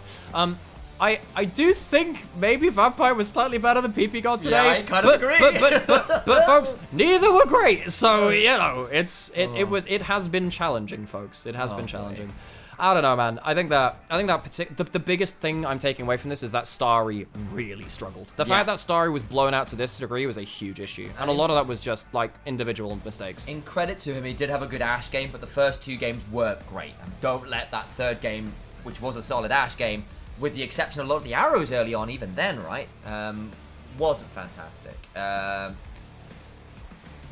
Yes, I think that's fair. And, you know, we can see some signs of life from IG, and credit to them in Game 2 for coming back from what should have been an unwinnable point, but still, we have got issues. Nani got gapped pretty heavily by Angel in every single game, even if that last game it was not as problematic as it was in the first two, but... really, it came down to a magic pick like this on Nani, which they should have just given up, guys. That teleport is not great from YSGame. He gets murdered immediately. I don't think it's bad if, like, wait, did you have the Galio ult? Because if they have the Galio ult, it's like, okay. And then I think the problem is, like, you can't take that fight with your bot lane so far away. Like, why are you doing that? That just felt like the top side just lost their minds for a second. And this is also at the point where Ashe starts doing damage to the Galio again, because the Galio denies the LeBlanc from doing a lot, but doesn't stop the Ashe. I mean, you are a sitting duck into Ashe. Like, what do you do? Like, you can't walk away from this. As we said, like, the Merc Tread stopped the duration of the slow, not the strength of it. And if she just keeps auto-attacking, you're not making out of there. So, I mean, Starry had a better team fight. I cannot believe they win a fight with Lee Sin kicking an ulting cannon onto the carries. Ridiculous. What the fuck? The exhaust ran out before the slice of what the fuck? How does that work out? Oh, boy. I can't believe that.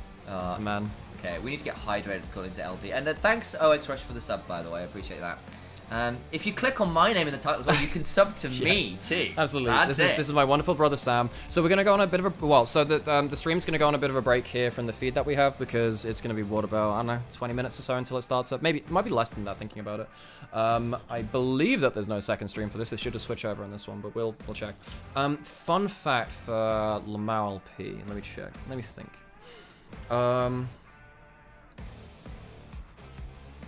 Did you know that Faker has like 2 games of Old Galio in his professional career? He was like one of the few players to play Old Galio. That's true. He ended up playing it at All-Star and he ended up losing to ex-Peke's Garen mid. Yeah, so that's a fun fact to you. Faker played Old Galio before the rework, just before it was reworked. Just as Galio was reworked coming into like, what, Season 7?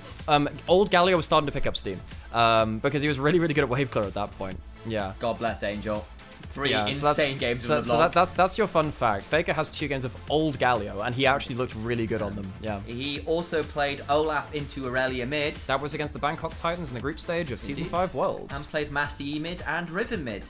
Riven mid was the famous one in Season 5 Finals, but he played that a lot in Season 3 Winter, particularly. Season 3 all over it, particularly Season 3 Winter. That was probably was it Season 4 Winter? No, Season 4 Winter, I think, the first split of that. It was incredible. Honestly, the fact that they had an undefeated Winter, no single game lost in one of the heights of professional play. That is one of the most impressive splits ever. So anyway, that's one of those will be your fun fact. Right, and I guess we need to switch over stream title, I guess. It's time. I mean, yeah. I mean, the fact that OMG lose that, they're probably going out of this group. Did you know Faker has played Cats as trouble? I wonder why you, of all people, dearest Georgia, who never has touched Katarina in her life and knows no Katarina merch or t-shirts, would know anything about Faker's games on Katarina. Hey Ravstar, good to see you again. Yeah, no, it's we've hit like a viewership record today, which is really, really cool. And yeah, I don't know, we got a little bit of fuck it, do I just play Pokero for a bit? Yeah. Play some Pokero, it's fine. I'll sit here and... Well, hang on, I'm gonna go check that there's no second stream with like the games. That's actually a really good call. Good check. So I'm just gonna make sure, because sometimes I don't think there should be a second stream, but yeah, we will just check. I'm trying to think of what other fun facts I could give people. Guys are killing it. If you want to support them for free, drop your primes. Exactly. God, that's why we love Georgia. Yeah. I need to check how many games. I think I forgot to forget to make public the last set we've got. But like, we're getting towards, across the whole year, like 120, 130 games cast. That's mad, actually. Which is insane. I've missed doing this regularly with you, mate. Yeah, it's been cool. It's been a slog because the problem is like, yeah, it has. I don't really get a chance to like sit down and review. We just tend to vibe because like I'm casting 2 days on the official LPL. I'm just chill co-streaming the other 2, and then the 3 other days we're casting. You're just on mic, yeah, exactly. Yeah, so I'm basically just like rolling through all of these. I don't think there's a second stream, so I think we're safe for now, Malink. We're safe. Yeah. Should I do a run for a croissant and a coffee? Yes, God, please. Would that be something I can do? Yes. All right. I need it. Anyone else in chat want a croissant and a coffee? Yeah, that'll be great, Sam. You got, I can fax them out to you. Yeah. Okay, fuck it. I'm gonna go play. Go for it. They got the post game interview, so we got a while, folks. Okay. I think. Yes, please. All right, I'll get that. Yeah, bro. Georgia, I actually know where you live. I could actually walt you a coffee. That's the one. Who uses fax? Germany does. Germany uses fax. You could apply for an animal dome via fax. What? Are you kidding me? It used to be faster. There was a whole website where you could fax it in because you'd get a faster response for a date for your animal dome. That's so funny. That. So, Germany. Jesus, okay. I can't remember where I was at with this run, but I guess we'll find out. Oh, we're facing Giovanni. Oh, this might be hard. I might have to reset this a couple of times. Tita, I don't win through this. I think he has Stone Edge, so I get a little bit shit on there. Let's go towards Superior then. Should be okay. Ow, Jesus Christ. Okay. Can I use that, please? How much am I healing from this? Oh, Jesus Christ. This should be fine. Okay, cool. Okay, nice. Get a load of healing from that. Nice, cool. That's basically 1 for free. This could be... I might have to reset this a couple of times, because, like, this guy's pretty hard, actually. Okay, let's go... What? Get this, maybe? Owie. Ow. Why did I do that? That's probably not great. That's gonna halve the damage I take. I don't think that's gonna be enough. I think I have to switch out now. Oh, I should have. Hang on. I should have just. Why did I not baton pass? Let's do... play rough, I guess? Yeah, I'm not gonna get affected by this. This is fine. Okay, it's good. Yeah, attack falling is fucking great, yeah. Oh shit, that's not great though. Blip. You have steel type moves, don't you? That's a problem. Yes, the fun fact did happen, thank you. I can do charm. Oh shit, that's going to... Oh, it's... Okay, that's fine. It's gonna harshly fall. That's fine. That's good. We can work with that. Let's do covet, maybe try and... We can maybe steal some of the items. No, let's go crunch. Should be fine. We should now probably win this. Yeah, this is fine. Who won? OMG won 2-1. Ow. Oh, did it sharply... Yeah. Aye, okay, whatever. It's fine, we can work with that. Do we want to take... Let's get Ninetales out, like, right now, actually. This should still be fine. We should still kill with this, I think. Oh, okay. We should kill with this now. It should be two hits. Yeah, nice. Cool. I think Ninetales will now clear. I think they'll clear now. Oh, the what? Flamigo, yeah. That shit's really cool. Flying Fighting's a really good... It's pretty good coverage on the whole. This is maybe a problem. You're going to use some big-ass stuff, aren't you? I think I can send this out, maybe? This should be okay. Okay. Let's, do you have anything which heals you? Let's do... Bubble Bean's fine. We can maybe do Toxic as well. Oh, this could be... Oh my god, you have a fucking Mewtwo? You kidding me? Huh? Let's switch out into Iron Thorns now. Jesus Christ, he has a fucking Mewtwo! What? Okay, this is fine now. Holy shit, Toxic is gonna do some work though. Let's put out Stealth Rock. So he's gonna go back towards... Eesh, this is not looking fantastic. This is fine, I think. This is fine. I'm gonna get buffed it, but it's okay, I think.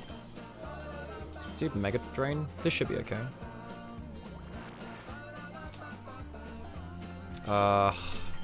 He's going towards Dragon shit again, isn't he? He'll go towards Outrage, maybe. Now, let's do... Thunderfang should be okay. Nice. Nice! And the Paralyze is good. Cool. Oh, Jesus, what? Owie. Cool. Oh, wait, hang on. Wait, might you... Oh, I'm sorry, hang on. Let me move it slightly. Let me move it slightly. There we go. Yeah. I'll move it down like that. There you go. You're happy now. You can see their faces. Oh, this is not going to affect it at all, is it? Shit, that's not very good. Oh, shit, and that's going to kill me. Oops, if I'd chosen the right move, I lived there. I'm not going to restart this because we're on stream. It'll be fine. Moonblast. He has another Hippowdon? What the fuck? This is fine. This is okay, this is okay. Yeah, we kill this. Yeah. I think we clear now, we clear. I'm gonna have to get some, like, revives, though. Wait, no, we might... Hang on, no, this should be the end of this. I think this is the boss fight, technically. I'm gonna Morning Sun, actually. Okay. That takes him below about half HP. This is fine. Okay, cool. Should kill? Yeah, nice. Nice, cool. Cool.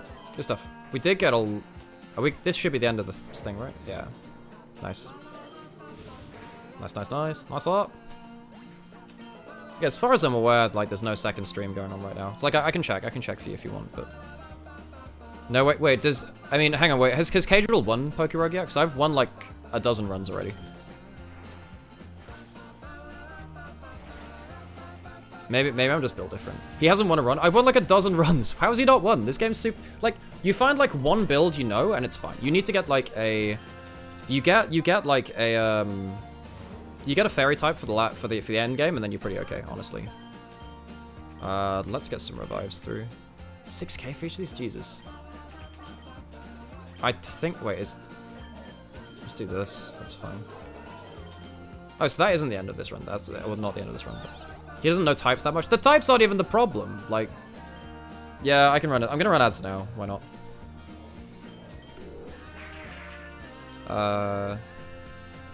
Yeah, I'll switch you out. Sure, give me a stick. Why not?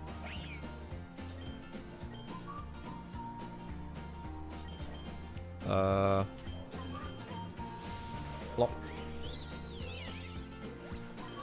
The thing is that, like, I mean, you get a fairy type and you just switch into shit most of the time. It's pretty okay.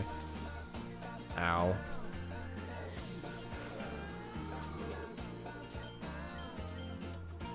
Let's do like light screen or something. Why not?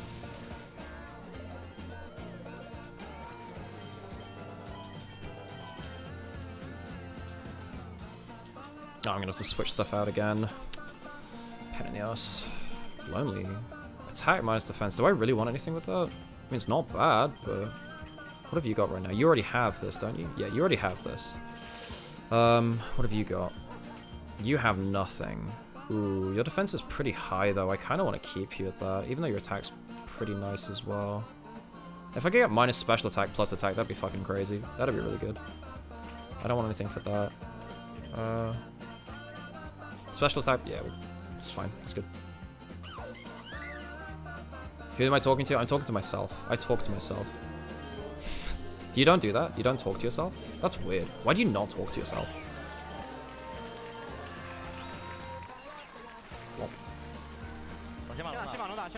Oh, is this replays? Hang on. Is this, yeah, this is comms and stuff. Because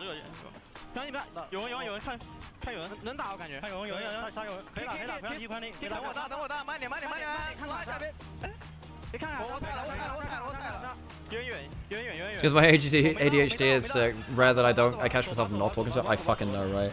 I have to stop the thoughts, so I have to speak.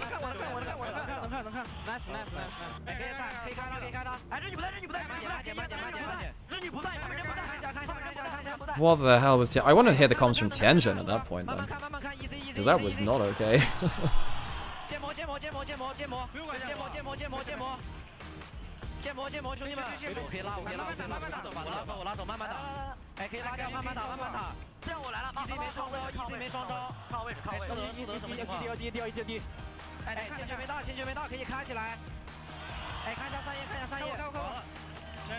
Man, how the hell did IG... How did IG lose that game 3, but how the fuck did OMG lose that game 2? Like, that game 2 was not okay.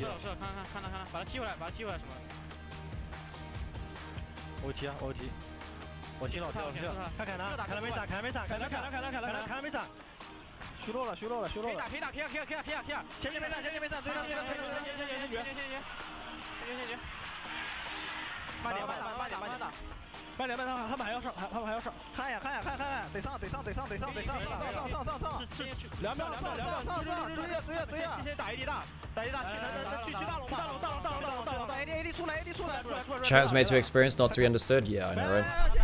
Oh, the Akali palette from Gala when he's like, oh yeah, Akali's coming, Akali's coming. There is no Akali.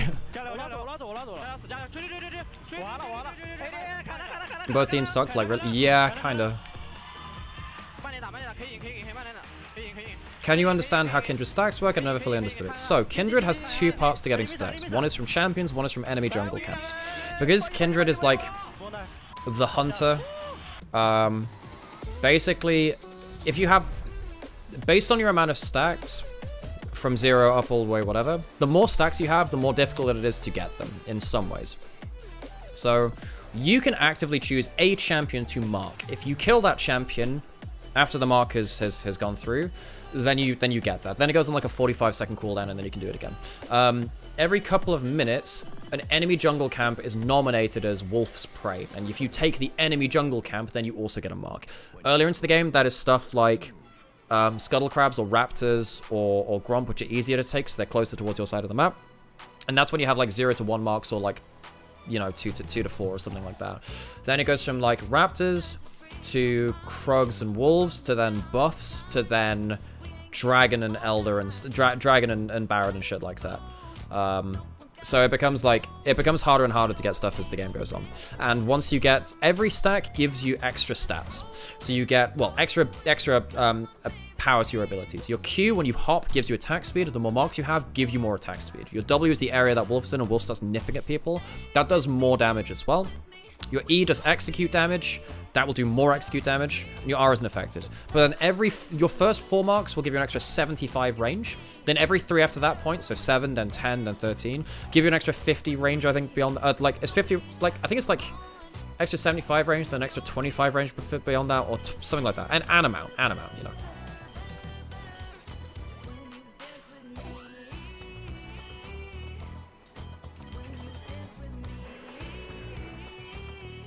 Yeah, no worries. It's kind of hard to grab your head around at some points. I completely understand that.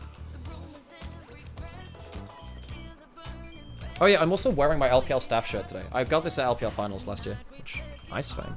Oh, I already had that, didn't I? Ah, it might be worth for you to get this. Am I using cover? I don't think I'm using cover, am I? That's not bad. I should keep, no, I can't, no, fuck, I want to keep cover. It's fun.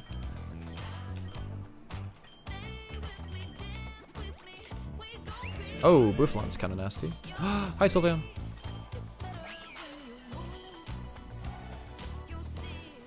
Yeah, I guess I can. Wait. Yeah, why not? It's fine. Who's more dangerous? You're quite tanky, aren't you? This should be fine. I should one-shot, yeah. 25 for the... Yeah, okay. So something like 75 and then 25 beyond that point. Ow. Oh, I wasted my citrus berry. Rip.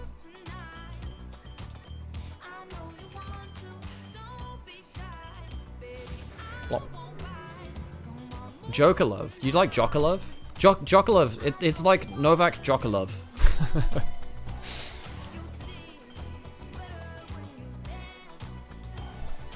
Give you back a citrus berry. Oh shit. Wait, is this? Oh my god, Shaman.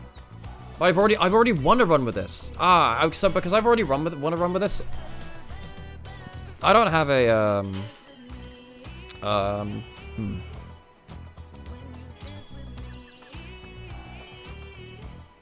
Okay, let's just hit it with this, I guess. Ow.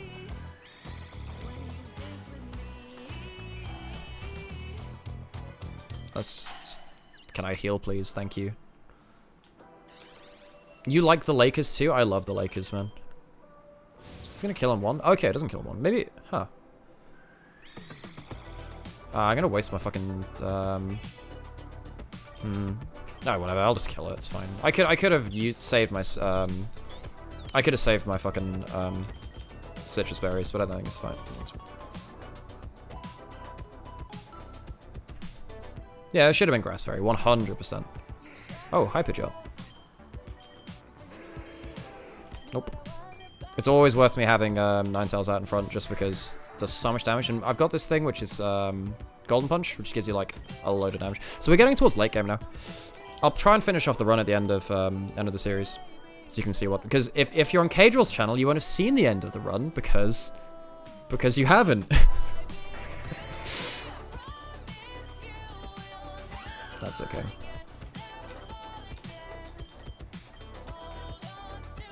Hey, I'm just saying, you might not have seen the end of the game, so you get to experience that here. You know, you get everything here, folks.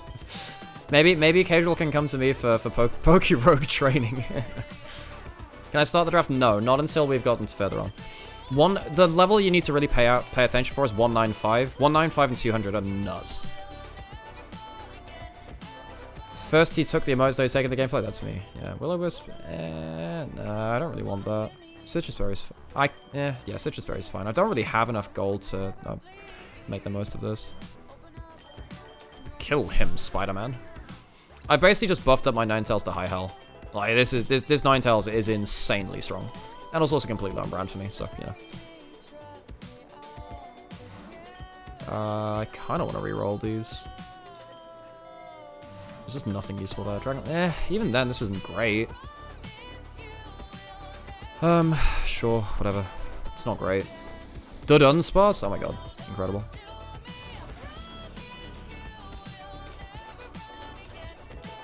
Nice art. I thought I'd be. Oh, 175 is. I think 175 is the boss fight. Attack. Ooh, that might be worth getting. Metal Claw. 50.95. I mean, Metal Claw's not bad to get. I don't think it's worth it. I probably want this attack. Wait, who do I want this attack going on? Maybe on Daxman, thinking about it. Nah, Iron Claws isn't bad either. Wait, what's your attack at? Holy shit, yes, I wanted an Iron Thorns. God damn, that's a whole lot. So it's trainer battle here. This should be okay.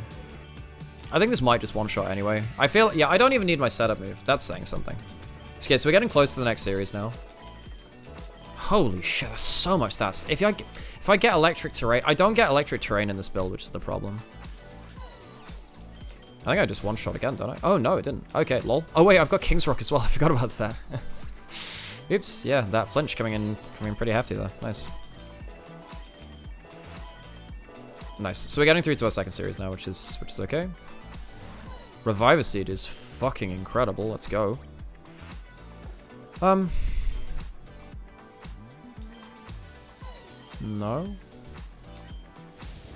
Oh, I didn't kill. Oopsies. Okay. Let's just switch out for something then. Yeah, whatever. This is fine. Your grass types mean nothing to me. Or ground types.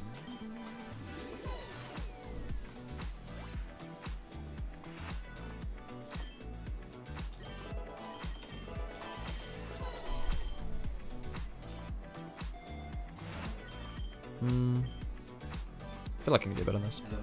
Do you think Wei joined BLG as a potential replacement? Yeah, some people are. At the end of the year, I don't know. I don't know. Because Wei's not been on fantastic form either is the thing. So it's quite hard to tell. I'm going to reroll. See if I can get something better. I've got decent luck. Nah, not great. Whatever. Maybe I go. Oh, thank you. What is that? It is a matcha and strawberry cinnamon roll. What's the shit? Nice.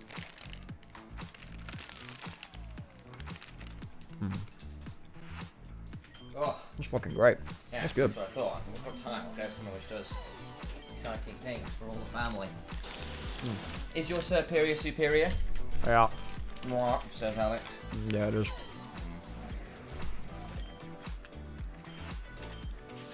Die, foul beast. Yeah, it's a great little cafe near us, Georgia. It's great.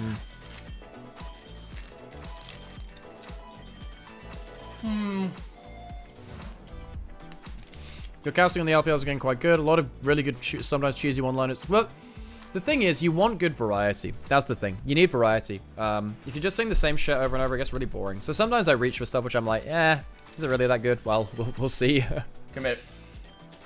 Sometimes you commit to it. Yeah. It's definitely something we both go for. It has to be said. Yeah, we do. And we'll start talking about this soon.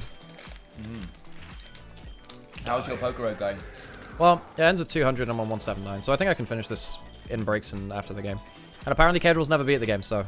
You know, if there are any XDD rats in there... I'm just saying, you'll get to see the end of the game here, folks. Yeah, I'll switch The barrel looks like he's going to stab you. Look at those eyes. You mean he won't? Those are the eyes of a monster. Plop. Okay, well, we'll start talking about the game now. Okay, so, getting towards BLG, LGD. Now, it is worth noting, folks, that LGD beat BLG in the last stage of groups. Now, I think that was probably a flash in the pan. I think LGD are lucky to have gotten through to the Ascension stage, and they have gotten dunked on in this stage so far. I don't think their laning's been good enough. I don't think that their early game has been good enough. I think they've been behind in jungle support rotations, which has really left a lot of people out to dry. BLG turned the fuck up versus top users. It wasn't close, so, yeah. Yep. Top were outclassed in a way I wasn't expecting to get outclassed all split long. And that was great news for BLG. Still some questions here about what jungler they'll be playing, because obviously we've now got the idea that Wei's coming to the roster as well. What does that mean for the team? So we need to keep our eyes on that and seeing what the decision-making process is there.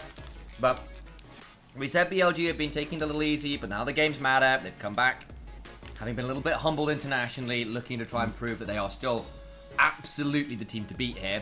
Having thought that was top esports crown for a bit, and now we're going back towards Knight versus Haichao. Haichao has had a weird old split. Knight, not dissimilar, honestly. So, the reason this is really important, when BLG lost to LGD, it was off Haichao solo killing Knight in the late game. Yep. On LeBlanc versus Corki.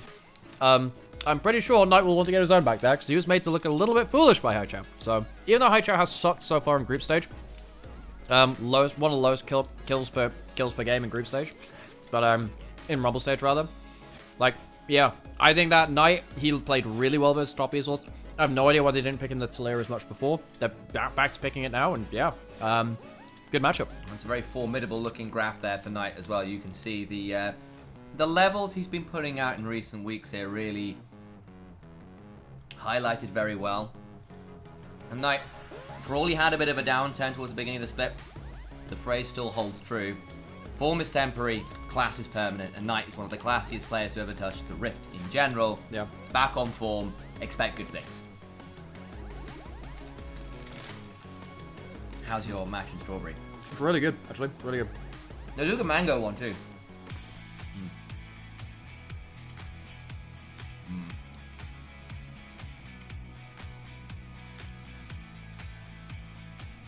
There's BLG on your screen again. Knight.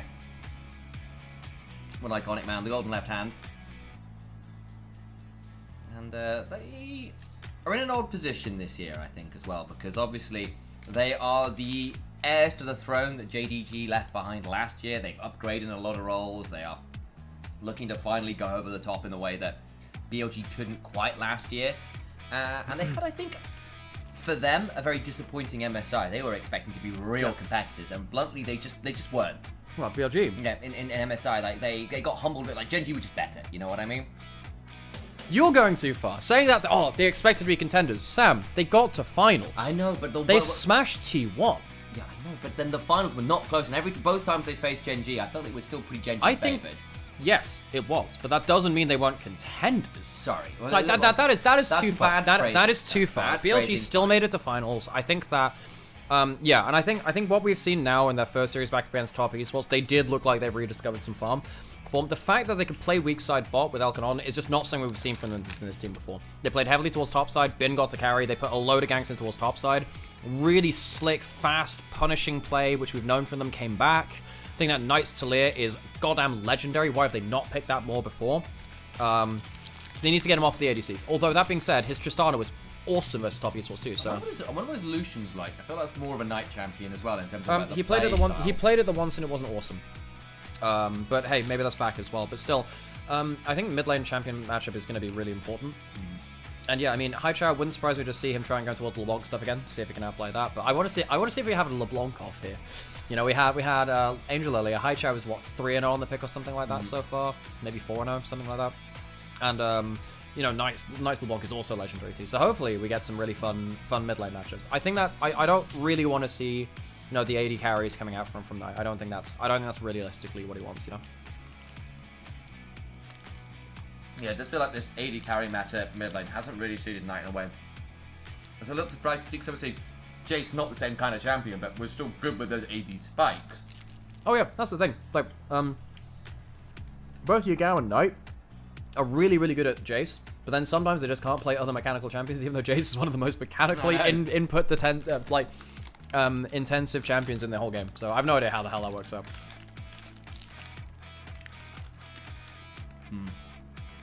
This is good. I like this. Mine has disappeared. Where did my matcha bun go? I don't know, Sam. Where did it go? So I clearly can't have eaten it that fast. Oh god, maybe I should just go like have another go at Poker Rogue. I should just keep playing it. Your obsession with that game is great. Well, just a thing to do in the background. It's true.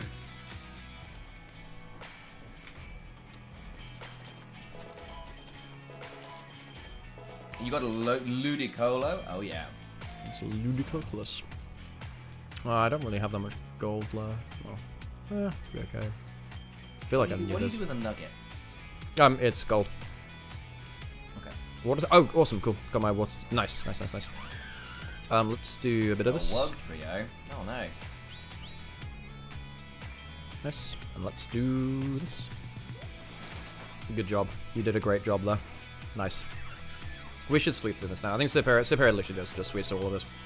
Also, Sunlight is on. So their water types are also less damage, so they have nothing to do here. I only have grass types. If they have, yeah, this is like less good, but ice water loop is fine. It should be standard. But I'm doing ridiculous damage because I have Miracle Seed at level 2, so it has like 40% extra damage on grass types. No, I'm sorry, Lapras. Sucks to be you. Oh shit, that might kill. Ugh. And speed rise. Oh fucking hell, you're gonna be faster than me now? Oh shitting hell. Okay, we're good. Got away with it. We're on overgrow territory as well now. Okay. Jesus Christ. Hi, can I heal, please? Thank you. Nice. That's over 500 damage. Jesus, man. Nice. This is also going to be. Yeah. So sometimes you can just sweep. If you, I think a key to a lot of this is setup moves. Yeah, grass feels fine. That should carry us through to the end of the game, so we should be fine with that now. It's gonna be really hard for me to lose a lot. I mean, I might need to restart the boss fights like 195. Yeah, I'll switch up. Ninetales gives me extra gold for doing stuff. Plus, I also want, like, Ninetales is my ace. I want them higher level if I can. You piece of shit. Doesn't matter.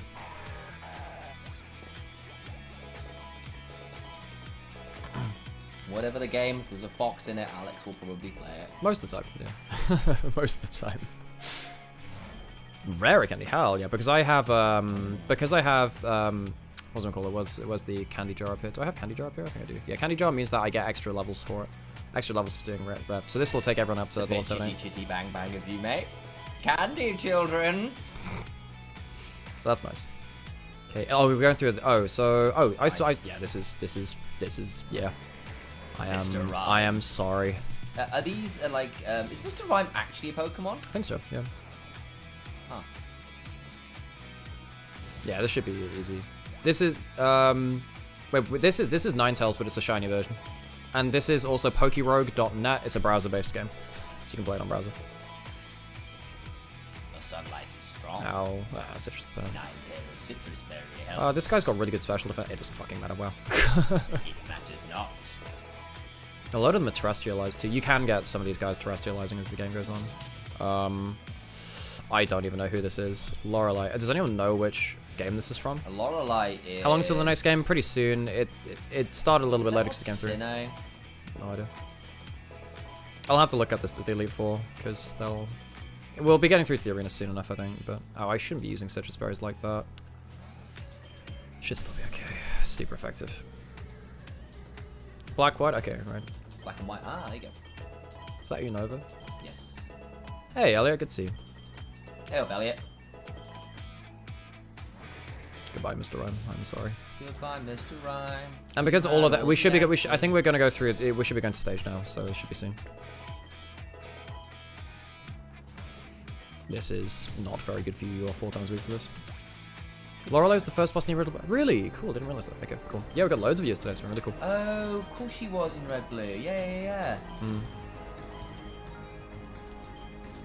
Wow, we'll do this. Just get the last thing here, and then we'll Enigma berries. Enigma balls. Enigma berry.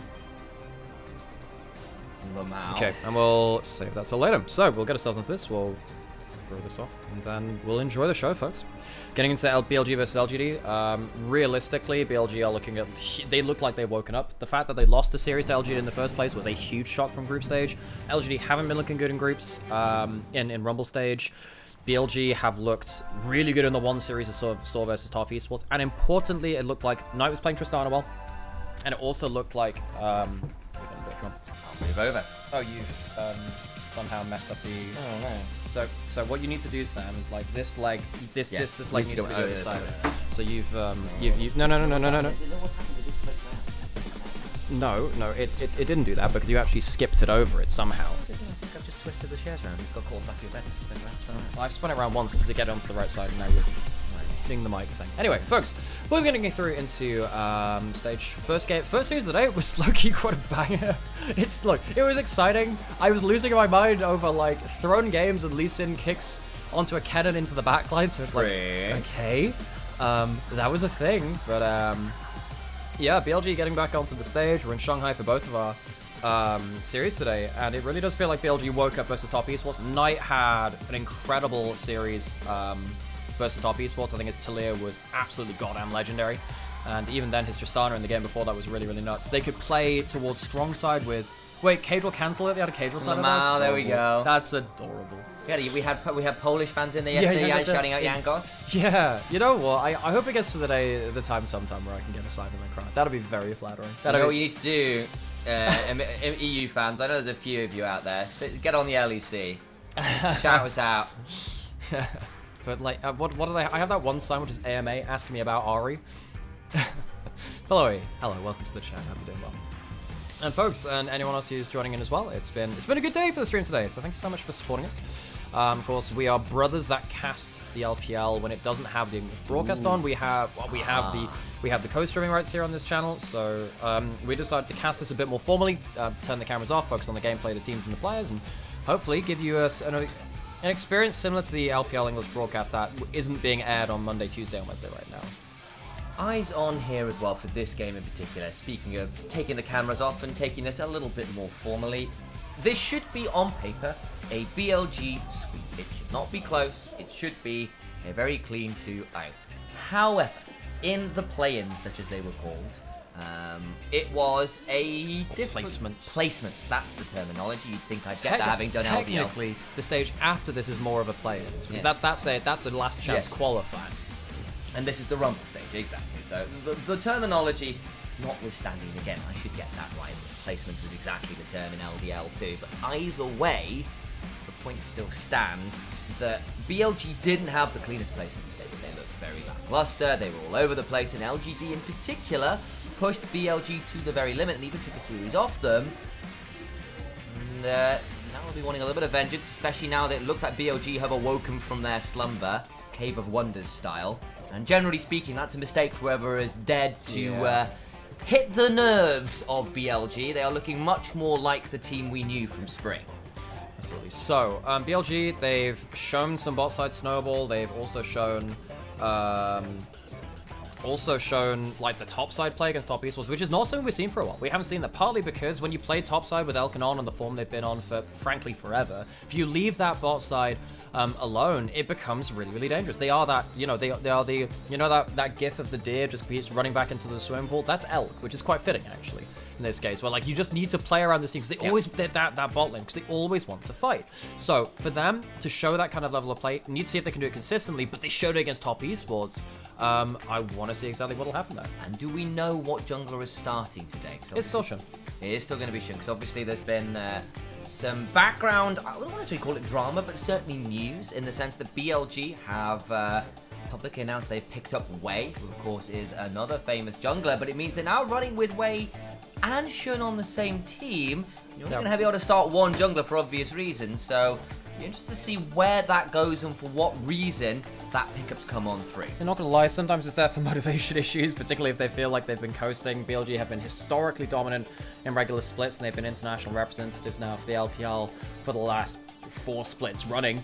Last 3 splits running, with this one likely to be the 4th as well. So BLG, the fact that they were kind of like off on their macro, they were off on their kind of like their jungle synergy a little bit, but largely their bot lane just wasn't adapting well to changes. I think that's one of the reasons why they maybe brought in Wei to add some motivation to the team. Could also be helping with the positional coaching as well. Obviously a very veteran player at this point, MSI winner. Worth saying as well, if I remember correctly, was it BLG summer last year set the LPL record for best regular season as well in terms of series and games? And then they broke it again in spring. Yeah. So they hadn't even, but they had an even better game score coming beyond that point. So folks, we're getting closer and closer to the champion select. So settle in, get yourself well seated, get yourself a drink, get yourself a snack, and get ready for this series. LGD on the other side. And a snack. Shush. So LGD, they're a team which have really struggled here in the Ascension group amongst the other top teams to lane well and get good early games. I feel like they've just been behind in terms of jungle support moments, and it means that they are second to the play. And when you're second to the play, when you're already struggling in lane, it means things that blow out really, really quickly. We've seen Meteor, who was incredible in the group stage, not really get a footing. We've seen that Birdall be ganked by enemy jungle because they're just quick to the play so much. I think that Birdall has struggled, but I think he's much better at an individual level than people are respecting right now, because so many jungle support players are targeting him on the top side because they know that his jungle support will be slower to the play. You do get big value out of that. We're going into our first draft between BLG and LGD. Last time these teams faced, LGD won that series 2-1. Since then, BLG absolutely blew top esports out of the water. It feels like they're alive and awake again, so LGD, I'm not going to imagine they're going to have the same opening they had the last time. Rounds were rapid and swift. You can see Leona, Brand, and the Kindred away. On one side, of course, Meteor, big player of those two junglers in particular. On the other side, the Rumble, you cannot give that up versus the team. The Tristana and the Ashe, all very potent picks for top, mid, and bot, respectively, depending on champion. First pick, Sejuani, for sure. This Sejuani first pick has come out of a number of teams. NIP are doing it, Top Esports are doing it, now BLG are doing it as well. It really does seem like a departure from the more traditional AP junglers. Long gone now are the days of like the Karthus early picks. The Zyra's still around. The brand is the champion, which is the problem when it comes to picking the Sejuani, because the Sejuani just gets instantly burned. Brutal. Like you go in for engage and suddenly your whole team's just exploded into the conflagrations. It's a bit of an issue. LGD looking to pick up some of the higher tier carries, so they get Shaya onto Ezreal, which is one of his comfort picks, and Haichao onto the Corki, now expecting Talia to maybe go towards the Talia at this point. You already have the AD jungle. If this opens up AP mid laners for Knight, this is really, really powerful. I prefer a Knight on the AP mid laners. Could also potentially look towards a Yone here and immediately locks in. You've got the Sejuani already, so it's good pairing, especially with Shun wanting to play a little more aggressively. Seen a lot of our best Sejuanis do. Alongside the Kennen for Bin, blind picking that option, saying, Birdle, you've got nothing that will be able to manage this. Yeah, so, this is now a big old problem. So what is Birdle going to do in that top side?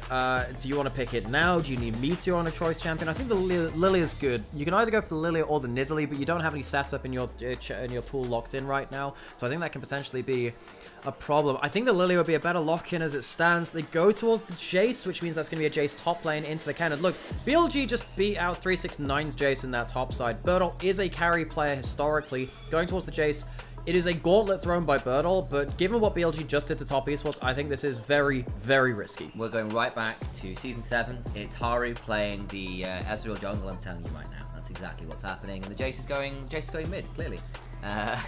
But jokes aside about random placements of champions, I think that makes a lot of sense. A lot of AD and poke locked in. They're going to need to find some AP somewhere. Of course, not the tankiest team as yet. Of course, the Sejuani will build armor. You can go Jackdaw on the Yone, so perhaps I tell a lie there. But still, really indexing into one style of damage, even if it is going to be pretty consistent.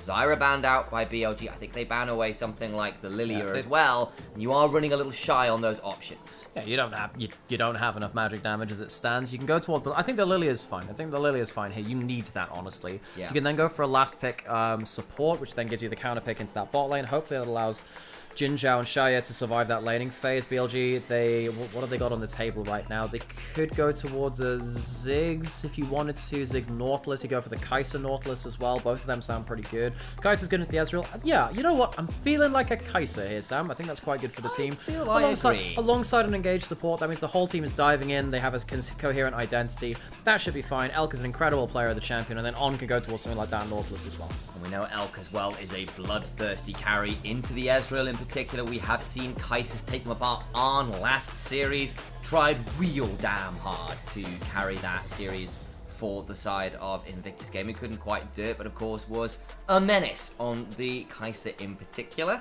Thinking about a Nautilus, you've already got a lot of pick. Pairs up super well with the Kai'Sa in terms of setting things up, but a lot of options here would work just fine for On. BLG, if they lock in the Nautilus, have a really good single target pick. It also means that it reduces some of the efficacy of Merc Treads, because a lot of his CC can't be you know, tenacity out because it's knockups.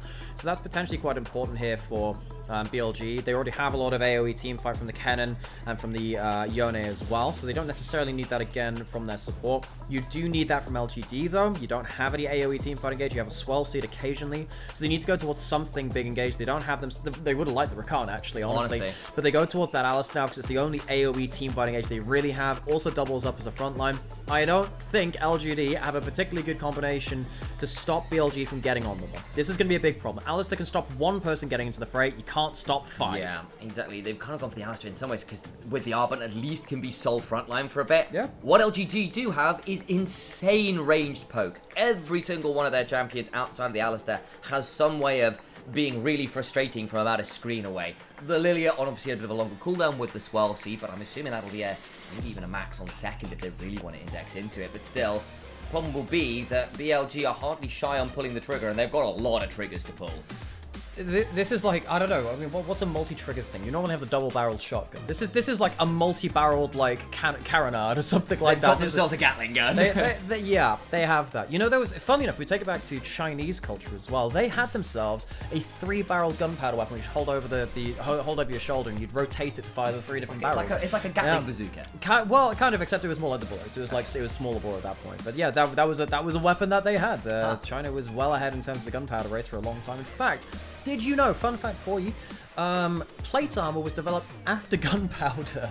It just wasn't widespread enough to make enough of a difference. There you go. So yeah, that's a fun fact for you. Either way, not particularly relevant to what we have here, but BLG, I guess they have all of those guns to bring to bear. LGD, they have a squishy composition. It's going to be hard for them to survive that initial engage. And I think it's going to be hard for them to survive that laning phase too. I'm particularly looking towards Birdall on this Jace. It is a historical pick for him. He has never really pulled it out in the LPL against the Kennen from Bin, who destroyed 369's Jace at the same time. So LGD, big emphasis on their early game and their laning phase. The best top laner in the league, arguably the world. The crowd begins to yell, BLG on a rampage. Can LGD stop them?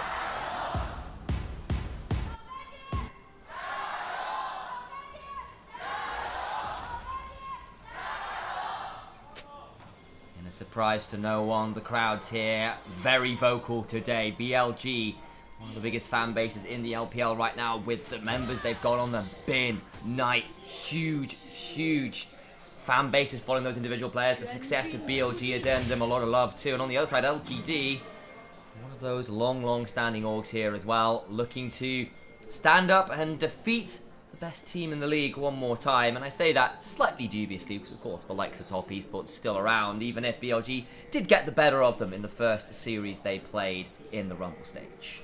Yeah, no, BLG. That was in their flop era or whatever it is. I'm trying to remember what it is when like people. I think it's the flop era when your videos aren't doing as well as they should do on like TikTok or Instagram. Anyway, they're in that. They're kind of back now though. They found themselves back on trending. They get themselves a huge win. And now, look, my post-group power ranking had BLG as 3rd place team because they were disrespecting teams. They were off form. Knight wasn't playing well in the meta. And Elkanon couldn't play weak side. I think that now, after that series, I'm willing to say already immediately, all right, they've woken up, great stuff. This isn't a good start, though. It takes a huge chunk. There's a flash on him from Jinja, but stays alive largely. And the AD carries definitely have a slight discrepancy in health bars remaining after that. Yeah, you can see that Elk still has the barrier, so he can barrier bait. He uses that pot. I really like how On uses the W instead of using the hook. He says, all right, I'm going to walk up, going to attack some stuff, gets the auto attack resets, gets some good trading back, and has that shield to help contest the wave. It can be really useful. Nautilus is a champion which can level different things that first level. Now he has the hook and you can go in, and he's got no flash. Damage on Jinja is pretty huge. The exhaust comes on down. The pulverize comes afterwards. Flash on him from Elk. Another auto would do it, and first blood secured by On. Traded back immediately though. Xiaoye can look to go forward, but reminder that barrier is still available for Elk even if the flash has been blown. I think On didn't quite realize that Elk had the killer blow there, so he ends up taking the kill away from his AD carry, whereas Xiaoye gets the on the other side. Yeah. Obviously that does value LGD a little bit higher at this point. Xiaoye gets some good damage down, but still any gold over to Elkatul is a bit of a problem. Birdall, he's pushed up in the top side a little too far. What was happening. Yeah, so big thing in this kind of matchup, you don't want to get within E flash range of Kennen, because that's how you get like the instant stun. The E flash into W, get an extra auto with a Q can be really important. Knowing, of course, that Shun came up having done 3 camps to look in that top side because of that early ward from Birdall means Meteor can walk on in here and potentially look to contest this camp. Could get pretty difficult. Goes to the watch out. Eve is not taken. Now Meteor in a dangerous position as the permafrost comes on down to start to trade out now. There is no responses yet. The Conqueror now stacked from Meteor means he will win this extended trade. Swell Seed lands. Shun in danger, has to Arctic Assault away. High jump coming on over, flash on in for more slows. Shun's gonna burn down. Another Q would do it. The auto, the passive, not quite there. The Q will do the work. And none of the solo laners are coming to BLG. Big mistake by Shun by using his Q and his W in kind of ineffective manners. He could have ended up trading back, but I think by using the first part of that W, then Qing backwards, he loses all of his damage. Meteor realizes that, and it's another kill for this jungler now.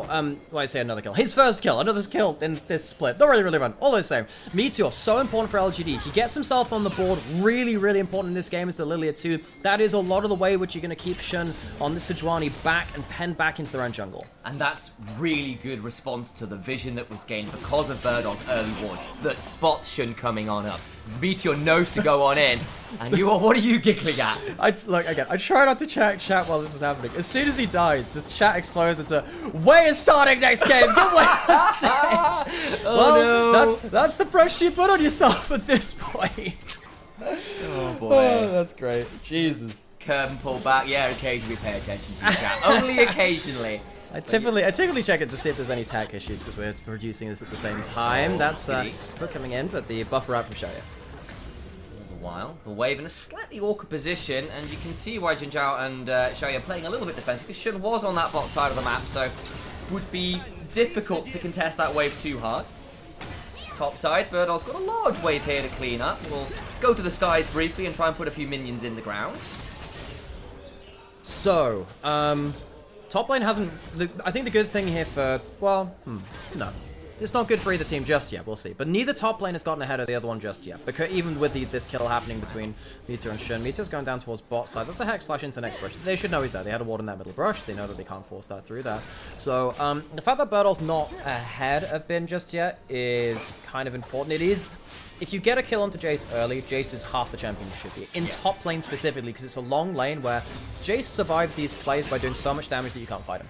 Typically he does that with the Conqueror. When you have the phase rush, you can run back from long lanes a little bit more with acceleration gate and your form change, but if Birdol ends up getting a kill onto him soon, it can be particularly problematic. Jinzhao still has no flash, and that's a bit of a problem. You can come over and just 1v3 effectively, because Jinzhao has no HP bar to work with, goes down pretty swiftly. On gets another kill though, as the Ignite does the work required to get the kill. Slightly frustrating, it doesn't go over to another member. Yeah, Shoya does have flash and he has cleanse, so he tanks up that first with the W. Shoya needs to be a little careful there. He's going to get zoned out a little bit from this next wave, so he's going to be down in CS. That's a bit of a problem. The fact that Elk and On have managed to deny some CS from the Ezreal can be pretty important at that point. So BLG going to go towards top side, get themselves 3 grubs. That's a nice cross map, especially if they can get Jace into a winning situation. That can be something they can leverage very hard. Jinzhao's going back towards bot side. Jinzhao is going to be here, Dragon started and taken away, but can they catch someone on the response? Elk gets hit up very early, doesn't have the flash up and available yet, so he's likely going to fall. Nowhere to go for the Kai'Sa. Meteor picks up the kill, and a couple Dark Seal stacks. Dies like a second before his flash comes up. Birdol jumps into the Slicing Maelstrom. That will not do him any favors. Bin takes a great trade there, has the flash still, potential for a kill after this point. Birdol pot ticking, should be safe for now with no one else roaming to his lane. Get all of the minions too, and is just about fine. Just jumping on in there.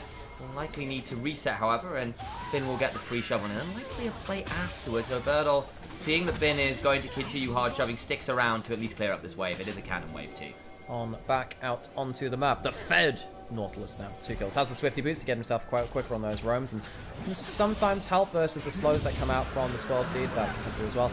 Elk, this is the problem where you have no ability to cross the wall, especially when your ult's not unlocked just yet and you don't have that flash. Blue side wall, when you're taking Dragon, pins you down there into that river. Very hard to play that. That's why I don't hear that many people talking about this when I listen into other casts. I think terrain in early game objectives is so freaking important. Getting stuck in the Baron Pit's the obvious example, but even just here, if you don't have flash and you're around Dragon, you have to take it early. You're gonna have to find some way to cross that wall. That's why stuff like Bard or Zeri being able to cross walls can have extra power there. The Elk Kai'Sa can't do that at that point without that flash or ult. And I feel like I've seen so many supports sit in that banana bush and catch someone alongside that really long wall now as they're heading back towards Raptors, their own mid lane, and getting caught out on the extraction from a Dragon. Yeah. It's, weirdly, I didn't mind geography in school. I didn't think it would become, like, my favorite topic here in League of Legends. Like, oh, yeah, that's a terrain, look at all this! And what's the social demographic of Dragon Pit? Dragons, mostly. Dragons, mainly, yeah. Depends, you got like a slight, I kind of want to see what, like, there's the predator-prey curve between things. What's like that between most of the different creatures on Summoner's Rift? I mean, you've got like, I feel like Gromp is not the prey animal we assume. Well, I think we all swear on Gromp anyway. So on Gromp. On Gromp, yeah. Shout out to Orc. Shout out to Orc. For a while in the LEC studio, there was just a little tag card, a little flip card, which just said on Gromp, which just got hidden at different points around the studio. I'm pretty sure that was Orcs who did Yes, that. it was. Yeah. Yes. No, as I was saying, it was there.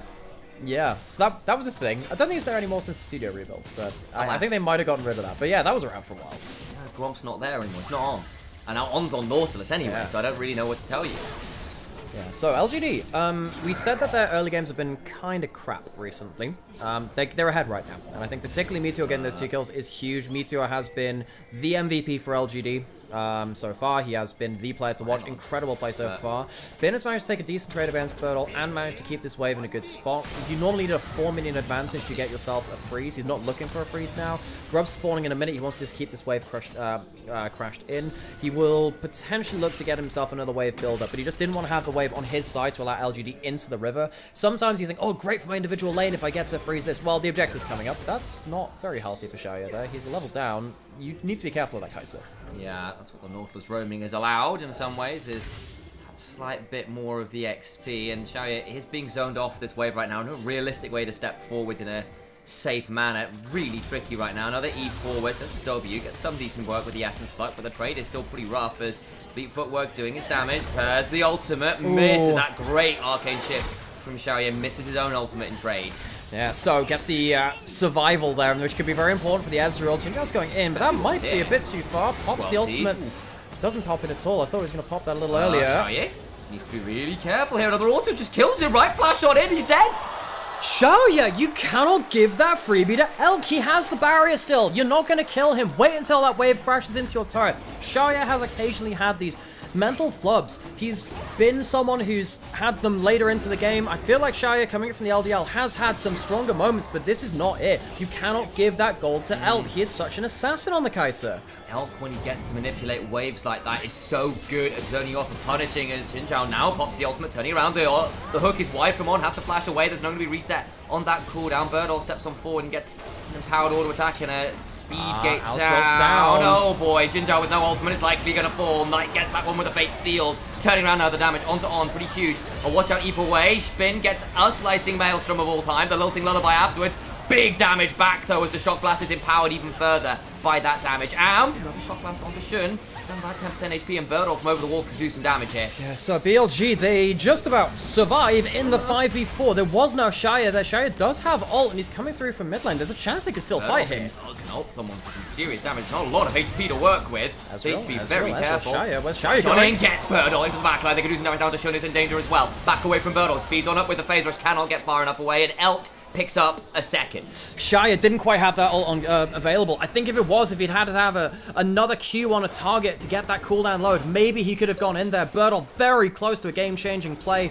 Couldn't quite manage it. LGD do walk away with 4 grubs and unlock the mites, though, importantly, with that extra kill onto BLG. Stop the back from Knight as well, who would love to teleport in here, and that might mean a couple more plays. Haichao in the bot lane as well. Yes, the kill scores isn't the greatest there around the grubs, but they still managed to get some pretty decent value there on the exit again, do LGD. I mean, yeah, this is still the best early game we have seen from LGD. Dragons now spawn, they get themselves those grubs, there's no top lane kind of like cross map available. Birdall also has a lot of vision to keep himself safe. LGD happy to head towards bot side. There is a teleport coming in. It's not Finn. This will be Knight, and he doesn't have his ult or flash. That's aftershock down from Jinjiao. Elk on the flank, he could potentially get in here. On in a dangerous spot himself. Gets hook on in. The damage though is huge. Haichao gets that one on. Is quickly switched off. Elk is trying to take the dragon on the other side. Doesn't work. Gets stolen away anyway. And now Shun gets the stun, trying to get towards the blast cone. Stunned up in trade though. Falls down at LGD. Maybe they just are the kryptonite for BLG. Superman is falling apart. Yeah, okay. Not really sure what's happening there, BLG.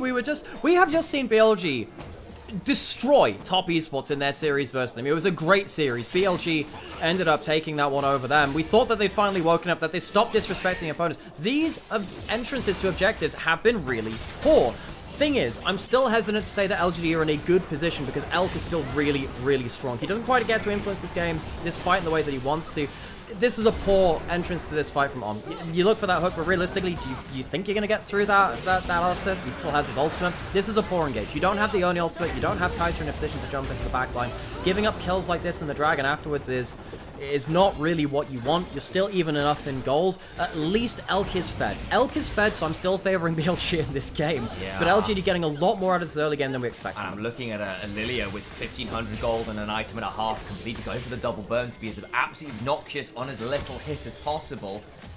Hex Drinker early for Birdall here as well. Understandable into the cannon, which could get a bit annoying, but still, we are in a position where, because LGD have picked up a couple kills on some of their members, they are a very high damage team from quite a long way away, and if BLG are going to be slow on pulling the trigger or messing up on pulling the trigger, the damage back, the damaging the consistent fight is really high from LGD still. So they are a high damage team. they're a high squishy team. Yeah. They're not very tanky. You have Alistar who's tanky. Meteor, by going for the Blackfire Torch, means that he's delaying his own tankiness because you don't go towards the Leandri's HP spike and you don't go towards the Zhonya's second quite easily enough. There are no Zhonyas in LGD. Your AD carries don't get to build that either. So in these kinds of fights, watch to see if Elk can just dive onto the backline. There isn't that much counterplay. Bin 2, he's getting the tank flank teleport. Turning around, Knight gets a Q3 onto Jin Zhao, but Bin into the backline, could look for the flash on in. Slicing Maelstrom, deletes Corki. Damage now on the other side onto the Alistar. Lilting Lullaby is solid. Gets 4 members down! That's so much damage back, and Birdle in the backline cannot kill Elk, is stunned before the damage is done, but the HP bar's beginning to fall. Xiaoya can get one more back. Nisa reset for another E. Gets knocked up again as the Mortal Steel makes sure Xiaoya falls, and LGD, despite a monster ult from Meteor, cannot secure Elk. Birdle goes in to try and proc the sleep, gets great damage, but there was no one else that could proc that sleep. It means that you end up leaving the Jace in a position where he can't really keep continued DPS. And what were we just saying? Look, LGD's team has really high damage, but they are not tanky. You see that, you know, the Alistar tries to break through this front line, ends up doing a good job of, like, shrugging off some of the initial damage, but the cannon ult does a lot. Even through the exhaust, the Alistar goes down quite easily. This sleep is great, but look, there's no rockets from the Corki, there's no AoE ability, so Birdle tries to get the kill onto Elk, but the barrier and the ult just about save him. Slim calculation. If he gets that kill onto Elk, I think this might be a one fight for them, but Elk managed to outplay with a double shield. North to stop the multiple. It's quite hard to get the follow-up auto attack down as well because of the body block, so to speak, from On. So comes on down. Of course, the game still a pretty close affair. 1,500 gold towards BLG.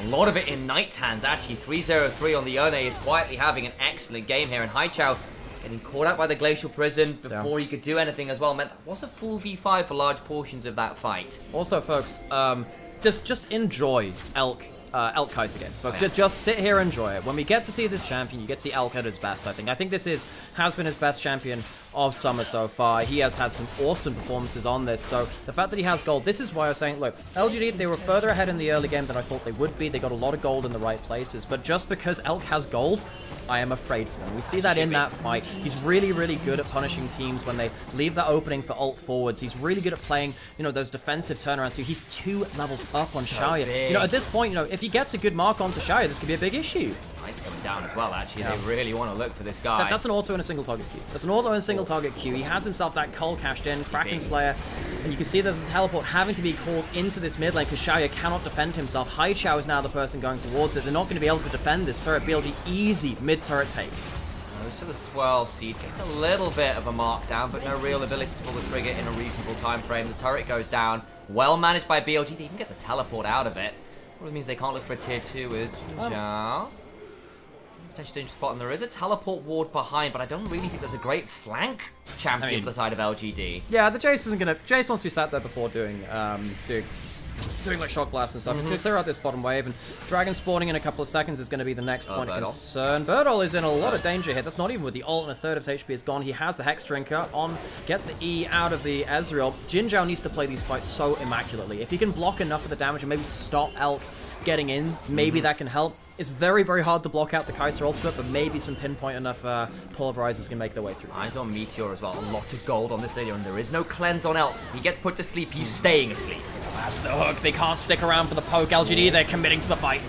Jin Zhao in danger. The True Shot Barrage is entirely wide. Jin Zhao trying to hold on to the flash. Is going to be hit by the Glacial Prison afterwards, and Jin Zhao immediately falls. Shun down pretty low here. So could still be at threat, and the poke from the side of LGD still very obnoxious. They need to be a bit wary. Meteor, he's angling. Nice, get knocked up, in danger, does get the dragon. Xiaoya gets it, but the follow-up damage is a 1-for-1 right now. What happens is Xiaoya trying to get a hold of Shun. The slicing Maelstrom will trade back. Birdle alive on the other side as the Soul and Bound runs out of time, and Haichao gets to back away. It's a 2-for-2 and the Dragon over to LGD, so somehow LGD win that fight in terms of the raw numbers they get out of that alone. Jin Zhao, oh sorry, no, 3-for-2, because Jin Zhao ends up dying for that too. Yeah, he respawned. Okay, all the same, BLG get the extra kill, and they do get to stick in this side lane, so I guess with that the extra added kind of bonus to it, BLG still probably went out in terms of the immediate value, but the Dragon going over to LGD will definitely be something they'll look to leverage off later by trying to get towards a soul point. LGD just about make that work, even though Jin Zhao didn't have himself a great position. Finn's going to try and come over the side in a second here. Knight, no ultimate, does have flash, maybe forced to burn one or the other. I don't know how much value he gets from the Spirit Cleave there. The damage onto Birdle is foul though, and they're going to have to turn away. Jin Zhao has to flash, here comes Bin. Oh my days, Knight is just too strong. He didn't even pop his shield bow. It wasn't as close as it seems because of that item in inventory. Knight 5-0-4. It's been a while since we could talk about Knight being a driving force of BLG. He's kind of chilled out for most of summer, hell, even most of spring. But it really feels like now Knight is really, really starting to take off. His series versus top esports, immaculate. His series here now, starting off with a great Yone game. You can see that Jinja immediately hooked out. It's quite hard to tell when he should start ulting. He ults around about here, but most of his HP is gone. And I think that combo's maybe a combo too far. He does have that flash. He doesn't want to pull it. He hooks himself sadly into the abattoir beyond that point. Things get really messy beyond this point, though, because Meteor knows that there's no Sejuani ult, knows that it's quite hard for him to get engaged onto. Knight still manages to get that knock-up, though. Meteor still misplays this. I think he thinks that because there's no Sejuani ult, he's safe. He probably should have flashed out of, yeah. And I think the other thing is Shun there being chunked out so much during the pick onto Jinzhao, couldn't step forward to be really doing that much damage to the drag, because then he'd be in range for Meteor's Q. Those booming blows could be difficult. Fight about to commence again as On gets the aftershock, but still burning down. Meteor in danger. Knight goes over the wall with a Fate Seal. Meteor just about alive, but then comes Elk into the backline. Stays alive with the supercharger speed. On the read from On. Make sure the Shaya falls out. So it's a 3 for none. BLG find everything they were looking for. Once again, the mobility, the punishing playstyle of BLG Baron comes to bear. And yeah, Baron's only been on this map for less than a minute. It's a little baby Baron. It's still going to be put into the hands of BLG. LGD, it was a better start to this game, but they have been out-team fought, they've been out-skirmished, and they've been out-carried by Elk and by Knight particularly. The damage has been pretty foul. It looked for a moment like LGD might get out. Elk says absolutely not. Ours into the backline. Meteor falls, and then, oh no, what a read. We'll see it all in 4K right now because it got very messy for a second. Yeah, you know, Meteor and Jinja, they're kind of fighting up into this point. You don't have a flash on the Alistair. You need to be having people in range to do damage. Birdle, also really poor angle from him too. Shaya gets a little bit of damage by going over the wall, but you know, Birdle's not allowed into this fight because On is just man-marking him at this point, and we saw exactly what Knight and Elk could do in the split fight. Really, really powerful plays from the carries of BLG. I mentioned Knight and Elk earlier. I mean, Bin is also deathless and having great ults in almost every team fight. BLG, you know, they had a bit of a slip-up around particularly Shun and On, just kind of engaging into their deaths. The fact is, though, if they're dying for their teammates, though, it's completely fine. As well, see there, Fate sealed away from Knight, was aware there was probably a collapse coming on through, but of course with the Baron, that means everyone else from BLG is shoving through mid and top. Yeah, I mean, BLG, really hard to get under their skin at this point. You can see that. At this point, Shun and On, even if they engage in less than wise conditions, the follow-up is so ridiculous. Yeah. You know, you've got Flicker Blades on Elk. He's not even gone towards the Rage Blade. He's gone towards Flicker Blades, going towards the full AD, and he's been completely happy with it. It means that his Q does an absolute boatload of damage. There's no real armor on the side of LGD either. The full physical damage has been impactful. High Flash flashes away. Stays alive, but Shun, a really good angle on that one, forced the flash nonetheless. Teleport now coming on through. The Shock Blasters, minimal damage. That's an item and a half on their Jace, with one of them being a Hex Drinker for lane. Really isn't hitting all that hard right now. No, it is not. And Birdle, he wasn't ganked in the early game, but it just feels like LGD, they fought before you could really get the items where they needed to. Birdle doesn't have that Muramana. He's on one item and then components after that point, which means your power spike has been really delayed. LGD have a triple poke comp. They would love to be playing right quad even if you count around the double burn of Meteor. The poke comp is nasty if you hit everything. They are not being allowed to stand and fight. BLG are engaging far too quickly. What the hell happened here? I mean, Jinjao tries to get the combo out, forces the ult out of it. That's it. Gets that at least, and I appreciate Jinjao for looking. Again, at 0-7 and 5, it looks bad for the Alistair, but that was the role of this game. You were always going to be the sacrificial cow. I guess lamb is not quite the right livestock in this particular scenario. Yeah, a plaintive moo. A plaintive moo goes at every time that the start of the fight happens. He's like, okay, I'll see you on the supermarket shelves. No! Yeah, I feel bad about that. Oh god, Look, folks, I feel bad about like taking leaves off of my house plants. You know? You are very protective. I'm very protective of that. I really feel like I'm going too far with that. Anyway, LGD, they're not. It's the big problem when you're playing the big tank initiators. When your team fight goes wrong, your tanks don't really have a way out. The reason that you're seeing so many deaths on Jinja is because the team's losing the team fights. That's an indication of it. Is a little bit, and as we can see, BLG let their meat free range, freshly caught on the farm. That has been LGD. But I don't know, you've got cow hunting. Well, ranching probably at this point, I suppose. But there we go, another one down. Mazel would have the better terminology, I'm sure. But here we are. Yeah, that's the one. So, LGD, they have been very much held back. very, very much held back as we now get to see how quickly BLG can finish this game. The Baron buffer's gone off. We don't have a soul right now. It does feel like BLG, all they're looking to do is looking for an excuse for another fight. They have teleport and bin. He doesn't have the flash. I don't think he needs it. I think Elk is ready to just like split open this game again. The Baron didn't earn like a huge amount, but it earns them the map pressure. And that's the big thing. I mean, as we all know, the Elk is the most dangerous predator in the world. Yes. Yeah, you know, beyond anything like a lion or a tiger, it's absolutely the Elk. Truly vicious. Yeah, do you think when Elk like wins Worlds, does he get to call himself like Moose or something at that point? Well, my brother was bitten by one of those before. Yeah. You know that, weirdly, one of Moose's main predators, and this is genuinely true, this is a fun fact for you all. Did you know that one of Moose's main predators, one of Moose's main predators are killer whales? What? Killer whales are one of the main predators of Moose. I know, my issue with this, Alex, yes, is that Mooses, whatever you want to call them, you really put your whole moose into that. Yeah, but the thing is, one of these is a terrestrial animal, and generally speaking, a killer whale, as far as I know, do not have legs. Yeah. Well, this is why sometimes you will see this giant-ass creature swimming through the big lakes trying to get from one part of a forest to another. Moose swim really, really far, and they can swim through like the big lakes and stuff, and through like fjords and shit like that. So often it ends up being that moose go into deep enough water that orcas start killing moose. Genuinely, that is genuinely a thing. Go look it up. The orcas have been known to kill moose. Well, as we know in Lord of the Rings, meat's back on the menu, says the orca captain. So, yeah.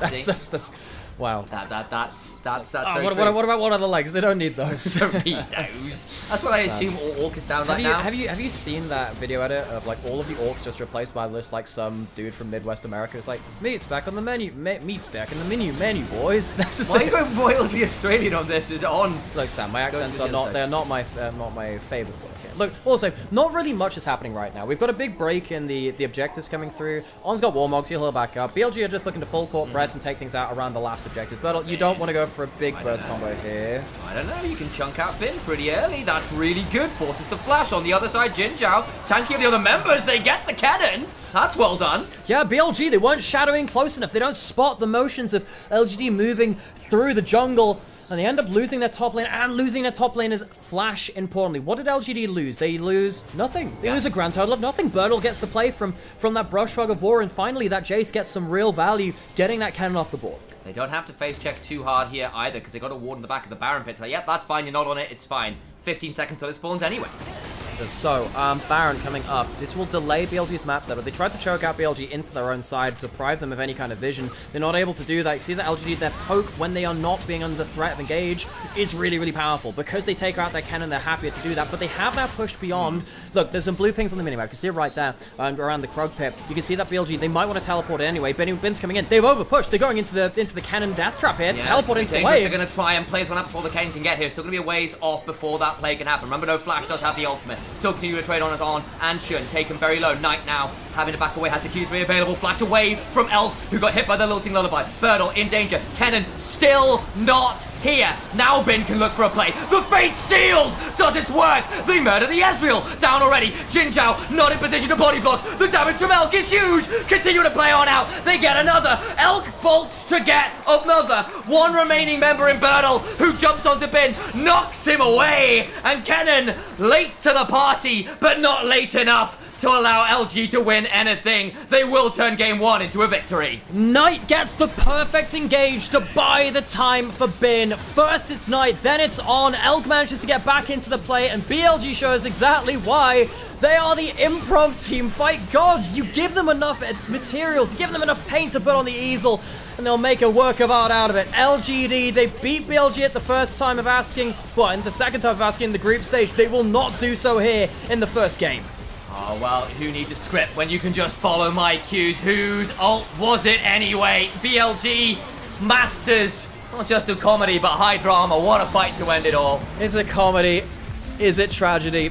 Feels like a little bit of both in this game for LGD, who found themselves their first winning situation. They killed that cannon, and then it turns very quickly into a tragedy after that point. LGD, a better early game from them, some good on-the-fly decision-making too, but it just wasn't enough, and BLG walk away with that first game through some really, really fun team fighting. And again, these guys improv their way through so many situations. It's not as clean as what we saw from the top esports series, but it was clean enough on the day. Welcome back, everyone. Hi, I'm Alex, Hello, also known as Nymera. This is my brother, Sam, Hi. also known as Initialized. Yes, we're brothers. You don't really see that much in esports, but we put up with each other enough to cast these games which are being played but not broadcast in English on Monday, Tuesday, and Wednesday. So if you don't get to see them, you can come here to watch them, and you can come here and enjoy it with us. So BLG take that first game, and I think it was not as clean as versus Top Esports. I think it's very clear that they had some very good prep going into that Top Esports series, and they were a little bit lax in some of the situations here. But still, the team fight improv from this team is so good.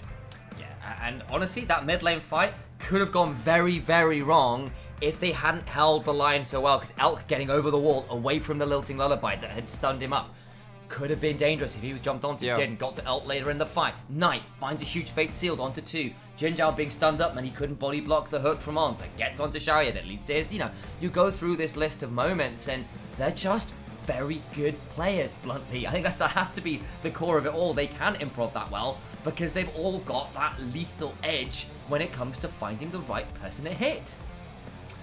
Yeah, so, BLG, not their cleanest game, but more than clean enough. And I think we can see that Knight had a fantastic game. I think that it wouldn't surprise me to see a toss-up for MVP between Knight and Elk. I think that Elk probably gets it, but look at Knight's damage. Like, it is quite hard to get the damage through from a Yone in clutch situations like that. But I think Knight had a fantastic team fighting game, which we've needed to see. The fact that he's woken up now is really, really big.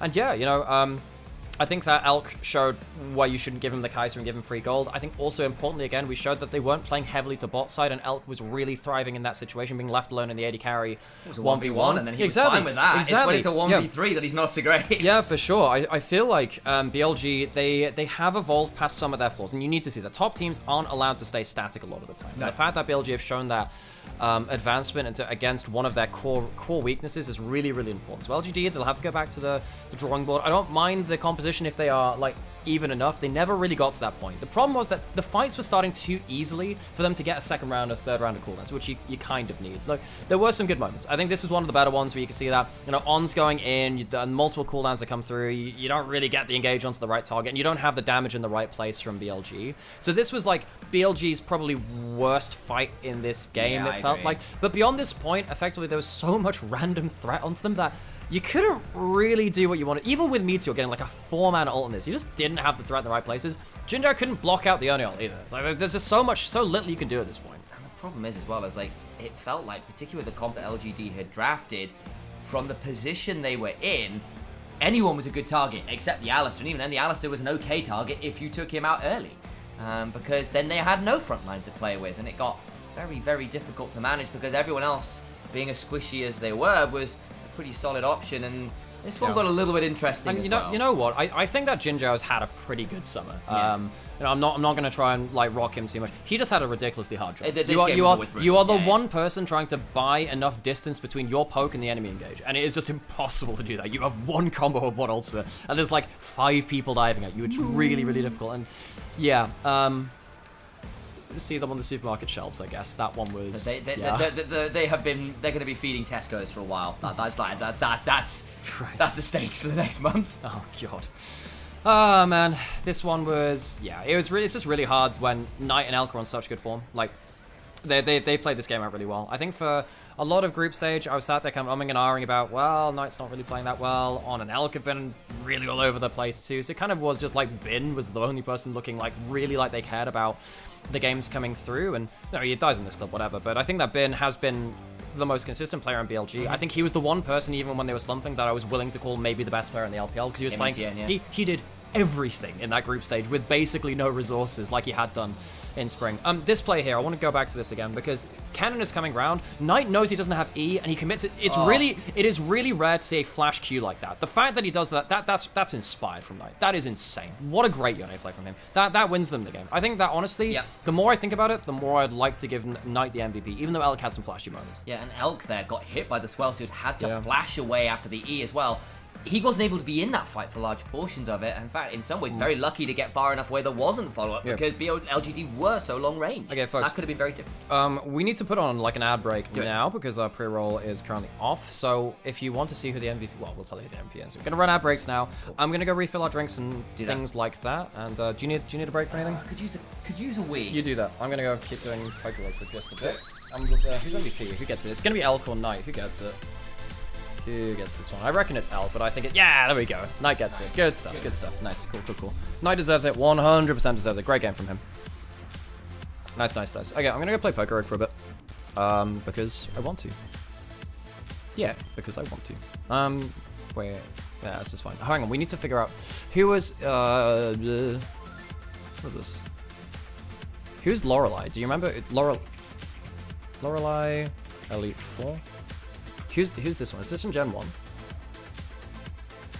So this is the Elite 4. Who are the Elite 4 in this one? Who is this one? Is it Fire Red Leaf Green? Do they have Lorelei? So that's Ice type. Fighting type. Oh, that's fine. I can do fighting type. Because I've got Moonblast, so that's super effective. That's fine. Cool, we can work with that. Cool, that's fine. We can sweep through this one. This is completely fine.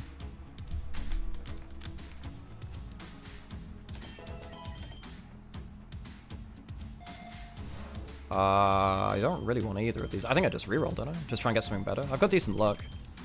I think I use this. This is fine. Yeah. Let's just get this just in case. And we'll do this, because I've got, yeah, that's fine. Cool. Cool. Oh, they're terrestrialized? That's going to really not help you, because now I get to super effective everything you do, so good luck with it. Wait, you're I thought you were better be fighting type. Huh? You... Okay, this is fine. I didn't even... Wait, why has he got that? Huh? Weird. Okay. Fair play. I thought he was about to be fighting type, you piece of rock-like... Yeah, whatever. I mean, like, I'm gonna get carried by Moonblast. Moonblast is just so nasty. They're terrestrializing everything and it just doesn't matter.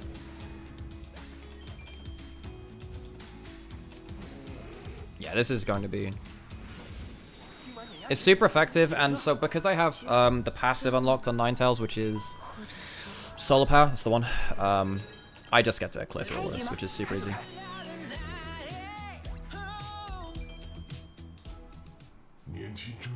I should still be able to just clean through all of this, honestly. I don't... Oh, it didn't kill? Oh, that's a problem. Do I want to restart? That's fine. Oh, I lost my revive state. No, I'm gonna restart this. I don't want to waste my I don't want to waste my revive seed. So I'm gonna do Tail Glow instead of that first one then. Oh, is that a problem? No, it shouldn't be. It shouldn't be. If I do Tail Glow, I should be able to. Yeah, that should be fine. If I do Tail Glow, I should be able to clear this. Okay, so they're gonna switch out immediately. I get to Tail Glow. If I Tail Glow, I get my +3 special attack, which is insane. We just Moonblast our way through the shit. Yeah, because I'm now doing like 2.5 times the damage I should do. And also because of Solar Engine, I'm doing an extra 1.5, so it should go up to about like 3.5 times the damage I should be doing. Yeah, I'm doing like 3.5 times the damage I should be doing, which is insane.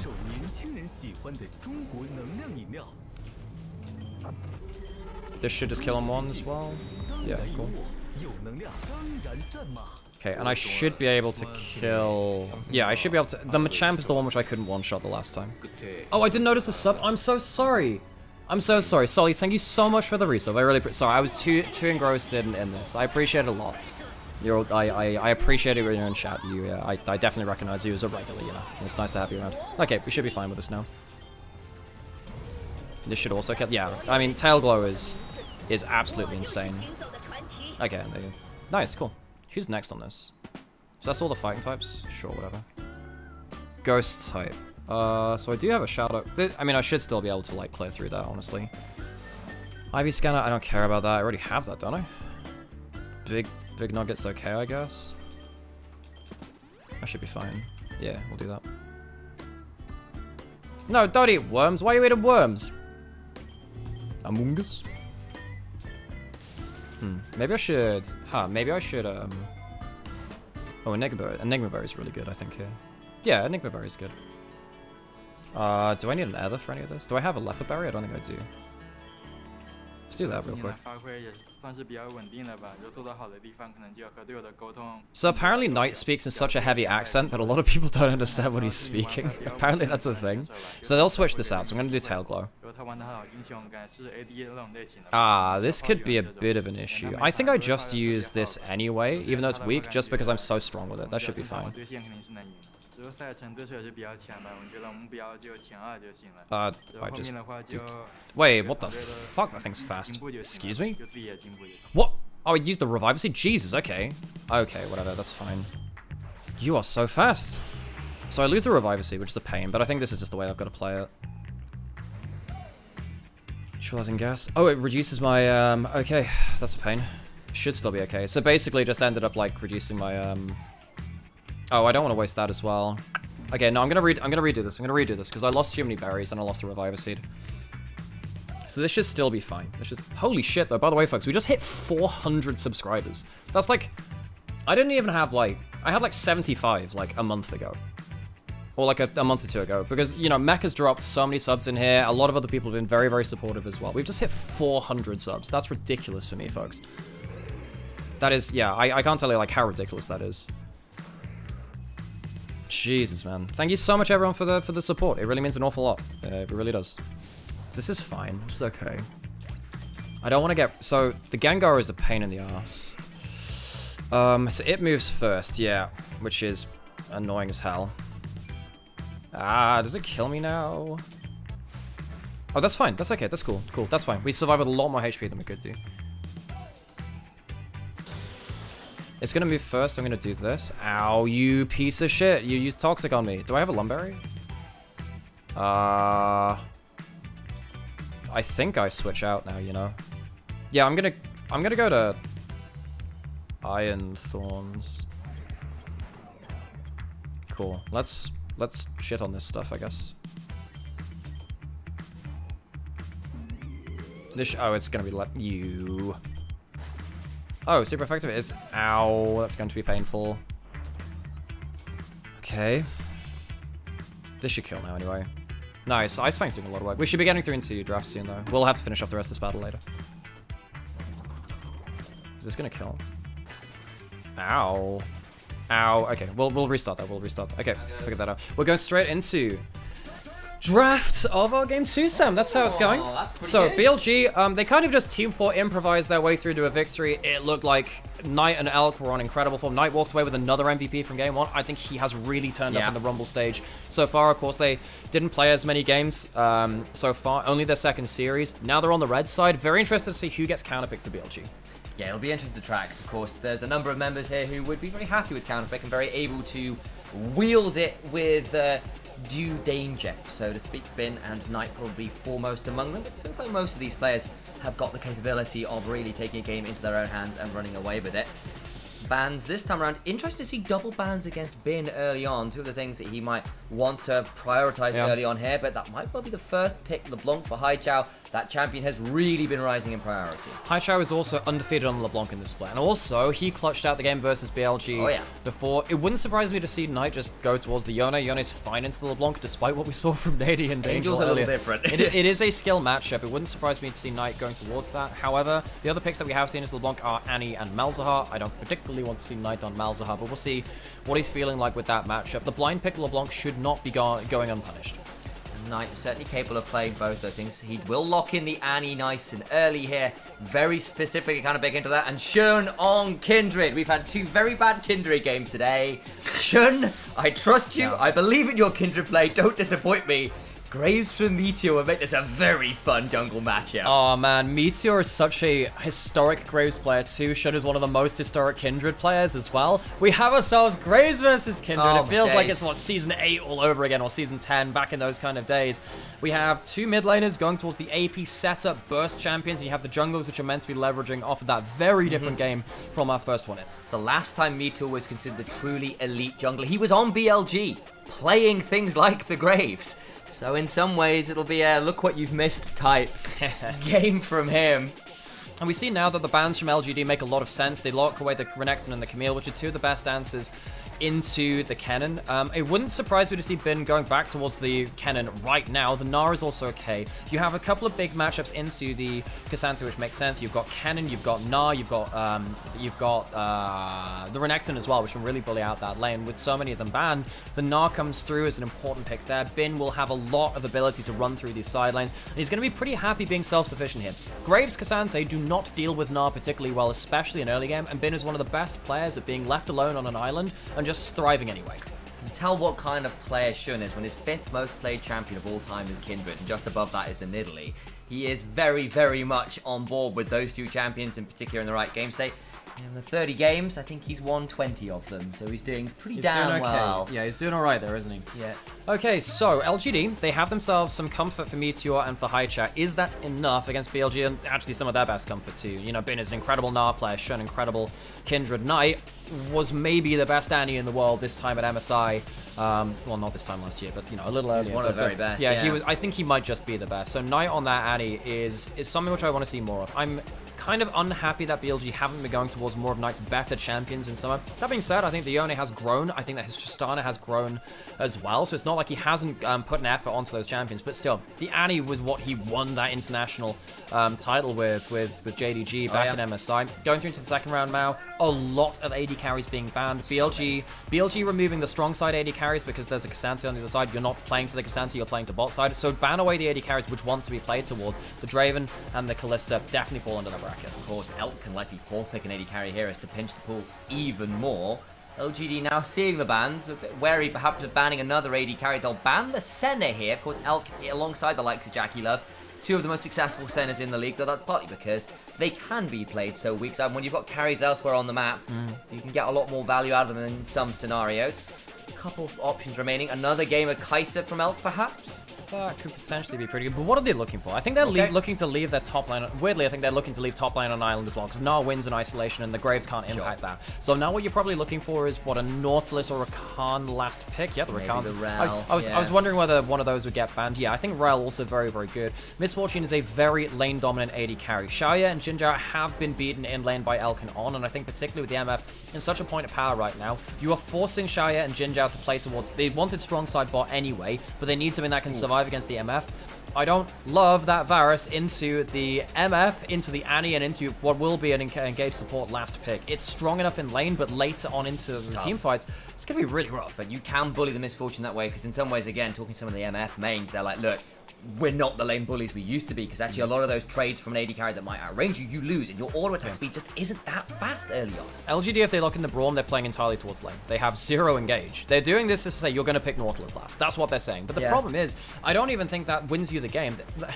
Folks, all LGD are playing for now is skirmish and trying to deny what comes out from BLG. If On goes towards the Bard, I think this ruins LGD's plan. Because I think what the LGD thought is that it was going to be last pick Nautilus. I think that could have been the case. If they go in towards a Bard or a Rakan, you still have an engaged combo, but then you also have a ranged, like a pseudo range support to bully out the Braum as well. This is why they're not going towards the Nautilus or the Rel. The Rakan is better in lane, and it means that suddenly LGD are playing towards bot side with a lane that might not even win the laning phase. I think this is a great last pick, even if it sacrifices a bit of potency with the Misfortune combo, which is better with Rel and keeps people grouped up even better than the Rakan can do.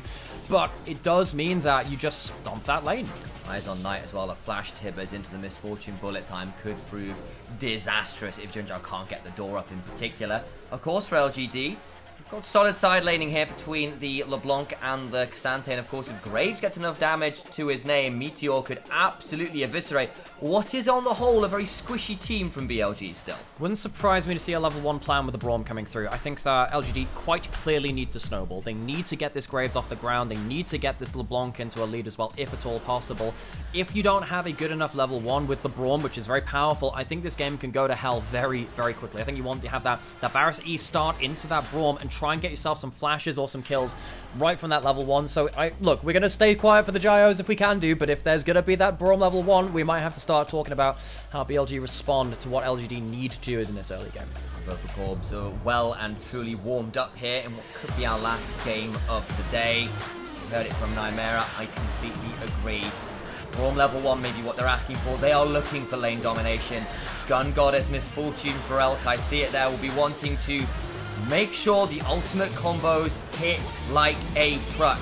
At the time, well, check the watches, it should be saying bullet right about now. That's the aim of the game, the big wombo combos, the big carry from the jungle as well on Shun on a classic Kindred.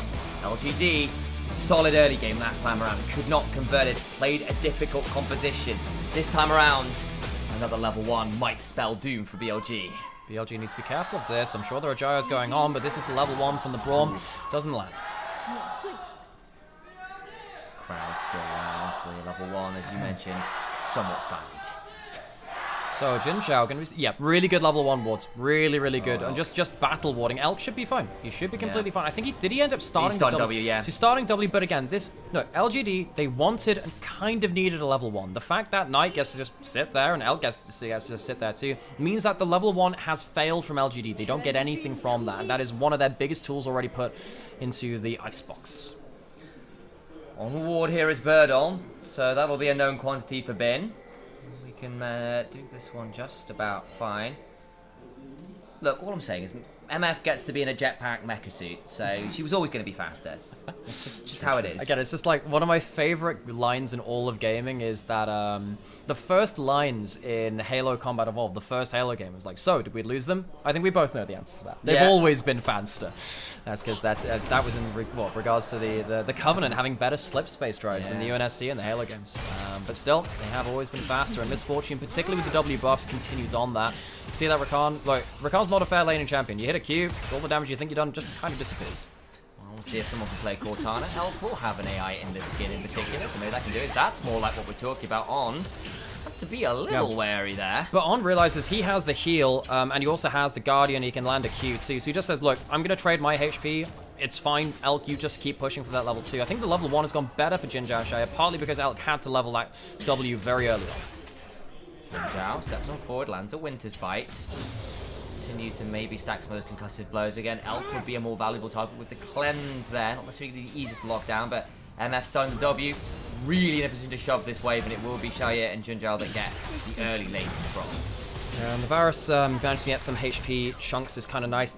Double tap though, really nasty. So yeah, Varus was the answer back in 2020. For those that watched back then, you will remember a Misfortune meta at that point. Now what that was in response to was stuff like the Caitlyn. Now what also ended up becoming an answer to the Caitlyn and then also the Misfortune was the Varus. Because Varus outranges both of them with that E, and you end up just getting poke after poke. It's super annoying to play into that E slow, particularly when you're less mobile. Like the Misfortune, you have that W, but before you... Okay, Shaya, buddy. I know you're meant to be good in lane versus the Misfortune. It's not a good lane into the Misfortune if you eat 2 double ups like that. That is not what you need. Shaya losing way more HP than he needs, and he knows he's in danger now because On can flash W. That's a big problem because he's eaten so many Misfortune Qs. On stepping on forward, trying to find the reset on. Reads wrong. There is that faker out. Broccoli coming on out, chopped. Nice and early. So just to recap, folks. This should be a winning lane for Shaya and Jin Zhao. Elk hits 2 double ups in lane onto Shaya. The Varus is meant to be lane dominant, and the lane is now not one, even though that Misfortune hit leveled up that W at level 1. So BLG bluntly just outplaying into level 1, but Shaya's mispositioning on the wave, costing him big. On will probably have to hop over the warp with a grand exit.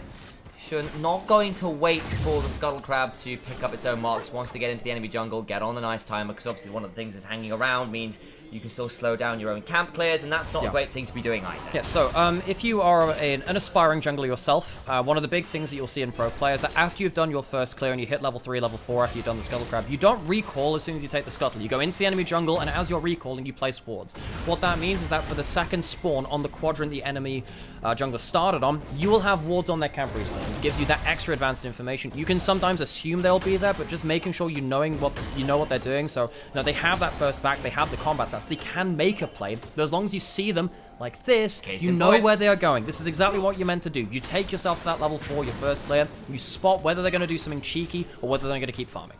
Now that Meteor is a known quantity, especially on the Graves, who for obvious reasons really wants to keep up that farm rate, knowing where they are, which way they're pathing, gives a lot of freedom to various laners to play out with information known. Quick pause here. Quite know why. Hopefully we'll find out shortly. Has been on screen. Wonder whether he is the proponent of this pause. And you know what? It's a good time for us to pause and catch our breath as well. So, BLG, they survived level 1. Bot lane's already going well for them. I'm not going to lie. I don't like calling games early, but that was one of the big things they needed to do. They have 0 engage. They have like a really hard composition to defend themselves against that. Like bullet time from that ain't it. And yeah, this is the camera pan of shame. Whoever the camera goes to first after a pause is the person that called it most of the time. So Bin, how could you? So I believed in you. I know there's that meme of cast to start the game. Ask Bin. Ask Bin. It's Bin's fault.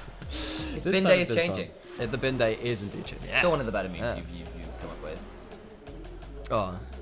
Right, so, I don't know, what else is there to talk about in this game? We talked about that early game. I got a bite on my forehead from a mosquito, and that was What? really annoying. Yeah. Was that when you went out to watch the football? I don't know, I think it was actually on the way to get the coffee earlier. Oh, right. It's very That annoying. sucks. Damn. So that's what we could talk about. You- Don't recommend that one. Man's like Kazakh's invader's forehead. What can I say? What can I say? This dude's just not... Forehead blood is good, apparently. The mosquito had Umbral Glaive. I couldn't do anything. Cleared out vision, that's really like... Right, okay. So, we get ourselves back in. Knight ends up losing a chain trade. He's farming well. I mean, Knight is still even in farm. He's getting himself that first recall of the game. Probably, I mean, you typically, Annie's going towards the cooldown boots first. We'll see what he goes towards in this one. And Shun's going down bot side. This is now potentially very, very dangerous. Mark being twitched over towards Xiaoye. They're trying to engage him. We've still got cleanse though, so just immediately get down out of that. The Q is pretty solid, but Xiaoye just does not have the damage. Goes on down, and they can try and run down Braum afterwards as well. He might be a wrestler, but unfortunately this time around he is destined to lose. And this one is not scripted in that way. Shun gets another. On tanks the turret so Shun can hop, skip, and stomp onto Jin Zhao's lifeless body on that Braum. BLG walk away with 2 kills. Not only has the level 1 failed from them, not only has the early lane failed, level 6 from Knight is going to block out some damage. Chain misses. Great micro from Knight to step behind Tibbers. BLG walk away with an impressive early game, smashing through that bot side. Shun even switched over his mark. Picture perfect onto Xiaoye to get himself that first one of the game. Good Kindred play. Hooray! Again, we'll have to see whether it will stick that way later on in the game. We saw solid enough early games from GLFS and Tianjin in both games earlier, but it was the mid games, the late games that proved most problematic for both. There's on the reset with Shun, a known quantity as Jin Zhao will now be spotted, as will Meteor. No ultimate from Knight, remember, so not necessarily the easiest right now to play. Jin Zhao needs to be a little bit careful. No flash. Has that stand behind me? Is that going to be enough? Yeah, that Annie Tibbers is walking up to at least give some advance. So give them an advanced Vanguard. It's going to time out now. Knight's going to get control of this mid lane wave. Bin is teleporting in with his first recall of the game as well. See if he can do anything about this. Probably not. They're just going to back off and let LGD take that one. They've already... Look, realistically, BLG have done what they needed to do from this early game. The bot lane has done nothing. LGD, they lost that laning phase. They didn't find a level 1.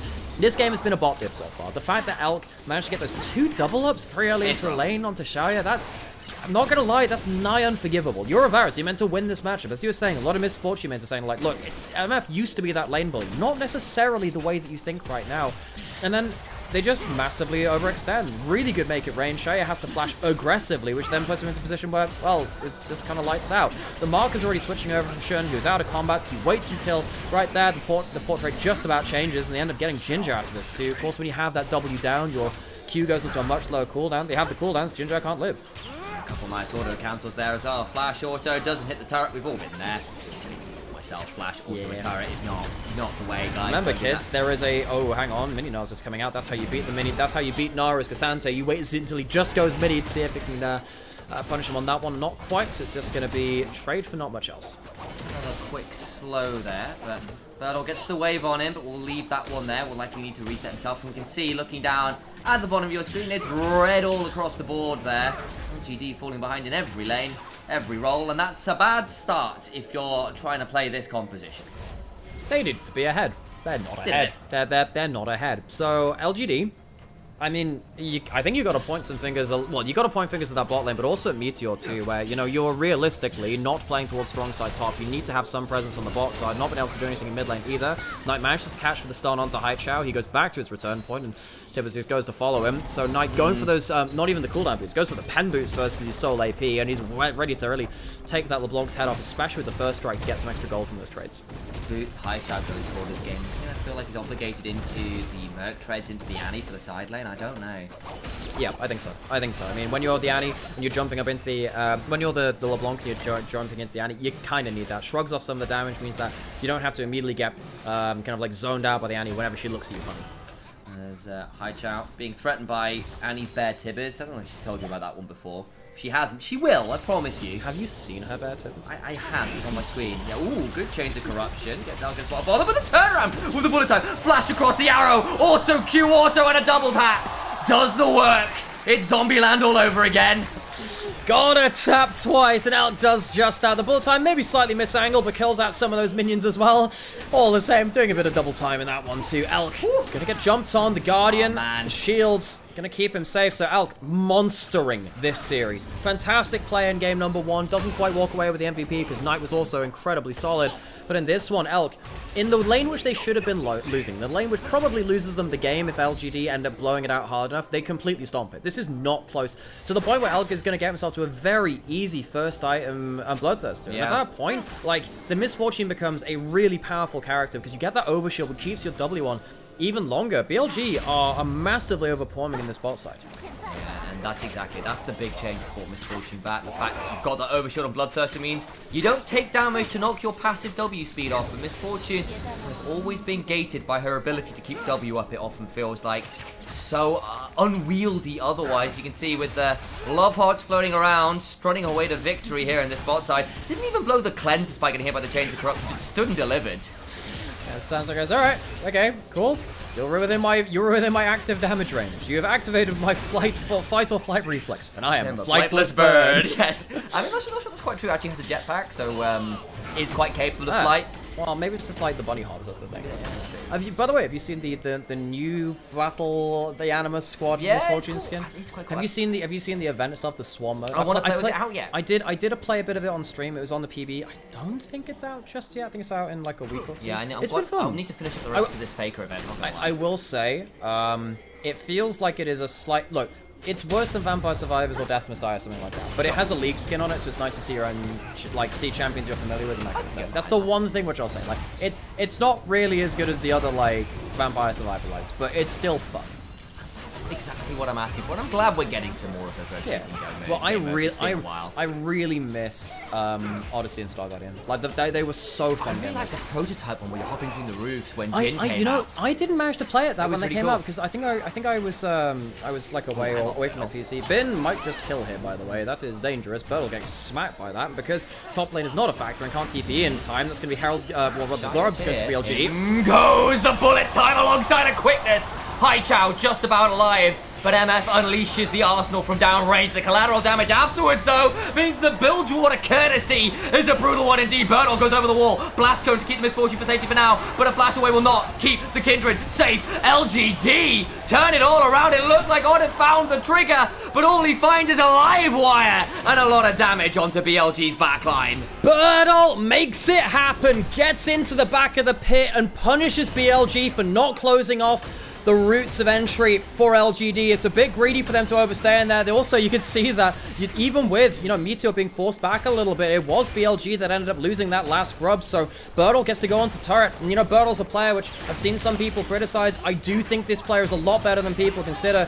You can see that, Misfortune gets a really good combo through here, but, Hai Chao managed to survive. The one kill doesn't quite go over, and it means that LGD managed to come back in with teleports, with Bert'l, who's just been hard kind of forced onto before this. Love how he plays this one out, gets himself right into where he needs to be. Nearly blast cones to Sante, but still have the flash available. Now to bot lane we go. Meteor needs to back out himself. Shun and On in a spot of bother, but Knight is here. Could look to ult himself. Wait for it. Holding on, teleport behind. There's the Lamb's Respite. It's all baiting on him. He has Mega. Meteor could be a dangerous position now. Looking for more autos to make it rain. Slow is huge. Shun trying to back away as the damage from Xiaoye means the Kindred falls again. Bin nearly at Mega still. Will likely bring down Meteor. Tries to throw down an end of the line, but does not have space to a 2-for-1 in favor of BLG. Yeah, and you can see that LGD, they have the damage to make these turnaround plays happen. It's not a spotless game from BLG. Much like the first one, it didn't end up being the cleanest game. While all this is happening, you see Bin teleport down towards bot side on a good Mega timer. That's nice for the fight, but they are getting cross-mapped on by Bert'l to the point where now the Gnar is not ahead of the Cassante. No. That's a problem,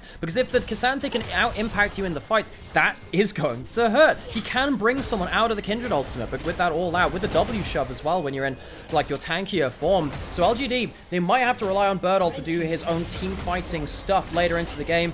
Like I've been saying, I think Bert'l has been the unsung hero for LGD in a number of these games. A lot of people focus on the mid jungle for this team, which is completely understandable. But I think Bert'l, when he gets himself into the game on stuff like the Poppy or the Cassante, his team fight impact is really good. He has the goal to show it off now. No, can't quite secure the turret himself on the bot side, and now Cassante into a comp that really will not enjoy him getting into the backside. Could proved pretty problematic. Dragon secured. Bin now in danger as Meteor quick draws towards him, gets a slow with the smite, can begin to order, will nearly be at Mega. Means unlikely to be able to secure the kill here, you would think.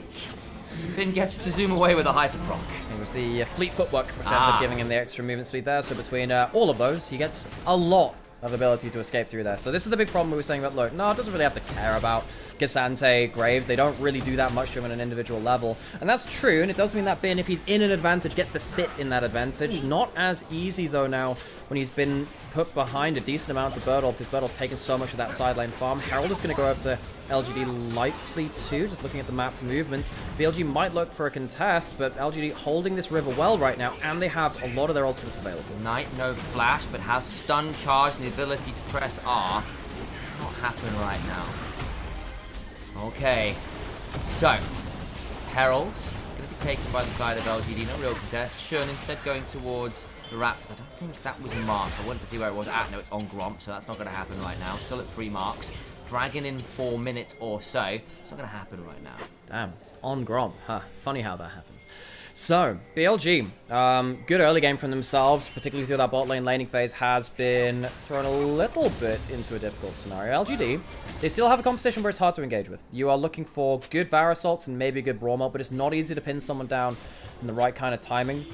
It means that LGD, the way they win this game is by either counter-engaging very well into BLG, or just skirmishing well. Splitting this up into 1v1s and 2v2s where, you know, Cassante can get someone into melee range. At this point with this gold, Cassante in melee range will kill anyone, I think. I think just about anyone. So, BLG, they need to be careful of that, and also when you've got stuff like the Var Assault and the Braum, you have a lot of good individual CC. So BLG, I know they're teamfight improvisers, I know they're very good at playing out split fights normally. The split fights are largely, I think, where they lose. They want to try and force LGD into their engage, which is much better than what LGD are bringing to that.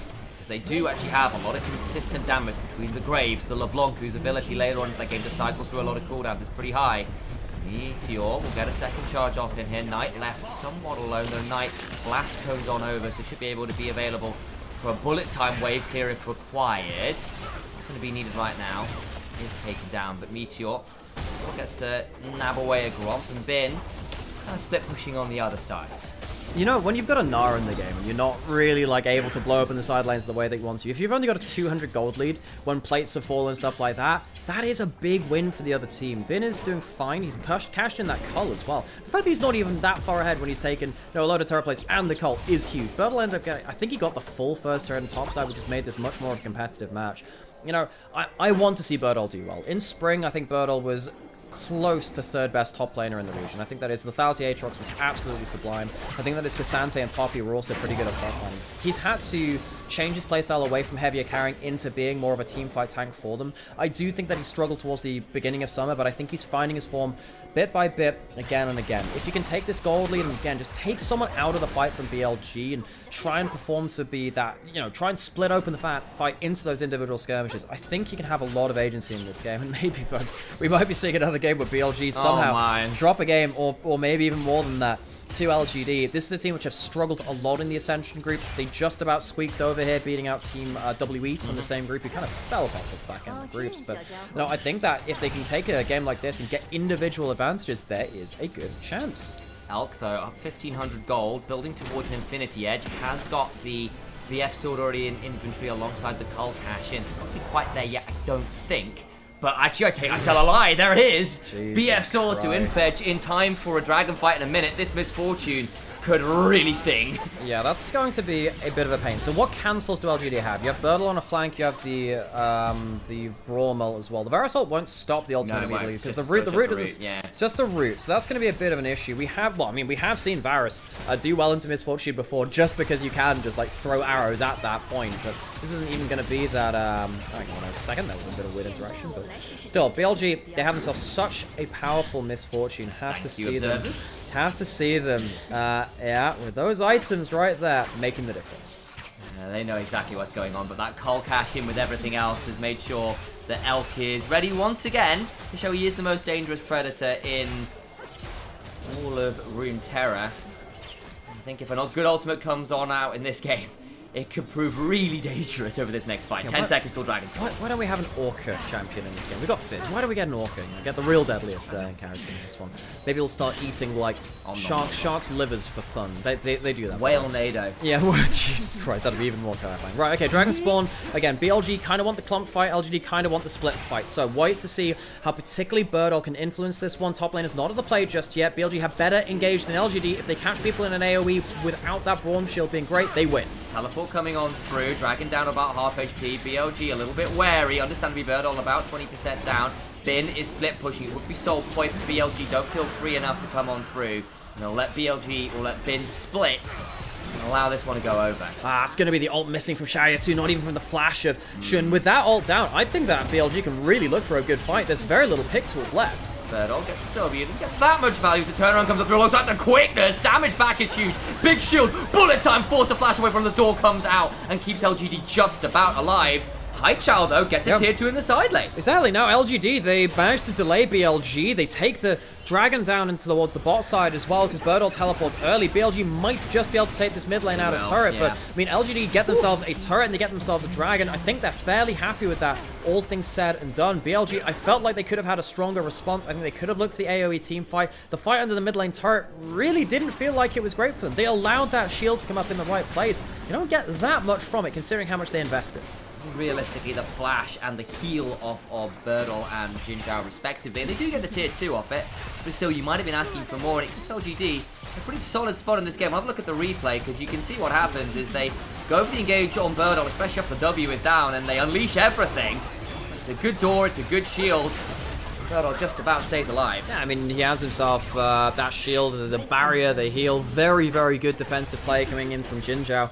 LGD might struggle to go on the offensive, but Braum is one of the best people at warding off damage onto your own teammates as well. BLG, I guess they have opened up another option here, which is the fact that mid lane turret is down and there is a very immobile Varus here. Like, it's the sequel to the very hungry caterpillar, the very immobile Varus. He doesn't turn into a beautiful butterfly. And then he tried to move, but he couldn't. Hang on a second. Bin jumps between the return point and Haichao. On Shun comes along the other side, flash away from Haichao, keeps him alive.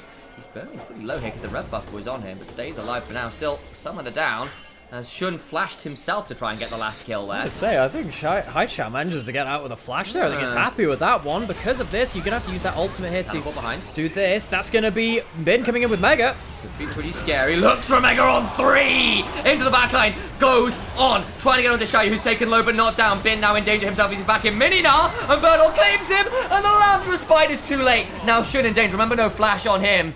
They try to look for the play and they get a load of summoners, yes, but now Birdol can't quite get anything more.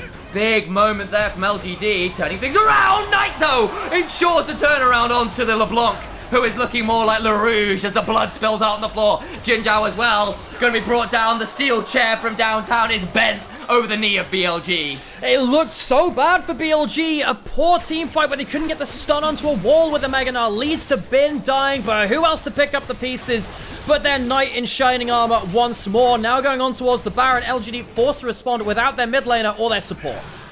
Birdol is going to be coming along here, but I don't know whether he wants to play houses with the side of BLG right now, whatever his namesake might be. On from the flank, could still look for a grand entrance. Goes on in, gets a big knock up on Xiaoyu. He'd burned everything in that last fight. Now Birdol being run down. The damage is so dangerous, so consistent. Shun continue to hop on forward. The Dance of Arrows, deadly to manage.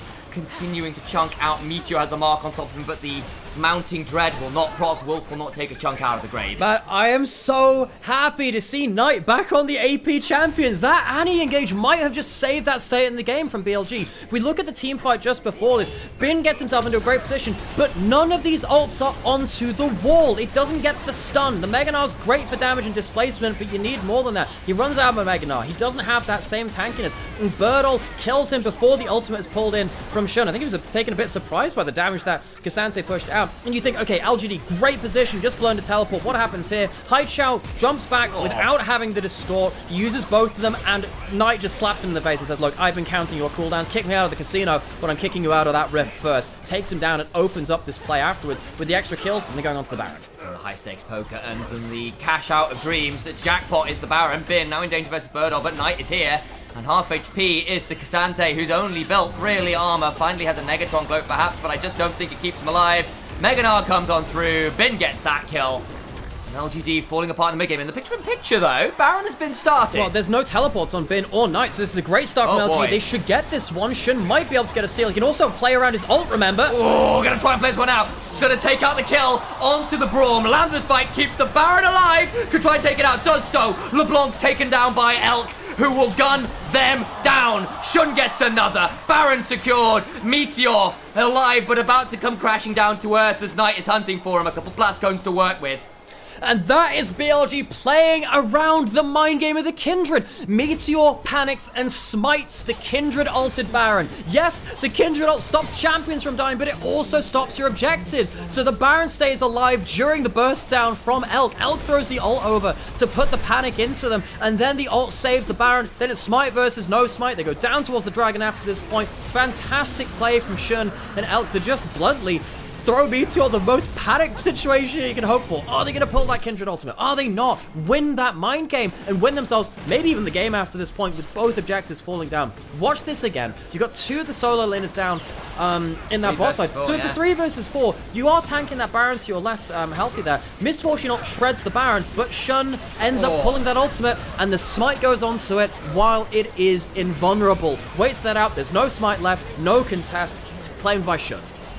The other thing is if they waited, they would have had to set in that Misfortune ultimate even longer. The bullet time would not have been a very long time at all in terms of lifespan. Well, that's the thing. That is why it's the mind game. Do you wait and see? Because you can't hold that Baron at any HP. No. It will go down. The bullet time makes it really, really risky because it shreds through the Baron so quickly, especially with these items. Yeah. Exactly. So you're sat there like, oh my god, are they going to burst it or are they going to throw that Kindred ult? It goes down to like almost 1200 HP. That was within smite range with an extra auto as well. BLG massively outplaying that. That was such a good use of the ultimates there from Elk and Shun. Manage it so well, and before that as well, Shun chunked out Hightower about half HP on the back end of it. Now with Baron, now with all of the additional gold to their name, BLG looking to close this one out, and LGD again, credit to them for being competitive at points. I just don't think they've got enough left in the tank again. See that Hightower stuck alone, and that side lane trying to clutch out some turrets with the objective bounties, but you're going to lose double inhibs for this. We've seen this a couple of times today. You have to get something. You can't defend these turrets. It's better than slowly bleeding out, but it still feels so awful to see all of these inhibitors hit the ground so quickly. He's now going to recall, but BLG find a quick engage. He might not be here. He has to teleport. Does teleport back, and now LGD will hold on briefly, but in some ways the damage is pretty irrevocably done at this point. I say pretty because we saw earlier today turnaround come on through from a point like this, but BLG of all teams on this kind of form, I just don't see it. BLG. I still think they have not had as clean a games as we know they can do. I think agree. that LGD have had much better early games than we have seen from them before, and I do think that LGD, given that they are one of the weakest early game, well, they are the weakest early game team within the Ascension group, and the fact that BLG have given them inroads, that's still a bit concerning, but I'm going to throw a guess out there. I think BLG probably weren't taking this series as seriously. I think they've had a rough schedule, having to fly back and forth between events, and they just faced off against top esports. Wouldn't surprise me if they left this one... wait, is he doing that for the backdoor attempt?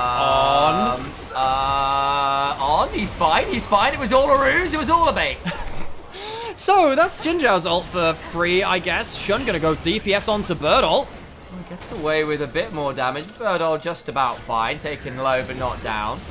Now BLG continuing with the rest of the members. Knight has flash. He can potentially catch someone on the flank. It's so dangerous at that point. BLG stacking. Surprise with bear. all 5 members is the drop bear. You've got to be careful of that one. 3,000 Baron power play. That's enough for them to get the control of the map which they need. And BLG with such a huge lead at this point. I'm kind of ready to just kind of stomp down on LGD to finish off this game. So now Misfortune at 4 items. That rapid fire cannon with all those items, plus the love tap passive on, I think it's just a passive actually, does so much work on that initial auto attack if you've not targeted someone first. It really stings at this point in the game. So, BLG coming out to play today. We were wondering whether we were going to stop disrespecting teams, whether Knight would be our back on form. Well, the disrespect thing, I think it's a little bit of happy gaming around the place, but Knight has been absolutely superb today. Elk has been absolutely superb today. I think those two players well, I think that Elk has had some great games, but I think he's had some off ones too. The fact that they both turn up like this is really, really important for this team as we look to potentially see the end of this game. BLG pushing in across all 3 lanes. LGD, they have been given a very small spot of grass to stand on. I think I've just used the door to block an auto attack from Misfortune, and that kind of left Birdall a little out to dry there as well, I feel. Hi, Chow taken low! In comes the bullet time on the top of your screen. The teleport's also flying on through, but already they kill off the LeBlanc Meteor. Stuck under his own turret has been about to go mega in a 1v3 by the Nexus Towers. Lamb's Respite comes on through, but it's just a breather before Billy Gaming put LGD to the sword. Vengeance for the placement stage. The Rumble stage is BLG's to lose. BLG, the question was, will they wake up? Will they stop disrespecting their opponents? I think the answer is categorically yes. BLG are wide awake, they are eyes open, and they are staring down the top of the table in the LPL. They already beat top esports. They make short work of LGD as they go forward through this group. The question is now, who will stop BLG? Over even just a couple of series in, feels like our spring champions are back here to play. And in solid fashion, to credit to LGD for turning up and playing again. I do actually think they were better than in some ways we worried they might be. They had more competitive early games. They were actually coming to fight, but they were drafting tricky compositions. They were struggling once those mid-game team fights came through. And BLG just proved a little bit too much to manage. They are pretty comprehensively great team fighters. In their second game, they laned pretty damn well as well. That they did. BLG walk away with a 2-0. And the most important thing for me is that Knight is looking on form. He did not look on. He hasn't looked on form for a lot of this year. His spring was great. I think he was arguably up towards MVP in spring. In fact, I think he did walk away with MVP. MSI was a bit mixed. Of course, Chovy ended up outvaluing him. Group stage of summer was a mess for this team. They walked away as top seed from that. Not that it matters. They qualified for the Ascension group, but it left a lot to be desired. Folks, welcome back. My name is Alex, also known as the Mayor. You might have seen me on the LPL, LEC, and a whole bunch of other stuff around the place. And this is my brother, Sam, Initialist. We've cast together for years. You might have also seen him on the LEC and a handful of other projects as well. When the LPL plays its games on Monday, Tuesday, and Wednesday, because it plays games all week round, but there's no broadcast on Monday, Tuesday, and Wednesday, we use our co-streaming rights to give you basically the same experience as you would do from the LPL English as well. So we do this in our own free time. We're not paid for this. We do this for your enjoyment. We hope that you do enjoy it. By watching us, by telling your friends about us, you are supporting us in doing this, and hopefully people will appreciate the games which could have been lost to time. This series, and another 120 odd games from this year could have been lost to time because we didn't broadcast this. It could have just been lost to time because the VODs weren't available anywhere. We are keeping this as an archive and for you to keep up with these teams as well, and we hope that you enjoy it. So Sam, what did you feel about today? I really enjoyed it. It's been good fun. I miss casting with you guys. It's some good games today. Really entertaining games, if nothing else. And congratulations, by the way, on the 400 subscribers, by the way. We hit 400 subs and double as well for the 1,500 bit share. All the support you can give us means a lot. Seriously means a lot, yeah. I'm currently casting I'm streaming every day of the week to continue LPL. I have, for the record, most major region casters will cast about 150 games per year. I am over 300. I think I'm over 350 now. That's insane. Before summer has even got 150 myself just doing this. Before getting through to halfway through this split, I have cast more than double what another caster would do in a major region because we play so many games here in the LPL, and a lot of these games would have got lost to time. So.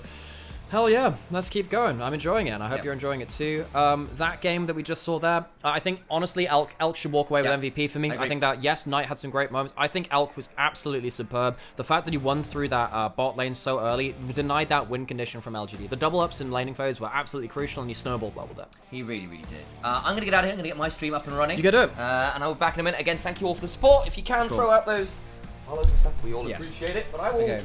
leave and you'll all see me soon shortly. Okay, just because I haven't done this on stream yet, I'm going to finish my Pokerogue run, and then I'll go raid you after that point. So we're going to wait until MVP, and then we'll get through to this, folks. So thanks for sticking with us. We'll chill out for a little bit. We'll watch out for the MVP, and then we'll get it towards the Pokerogue end as well, because I think we're on level 185 or something like that. We only got 15 levels to go, including the 2 big boss fights at the end of the game. So if you've not seen the end of Pokerogue yet, you'll probably get to see that here. Yeah, so yeah, be aware of that. If you don't want to spoil yourself, obviously when I start playing, you can go at that point. I'll allow you to go. But yeah, there you go. BLG 2-0. This one we kind of expected, but still. The fact that they got a little bit rattled in early games, not great.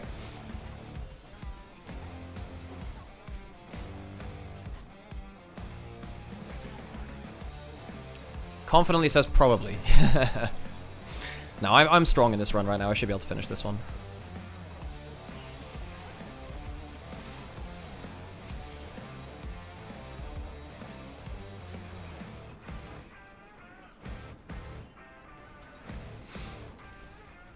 Yes, Mecha, thank you so much for that. You know what, screw it. I'm just gonna finish through this again. We'll see. Is this okay? Is this fine? Yes, Mecha, you're an absolute saint. I appreciate you an awful lot.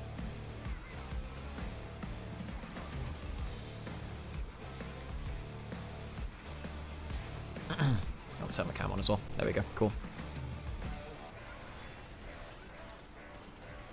That's a little bit slow. Cool. Either down the corner. Okay, right. Let's keep going with this for now.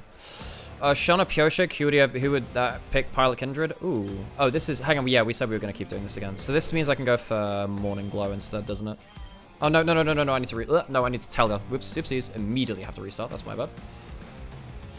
Yeah, Mecha, thank you so much for all the gift bombs as well. We'll keep clearing through this and then we'll get ourselves to the end of Poker Rogue.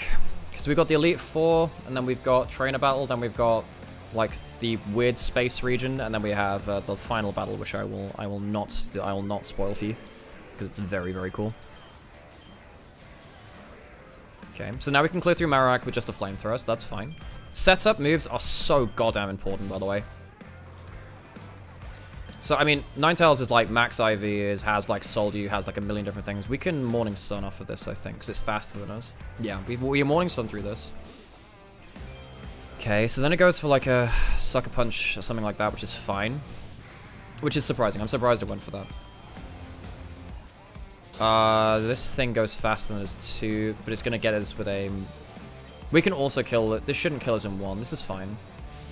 And then we've got to switch out, I think. Oh, is this going to kill us?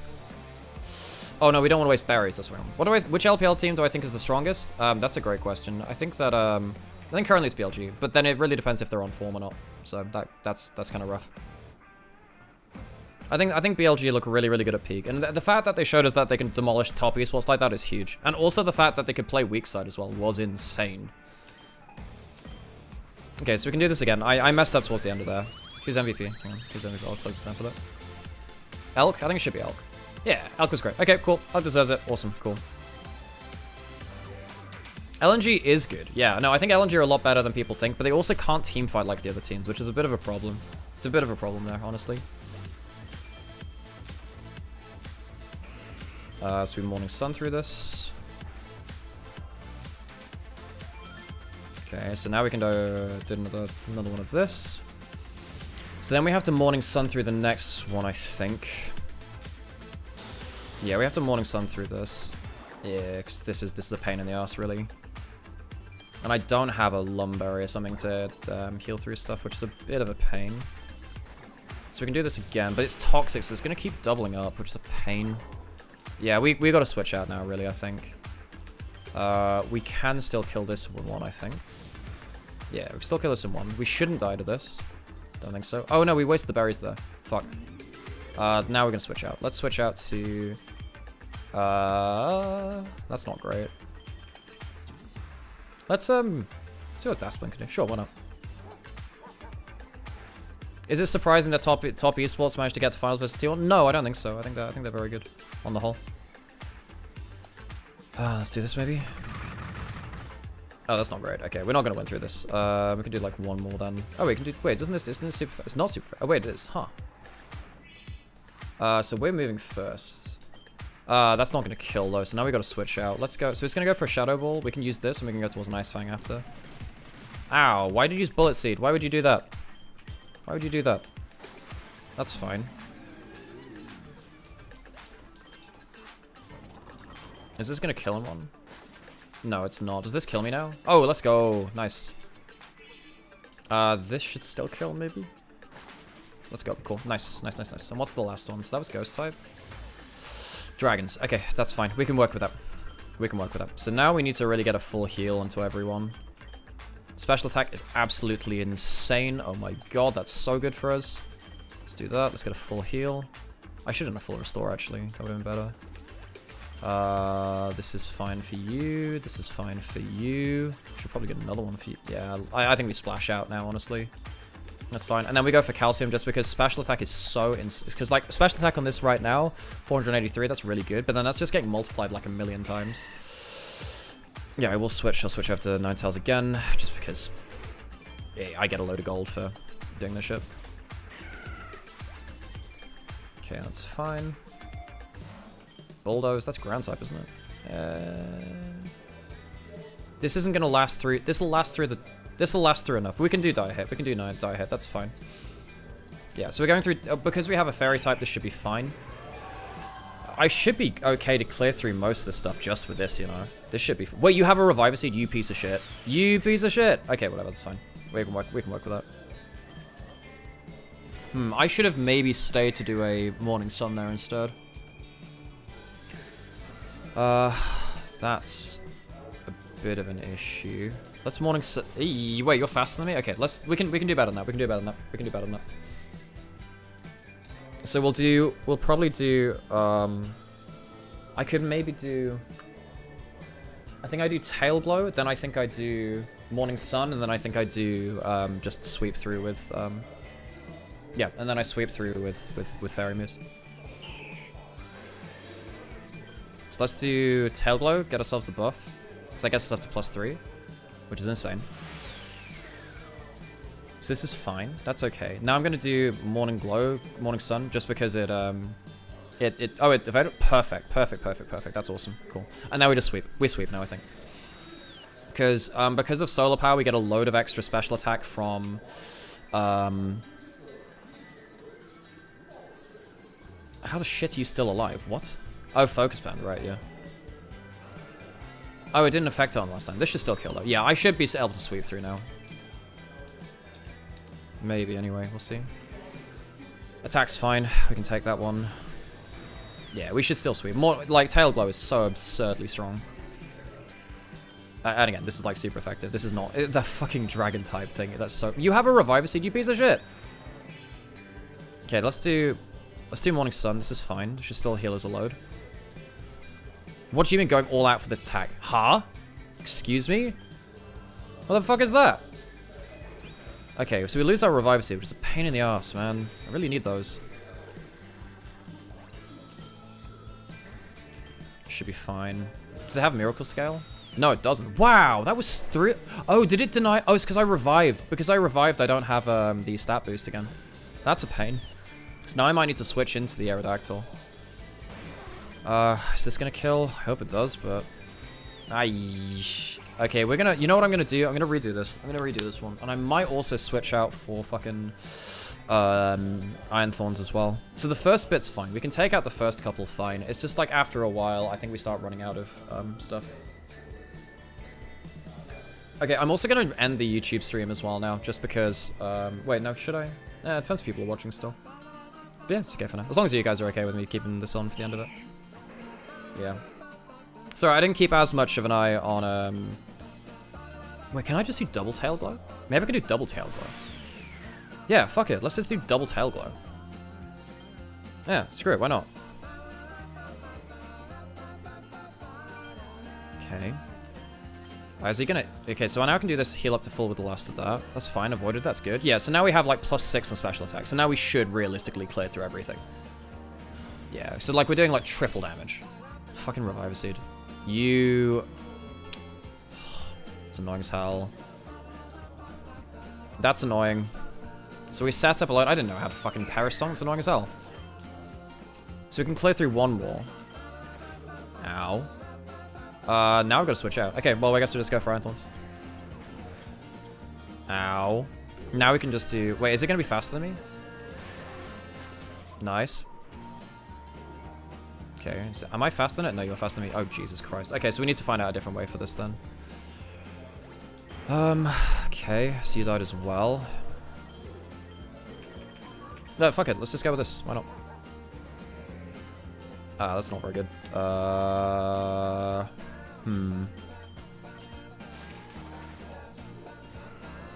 This should be okay. Ow, okay, we gotta restart this. We gotta restart this. This isn't working. Whatever we're doing here is not working. I shouldn't have gone for the double, the double thing. Okay.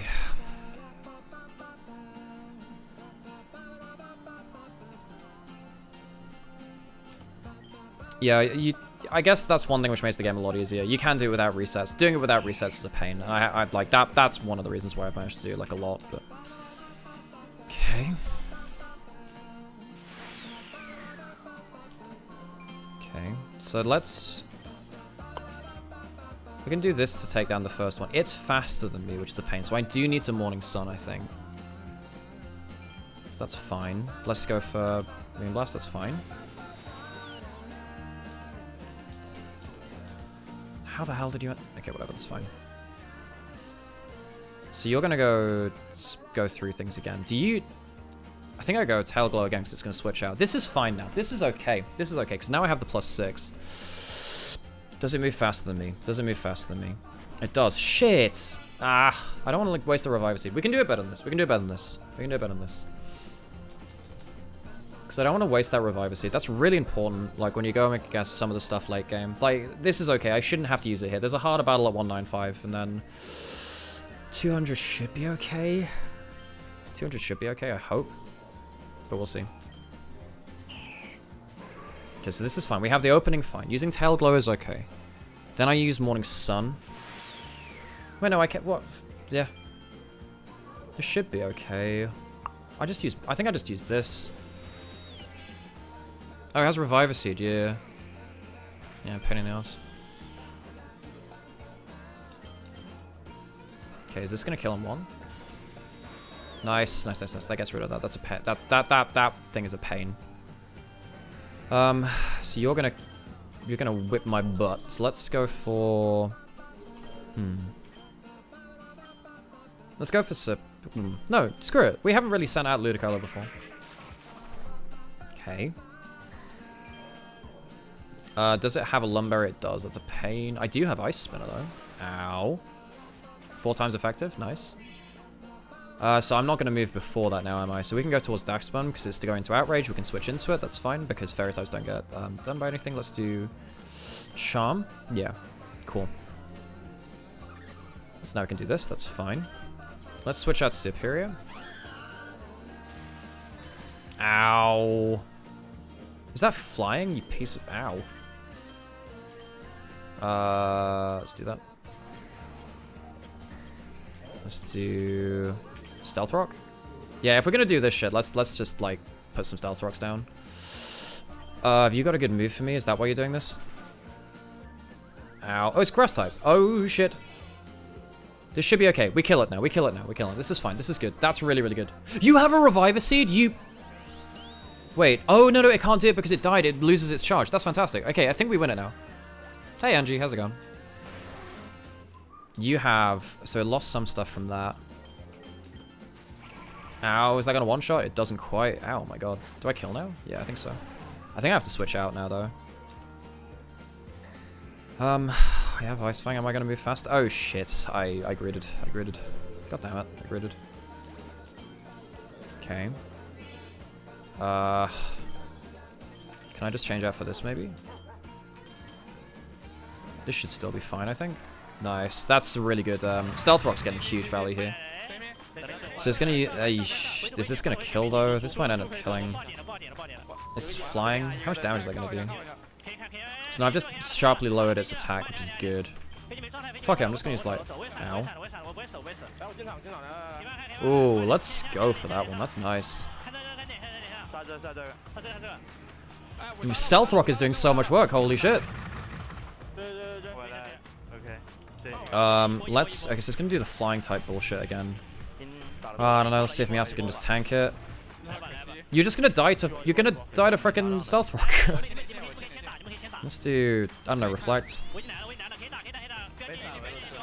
Yeesh. Okay, so I move fast. That's good. I'm faster than it. That's important. I'm faster than it. That's huge. And now Stealth Rock's gonna potentially just end the game now. Yeah. Am I faster than you? I am. Cool. Nice. Let's go, Meowstic. Let's go. We gotta do some max reviving shit here. How much have I got? 47k. That should be fine. So that's okay. That's gonna be really important there. Max potion for you. I need to do max potion for everyone, though, is the problem. This is okay. We got a load of gold from... well, the other thing, not gold.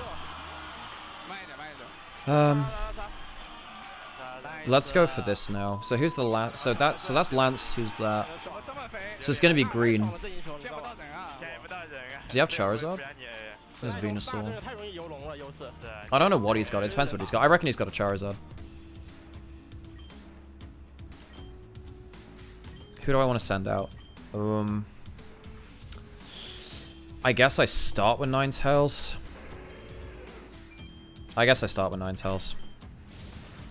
Okay, now we want to get ourselves a stat up if we can. If we can get ourselves a stat up, it's huge. So let's get ourselves like a special attack up or something. Rock Candy's okay. I want to get a stat up. I think that's huge. What do these things say? What the fuck is that? Grip Claw. That's okay. Oh, that's really nice. Yeah, in fact, let's do it to this. Let's get ourselves a potion first. And let's go Grip Claw, because it means that there's a chance to steal held items. And because we're mainly going to be using this, it means we have a large chance of doing stuff. So this is going to be green. Okay.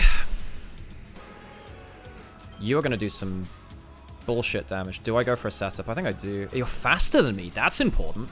You are faster than me. I still Morning Sun. Yeah. You piece of shit. Oh my god, are you kidding me? Oh my god, it's going to kill me straight out. Yeah, I don't want to use the Reviver Seed. Do I just damage check first? Maybe I just damage check. Let's damage check. Let's damage check real quick. So let's just throw a frickin' it's fast though, it's a pain in the ass, man. Let's see how much a flamethrower does. So it kills. And I slashed a Lumberry. Perfect. Awesome. Cool.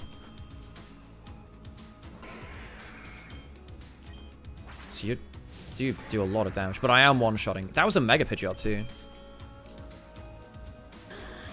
You have a freaking Ho-Oh? Are you kidding me? Huh? How much is this flamethrower gonna do? Not that much. Jesus Christ! Let's Iron Thorns, please. What? Let's put Stealth Rock out like ASAP. Okay, so now I can do what's good against you? No, Rock Fangs. This is fine. Zap Cannon Steel. That's not very effective. That's fine. Nice. So the thing is though, I only have 2 attacking moves on the Ninetales, right? My fire attacks are so strong that it doesn't matter. It's better than using the other thing that I had. So that's okay. This is fine. Flame Wheel's not going to do shit. This is fine. This is good. This is looking good. Speed down's good. Let's do the... Yes! Quick Claw's good. Nice. Good. You have the You have a Ninetales as well. You have fire. Is that going to kill? I didn't get burned. That's good. This might one-shot. Nice. Stealth Rock is really carrying us here. Okay. That's really, really good.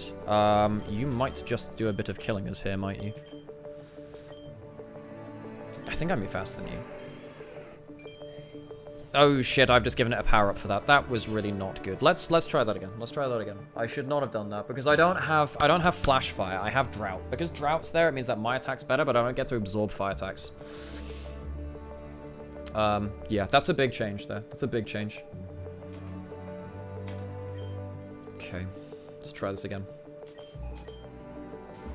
So this is fine. I can damage check this. This is okay. So this is fine. And I get the Lumberry from this, which is really kind of funny. Okay. And this one I kill as well. Because I have so much random damage up, which it becomes, like, pretty insane. Okay. So now what I want to do is switch out to Iron Thorns. And then what I want to do is, like, get Stealth Rock out. Yeah, so this is insane. Getting Stealth Rock is really, really big. Then I just Thunder Fang it, right? Ow. That's a pain in the ass. Ow. Oh, Speed Rose? Ouch. Is it gonna kill me? No, let's go. Nice. So now Stealth Rock might carry us. It might. So you're sending out the Ho-Oh.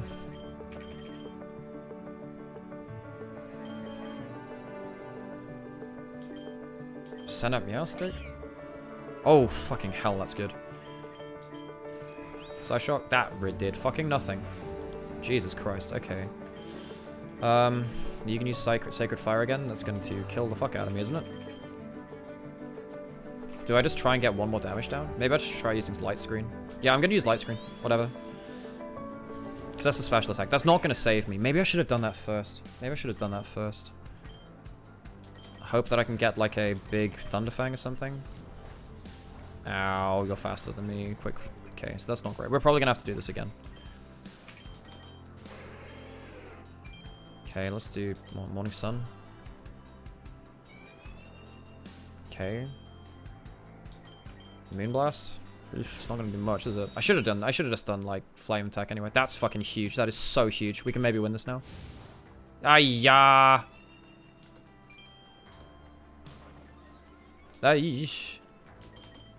Okay, we can win this now. I think that we sweep now. But we lost a lot from this again, which is a pain. Okay. I guess I do this. See what it's got. You have fucking Hyper Beam, you piece of what? This is still better for me, weirdly. It shouldn't have Flash Fire. I feel like I should rerun this again. No, I need something different from this. I need something different from this. Let's just go again. I think I can do better by putting up a light screen just before that.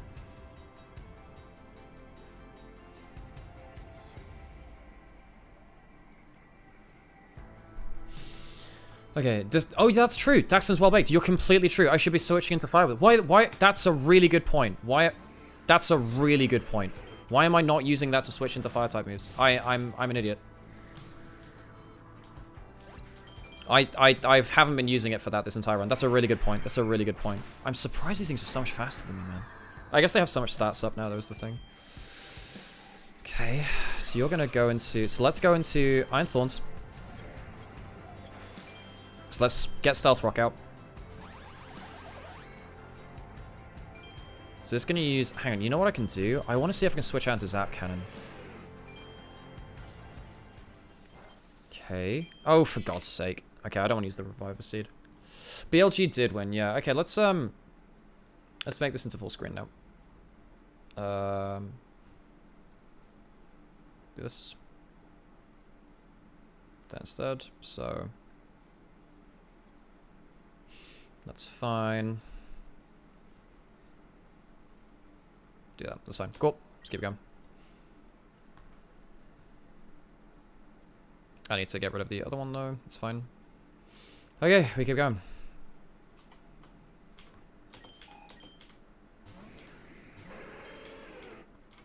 Go on.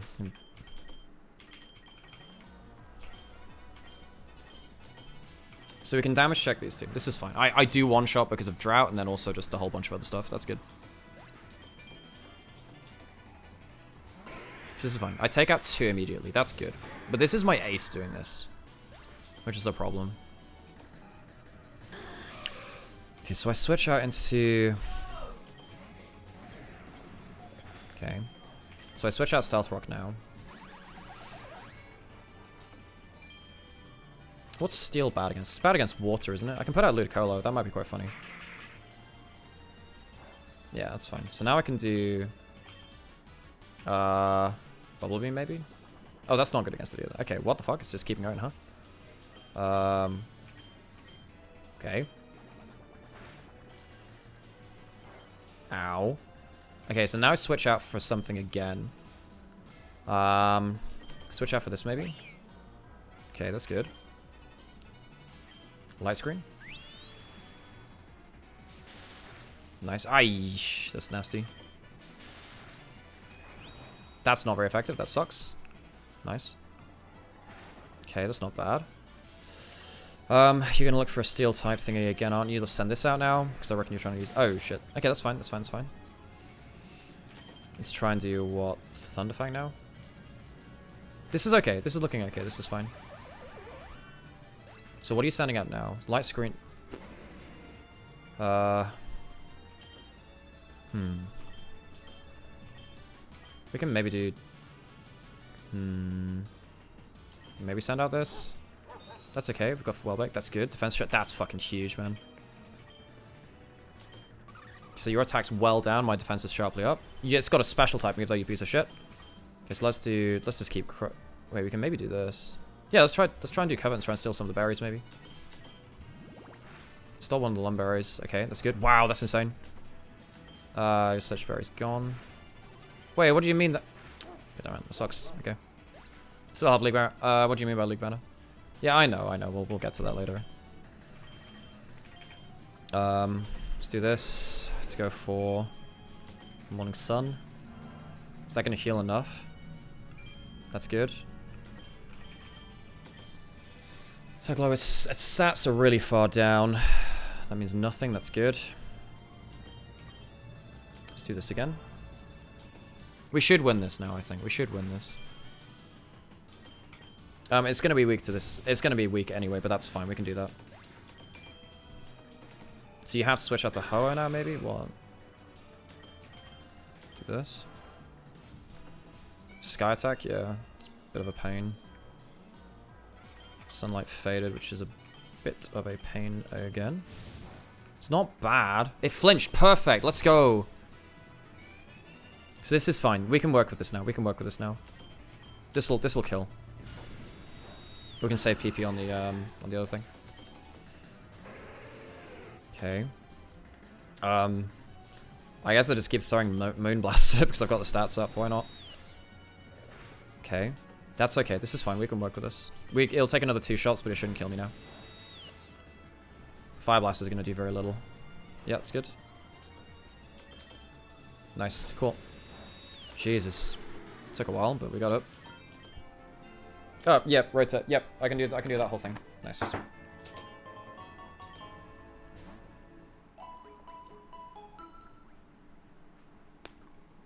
Okay, right. This is where shit gets kind of nutty, by the way, folks.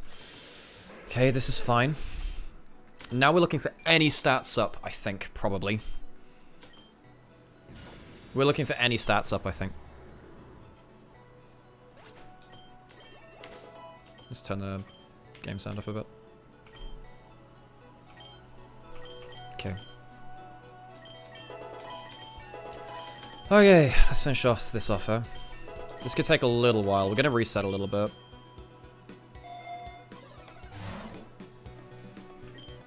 HP up's pretty nice.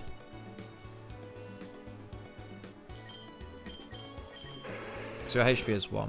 595. 631. I still kind of want to give it to you. Yeah, I still give it to you. Just 622, that's nice now. And you can't catch any of these. You can't catch any of these. No, you can't capture anything at this stage, folks.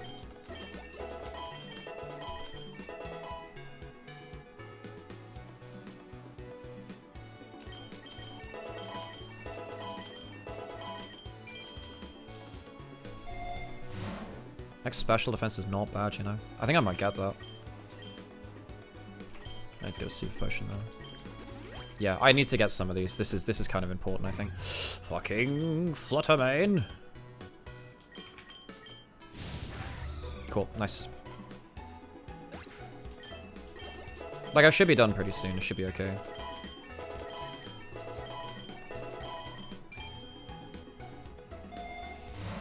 X speed. Yeah, we'll go X speed. I think that's big. I think that's big, actually. So we got one more level, and then we get the huge fucking fight. What did he have again? Did he have... Oh, he had a Primarina. I think I want to start with Ludicolo, weirdly. Yeah, I want to start with this, weirdly, I think.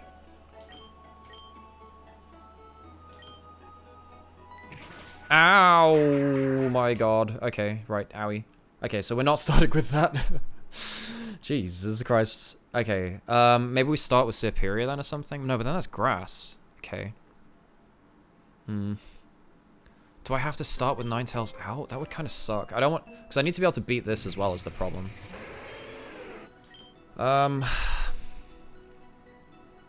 Start with Daxpun. Oh, fuck it. We'll just start with this. It's fine.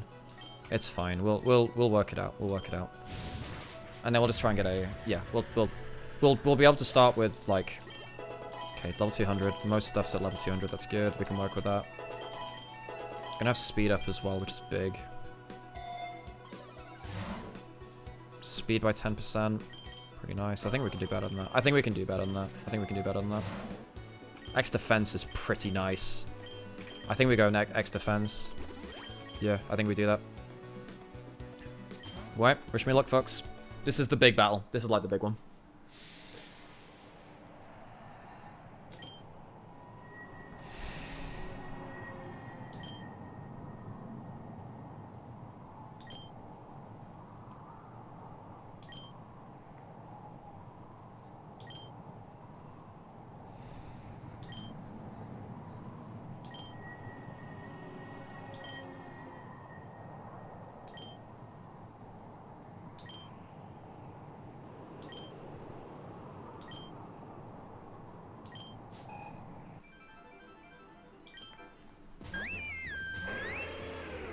Okay. This is going to be a bit of the pain in the ass. Is this thing going to one-shot me? This is going to be a, like... Oh, shitting hell. Okay. It's good. Enigma Mary's good, though. See how much damage I'm going to do with the stats up. Okay, I kill 1 HP bar at a time. Ayya! Owie. Okay. I got the Enigma Berry. That's fucking huge. Ow. Okay, so we can't lead with that. We can't lead with that. That's good to know.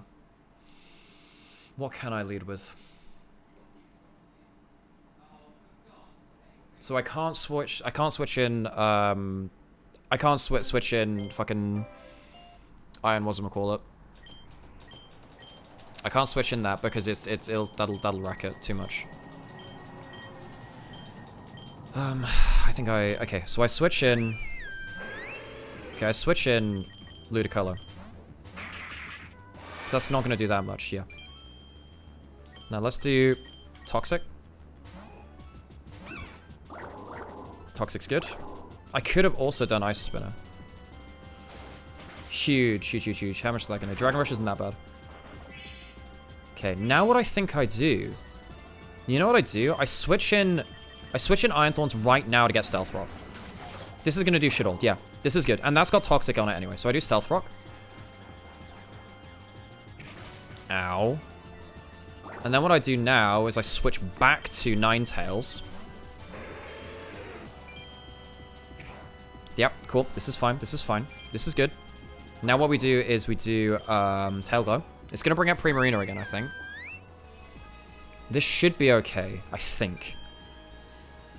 Is it going to one-shot me? Oh, fucking see if this will get through one... Okay, they get through 2 HP bars. That's pretty okay. If it doesn't kill me, I win this. Jesus Christ. Moon Blast will kill. Moon Blast will kill. I don't think I die to the sunlight.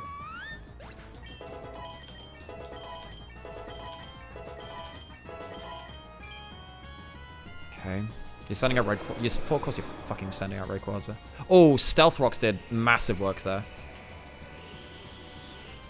I think I need to... So is it going to use Hurricane or is it going to use Swing Dragony? I'm going to send out Iron Thorns. I'm going to send out Iron Thorns and I hope... This is fine. This is fine. That's good. I think I chose I think I chose right there. I think I chose right. Let's do Ice Fang. This is perfect. Perfect. So that's going to be fine. Cool. And if it has to switch back in now, it has to Stealth Rock.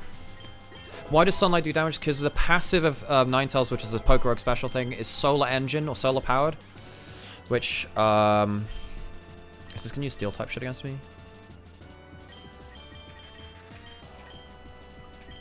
What do I do here? I think I do this, don't I? Astral Barrage, you piece of shit. Okay, that's ruined it for me. That's not great. So now I'm going to do this. I'm going to do Morning Sun. Hopefully this will be fine. I think this is perfectly fine now. Yeah, I'm going to do Tail Glow. That's fine. That's okay. Now I'm going to... Okay, this is the play. This is the play. I've got 6 up on special attack now. And this is fine. And now I can do just Morning Sun again. This guy's just made like a huge mistake.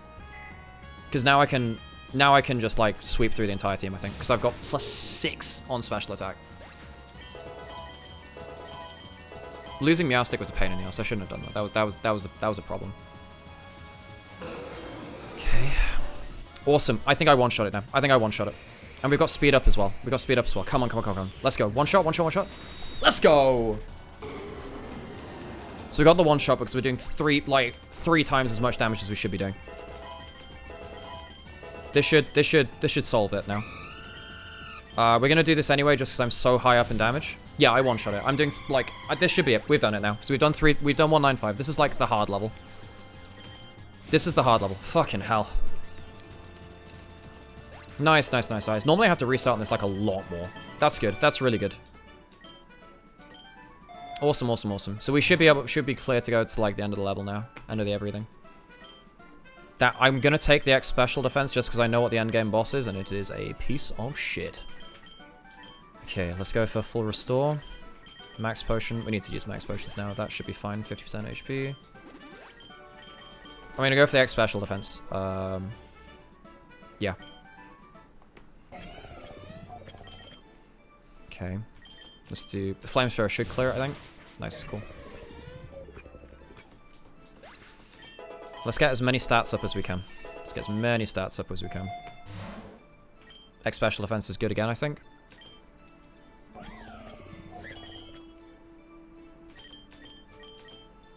We should be making it through now. So for those of you who haven't seen Pokerogue's ending, you're about to see it. We see it at level 200. 200 is the end of the classic mode. X speed, yep. I think you want as many X things towards the end of this as you can. Okay. So this is now... Next level is the last regular level before we get to the end of the game. X attack is not... Yeah, sure, why not?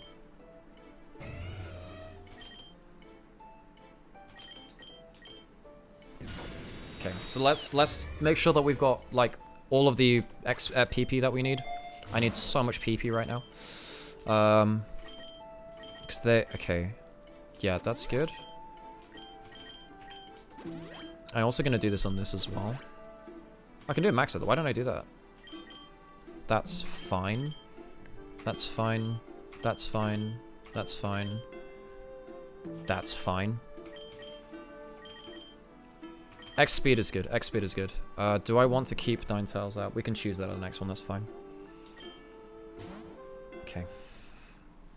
This is the final boss.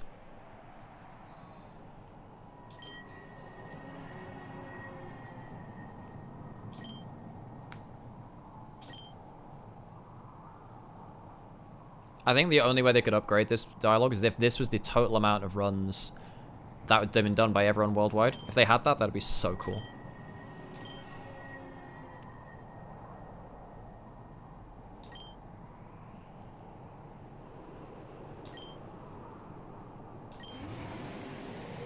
Well, I know what it's at. It's like 1 million and everything, but... No, that's fine. Is it going to use its Eternatus Beam right now? If it does, I need to use this. Okay, that's good. Now, realistically, what I want to do is I want to go back to you. Okay. Okay. This is the plan. This is the plan. Oh, wait, it uses... What the fuck? Let's try this. Holy moly, the damage! Okay, that normally takes me a while to do. Jesus Christ. Okay. Wow. Jesus Christ. It has King's Rock. Fucking hell. King's Rock is a pain. King's Rock is a pain. Ice Fang's okay. Rock Tomb for speed. I'm gonna use Rock Tomb for speed. Because it's faster than me right now. That's a pain. That's a pain. This is fine. It's only taking down 1 health bar now. That's worth noting. It's only doing 1 health bar. Speed's going down. That's good. That's good. That's good. I think it is going to switch into Eterna Beam. So I'm going to switch this in. And I'm also going to switch in... I'm also going to switch in this. I'm going to hope... Cross poison. Fuck. I used cross poison instead. That's a pain in the ass. Okay. Now what we can do... Wait, hang on. I should have done the fucking Baton Pass. I'm stupid. I'm too... It took the Reviver Seed. Jesus Christ, it took the Reviver. It did. You're right. You're absolutely right. Jesus. And what you need to do is do Light Screen. Ow. Oh, Jesus Christ, it has that. We're gonna have to run this again. We're gonna have to run this again.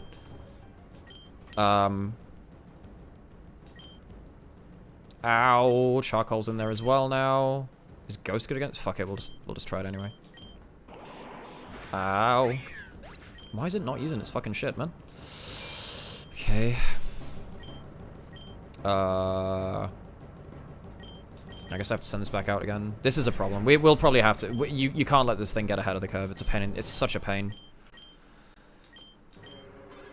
You use Dynamite's cut? You piece of shit. Okay, so now it's recoil. Okay, this is... Oh, God.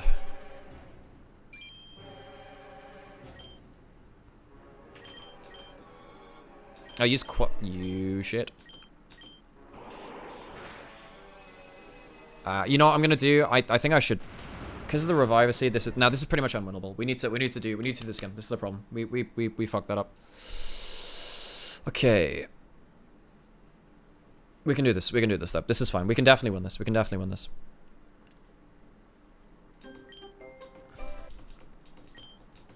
Okay.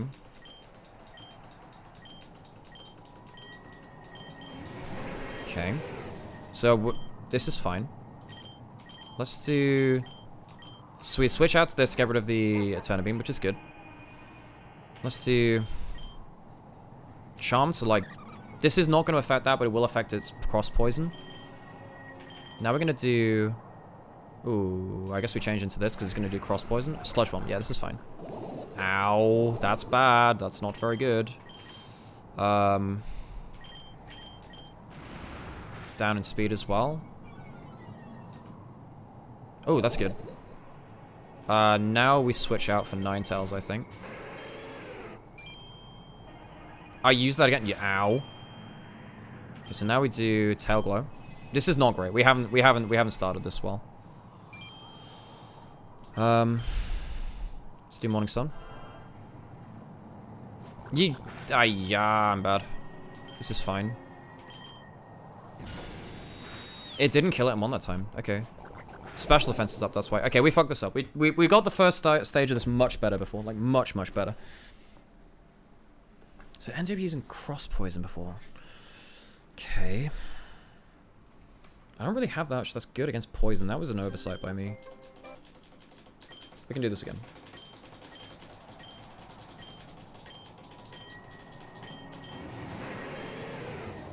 So it's going to use its Eternal Beam. I can start with a different Pokemon in here, which is fine. I can do that. Because now it has to recharge. Now, this is fine. We know that if we send this immediately back out... Yeah, so now what we can do is we can do Tail Glow.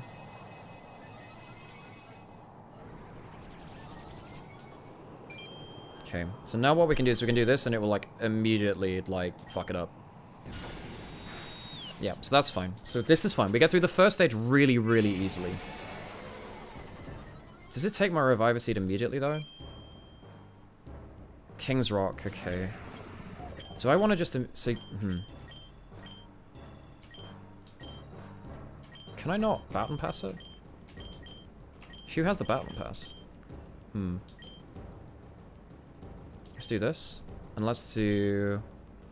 Is it speed up? Speed plus 5! What? Okay, do I just keep doing this then, or what? No, let's keep doing... This is fine, this is fine. Okay, that's fine. Light screen, I guess. Ow, why is it using that? It's reducing the speed a fair amount. We have some speed up, I think. And then I think I switch you out, actually. So it's going to use Cross Poison again, I guess. But, oh god, do I just need to do this anyway? Oh, that's fine. That's okay. Okay, that's good. Special Attack Rose. Oopsies, that's not very good. Let's do Reflect, maybe. And let's do Rock Tomb again. This is good. I think Light Screen's doing a lot of carrying here. So you're gonna if it's gonna use Flamethrower again, let's go into Ninetales, and then let's do this again. Ow, use fucking Dynamax cannon, that's a problem. Oof, ouch, owie, my balls. Bones, that's the one. So it has to recharge now. What can I do here? I can put Leech Seed on it, maybe. It's got the fucking Reviver Seed, Jesus. Maybe it would have been better for me to... I'm gonna use Tail Glow, you can use Leech Seed. Ow. Wait, I thought I had to oh, it doesn't have to fucking recharge now? That's a pain. Yeah. Light Screen's effect wore off, that's a problem. So you're gonna switch out for... this now. That's a pain, that's good. Shit, it's got so much everything up right now. That's good. But it has a fucking Reviver Seed. Let's try Morning Sun. Let's do... What, Crunch is good against this, right? Aish, okay. Oh, I should have killed it there, fuck. Defense Felt is good. Golden Punch, ow. Leech Seed is doing work. Do that. Let's do... Crunch on it. I've got the Lumberry, that should be okay. Ow! It just gets that much harder to deal with, man. The Leech Seed is doing work. I think. Oh, is the Leech Seed even there anymore? Morning Sun. Let's keep trying that this works, I guess. It's okay. Enigma Berry, owie. That's okay, that's fine. Special attack fell, that's good. That might just have saved us, in fact. Fairy Feather? Oh, god damn it. I think we've just beaten it. I think so, anyway. Oh my god, it's still alive? You kidding me? Okay, I think we've done it. Holy shit, we finally did it. It took us a long time, though. We played this quite badly, but there we go. Nice, good shit. Well, we won, folks.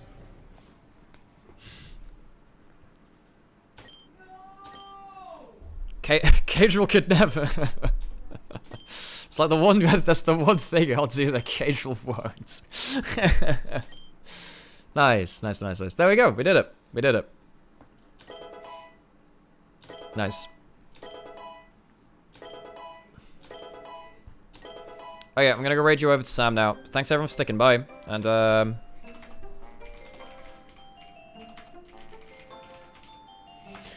see you in a bit, folks. See you in a bit.